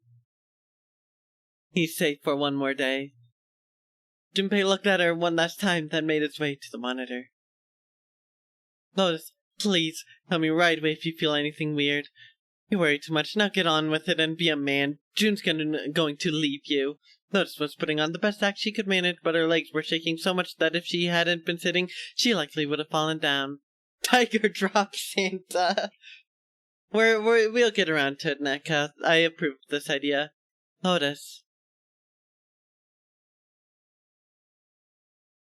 Is the next segment going to be the usual this game stuff? Do you mean like in game, like typical game stuff, or wait, what do you mean by that, Rube? Fallen down as an Undertale? Clearly. Oh, you mean this is going to lead to a death? That's what you mean. Okay. I don't know. Well, I do know, but I'm not gonna say. So you're just gonna have to see. Lock Santa up in a numbered door alone. That's letting him off too easy. We need to let him know that his crypto bro ways aren't right. Failure was not acceptable. Okay, let's do this. Junpei took one last deep breath and stared at the monitor.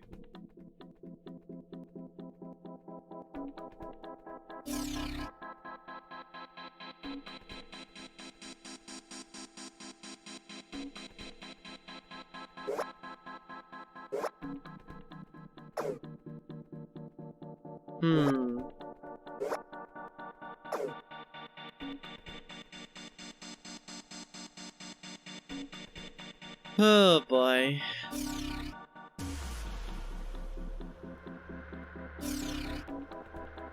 Oh no.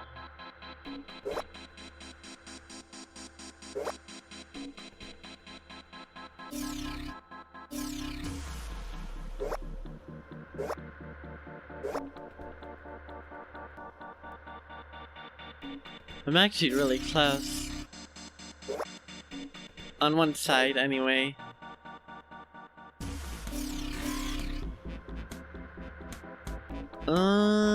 Boy.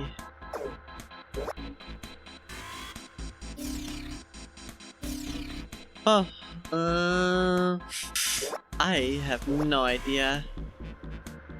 I wish there's a faster way to switch between the two. Well, I can do this, I guess.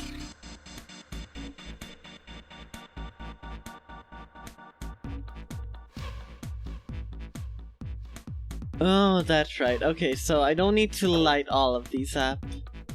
That's good. What about if I do this?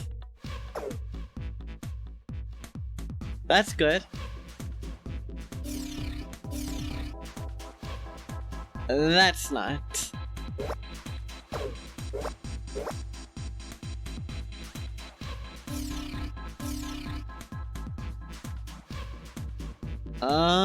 This is weird. That's good. Again. Oh. Okay, I got that basically completely randomly, but I'm not complaining. The experiment has concluded. The door will now unlock. You can hear the door unlocking. And now we've got a new message. Release subject from restraining device. Otis, are you alright? Yes, I am. I'm glad nothing bad happened, but I do think my life just got a little shorter. Hold on, I'll get you out right away. Let's get out of here, now. Being a guinea pig is not for me. Damn straight. I don't ever want to see this thing again.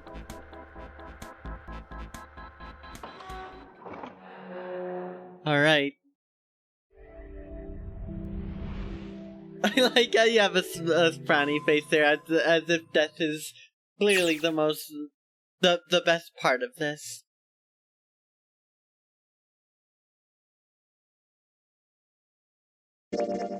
Oh, fun, Reaper, fun.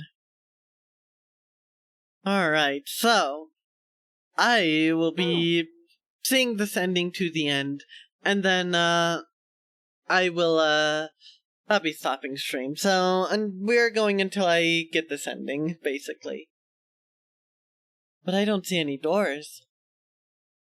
Guess we just need to keep going. Yes, death. No death, yes death, and maybe death. The three horsemen of the apocalypse. Not much, Rube. As you can see there, I have probably no more gameplay left, just novel stuff.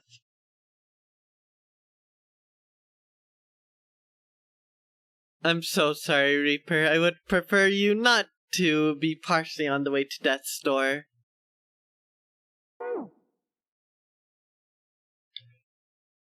But I don't see any doors. Guess we just gotta keep going. Right, let's go. They turned left twice before they saw the elevator. An elevator. That's what we need. Let's take this to C-Deck. Yeah, I figured something like that. We'll see what happens. Junpei pushed the C button.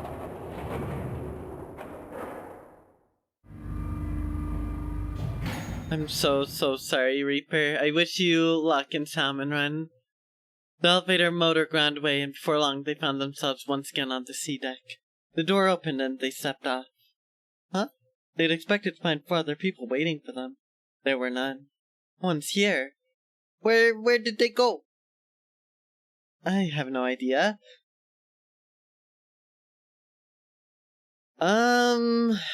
It's a learning experience, Reaper. That's my explanation. It's a learning experience. Lotus shrugged. Something in the pit of Junpei's stomach stirred. He tried to forget the feeling and took off down the long hallway before him. Hey, Junpei! We should follow him. Seven and Lotus followed at a run. They ran and ran and ran. The hallway seemed endless. I know where we need to go. The door behind the central staircase. There was a sun symbol on the keyhole of that door, and I happen to have the sun key in my pocket right now. This should open that door.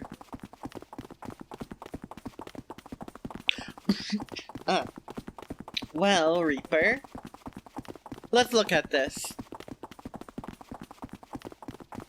I'm gonna be able to say that those weapons aren't even that bad. It's Bay that's the issue, Reaper. Just so you know, Reaper, I've gotten 999, but I have never gotten 200 EVP on Marooner's Bay. That's the only map that I have not hit the 200 EVP checkpoint on. I'm just gonna say it now. Those weapons are actually not half bad.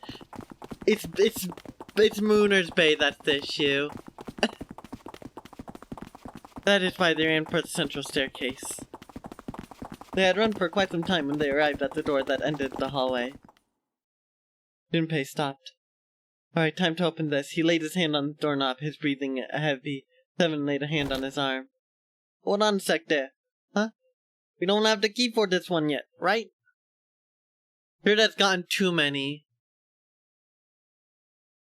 I've learned that Bay, I just need to get a quad, or at least 3 people to even try Bay. The last time I played on Bay, I had a team that did everything so wrong that I just ended up giving up. They did literally everything so wrong, I cried. There's the Jupiter symbol engraved over the keyhole. Huh. Very nicely done, Rube, you got way more lucky than I did. Oh, it's the Jupiter symbol. Seven was right, they had no Jupiter key. Then we can't open this door? Unfortunately, no, we can't. Jeez, the sun door's gotta be just on the other side of this, you know? We can't just stop. Frustrated, he twisted the doorknob. It's already been unlocked. Hey, it opened! What? The others must have found the Jupiter key. Well, what are we waiting for? As he spoke, he shoved the door the rest of the way open. They rushed through and stopped cold. What? The terrible scene before them made their blood run cold. 3 people lay dead on the floor, covered in blood. Oh, what? Why? Junpei felt cold sweat trickling down his spine. He couldn't breathe. His legs shook. His body felt cold, deathly cold, but his blood was boiling hot. He could feel his mind beginning to fade. He couldn't think, he couldn't concentrate. His mind was blank. Oh, what the hell? What the hell happened? Seven's voice was weak and broken. He edged towards the bodies and his movement stiff. Clover! He bent down over to Clover and pressed his fingers to her wrist. He's dead. Suddenly Los moved. Before he understood what was happening, her hand was in Junpei's vest pocket. Hey, what are you doing? He leapt back. Los looked at him, terrified. The key, give me the sun key. Why? Why do you think we have to get out of here before the murderer comes back? The murderer? The murderer. Once again, Junpei looked at dead bodies.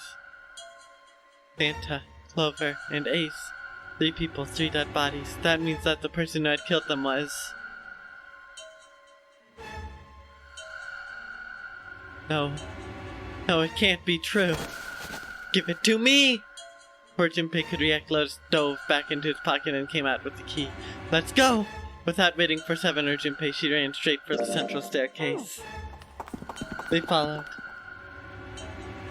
Junpei shut his eyes and swallowed his emotions. Morning would have to wait. Yeah, Rube. Yeah. Lova is dead. And things ain't looking good. Soon they stood in front of the door. Open. Lotus shoved the sun key into the keyhole and twisted it hard. But... Why? What happened? Nothing. Nothing happened. I didn't feel it unlock. Oh no, it wrong key? I don't know, maybe. Lotus sighed, defeated and leaned against the doorknob. She felt it twist. A small gap appeared between the door and the frame. It's open. What the hell is this? You mean the door was already unlocked? Why? How would I know that?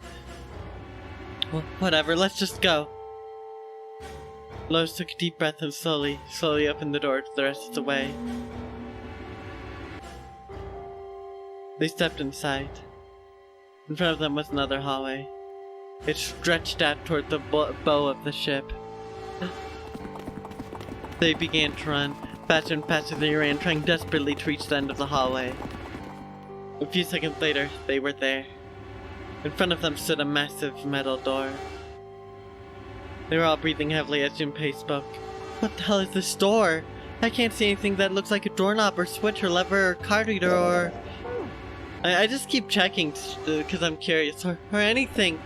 How are we supposed to get through this? We don't have a choice. We're gonna have to go back. No, I'm not going back there. There's a murderer back there. There's more stark terror in Lotus's voice than authority. She is almost begging. But I don't see any other doors. As he spoke, Seven stepped forward towards the door in front of them, as if to illustrate that it was the only door. You made your meme build after 3 days? Nice, Autopop. Congrats on the pure quick super jump. No way. It opened by itself. It's an automatic door? Look guys, I've got a really bad feeling about all this. The other doors were already unlocked and this one's automatic. We haven't seen anything like this before. Bad feeling? How could their situation possibly get worse? 3 people are already dead. We've hit rock bottom. This can't get any worse. Hey, Junpei! He stepped through the door. I can't take this anymore. No one can. And whatever hope Junpei had managed to summon disappeared. No. It's a lie. It's gotta be. This can't be real. No, it's impossible. It's a dream. Just wake up already. Someone please tell me it's all just a joke. I'm imagining things. Yeah, that's it. This is obviously a lie. It's a big elaborate trick, an illusion or something, or a dream. It's all made up. It wasn't real, right? June. No, the codenames mean nothing now. Connie.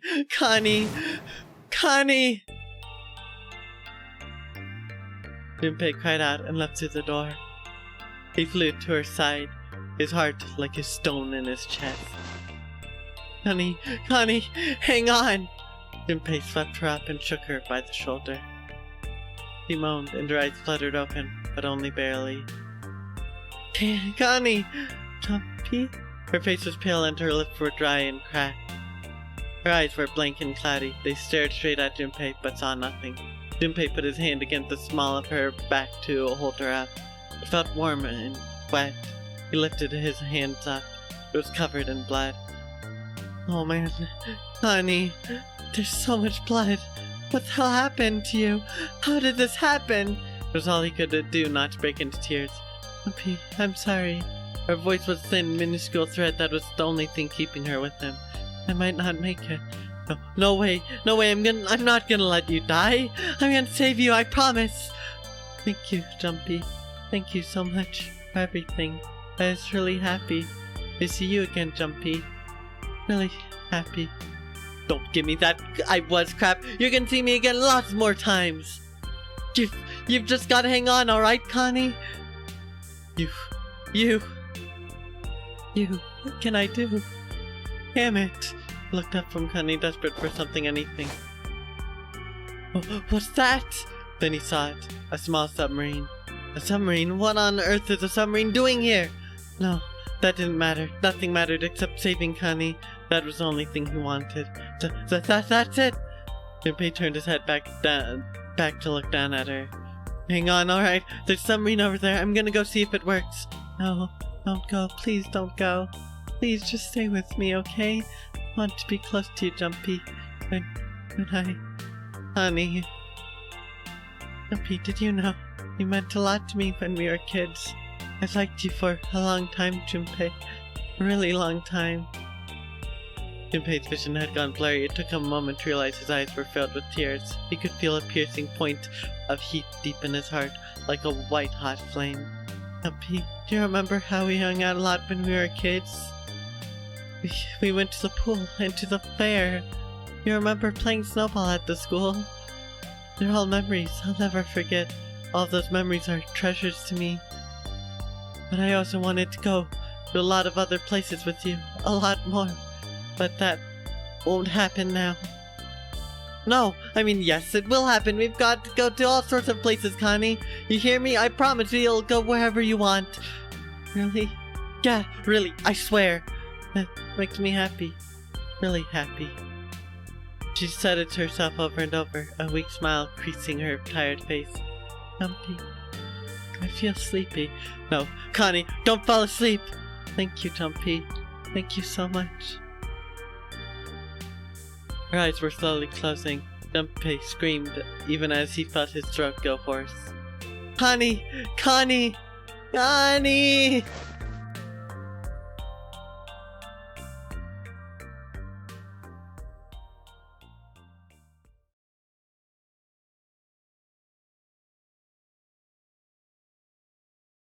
Rip June, rip Connie.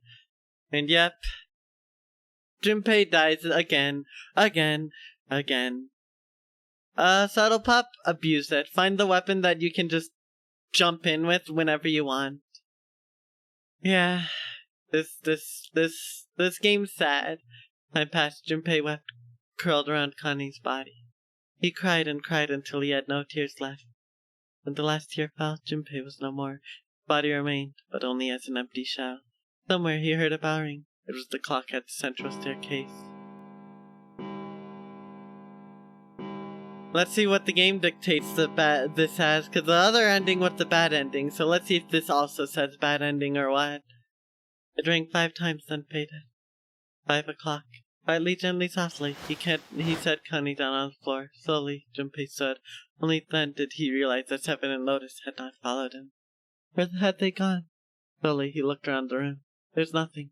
No sign that they had ever been there. It felt as though every part of Junpei's body was made of lead. Slowly, he made his way to the door. As he approached it, it opened, sliding apart with the sound of grinding stone. We know Santa dies here, so I guess that's one solace. The Crypto Bros didn't win. Junpei passed through the gate and into the hallway. His heart rattled in his chest, an empty, lifeless feeling. It had been so utterly broken that there's nothing left to feel. When he saw their bodies, he simply stared. It was a lake, a sea of blood. Ooh, a body is slain. There's no need to check. There's no breath left in them. His eyes lit on Lotus's wrist. Her bracelet, it was gone. He stared. It meant nothing to him. He didn't care anymore. He couldn't care anymore. Junpei's body felt numb. Part of him knew the lump of lead in his chest had once been a heart. He couldn't quite remember what it had been for. Into the empty crowd, he put himself out of his pain. Oh. Yeah, Seven's gone. Clearly, the Ninth Man is the one behind this. Clearly. Tears poured from his eyes in great streams. He wasn't sure why. He gave up trying to make them stop. He turned around, the door opened again, and slowly, numbly, he walked through. He kept walking. Why stop? The object set in motion. Simple inertia carried him forward. Eventually, he found himself in front of the submarine. His arm reached for the hatch.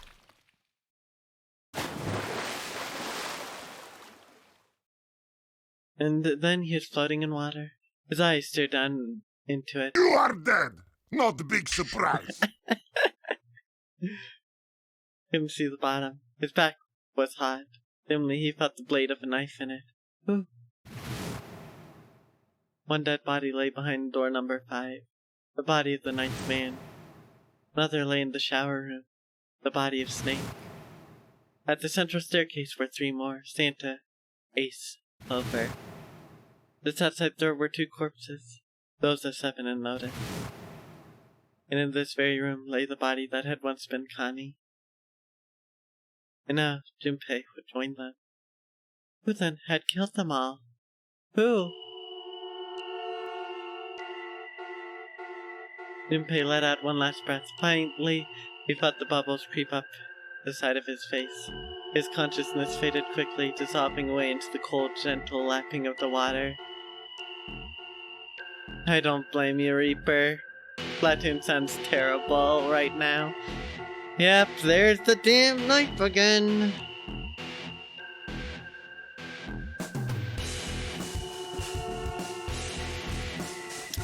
Lovely little ending. It's A, B, C, D, E, and F, of course. Wave 1 high tide glow flies. Jump off, probably, Reaper. You probably just gave up immediately. I don't even blame you if that's what you did. Self-combust is a valid one. Yep. I'm not surprised.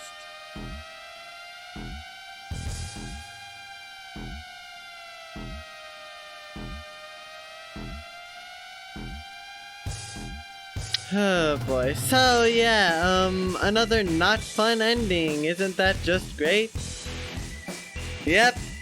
I honestly think it's kind of dumb that they don't even give you any kind of hint towards the killer during these endings, not even slightly. Maybe the first bad ending, fine, but something like this, like...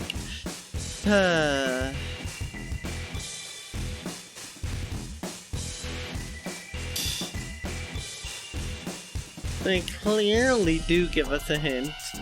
No, they don't. Yeah, well, we're just gonna have to see next time, when we are probably going to get around to at least 2 other endings, maybe. I suspect probably 2 more streams of this before we finish the game, so we're gonna see. And, or is it? You tell me, game.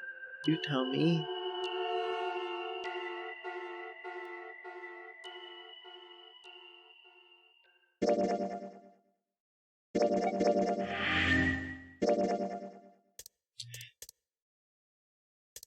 Yeah, now, cause we don't have too much. Cause, see, what I did, I just had to go through all of that, but now I just need to get this alternate path.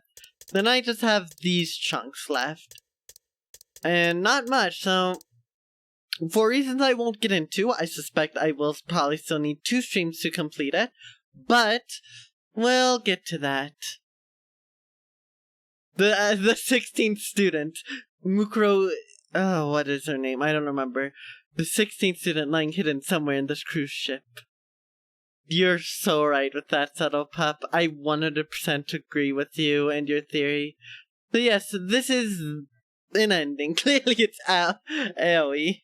Clearly that's the ending. That's the 16th student.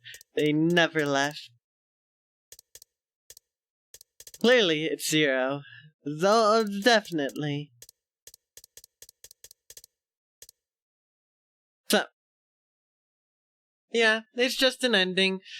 I guess every single person was put out of their misery. You learned more, and so it's something, right? Right. So, clearly they are the ultimate despair. Am I right? Or am I right? But, thank you everyone for watching up to this point. Every Wednesday I stream a story game, this time being the Zero Escape Non-Air Games collection. If you want to stay up to date with any of that, feel free to join my Discord if you aren't already. Yeah, we got a lot more into from this ending than we did the other one, so I'll take it. It's better than nothing. I don't know, Neko. I don't know. It clearly they could cut off the wrists. I mean, Danganronpa did that. But yeah, I will be streaming Splatoon 3 this upcoming Friday. And I will also be streaming some Under the Story Google Translated Undertale on Monday, so that'll be fun. Okay, I guess we should get raiding out. Wait, what are you thinking? Yeah, the Danganronpa 3 anime was just an ordinary games, Neko. I'm glad we could come to this very, very good realization. I think that's good and cool. Alright. Well, I think, since it's been a little bit, let's raid out to my good friend Thunder, who is currently playing some Mario Kart 8.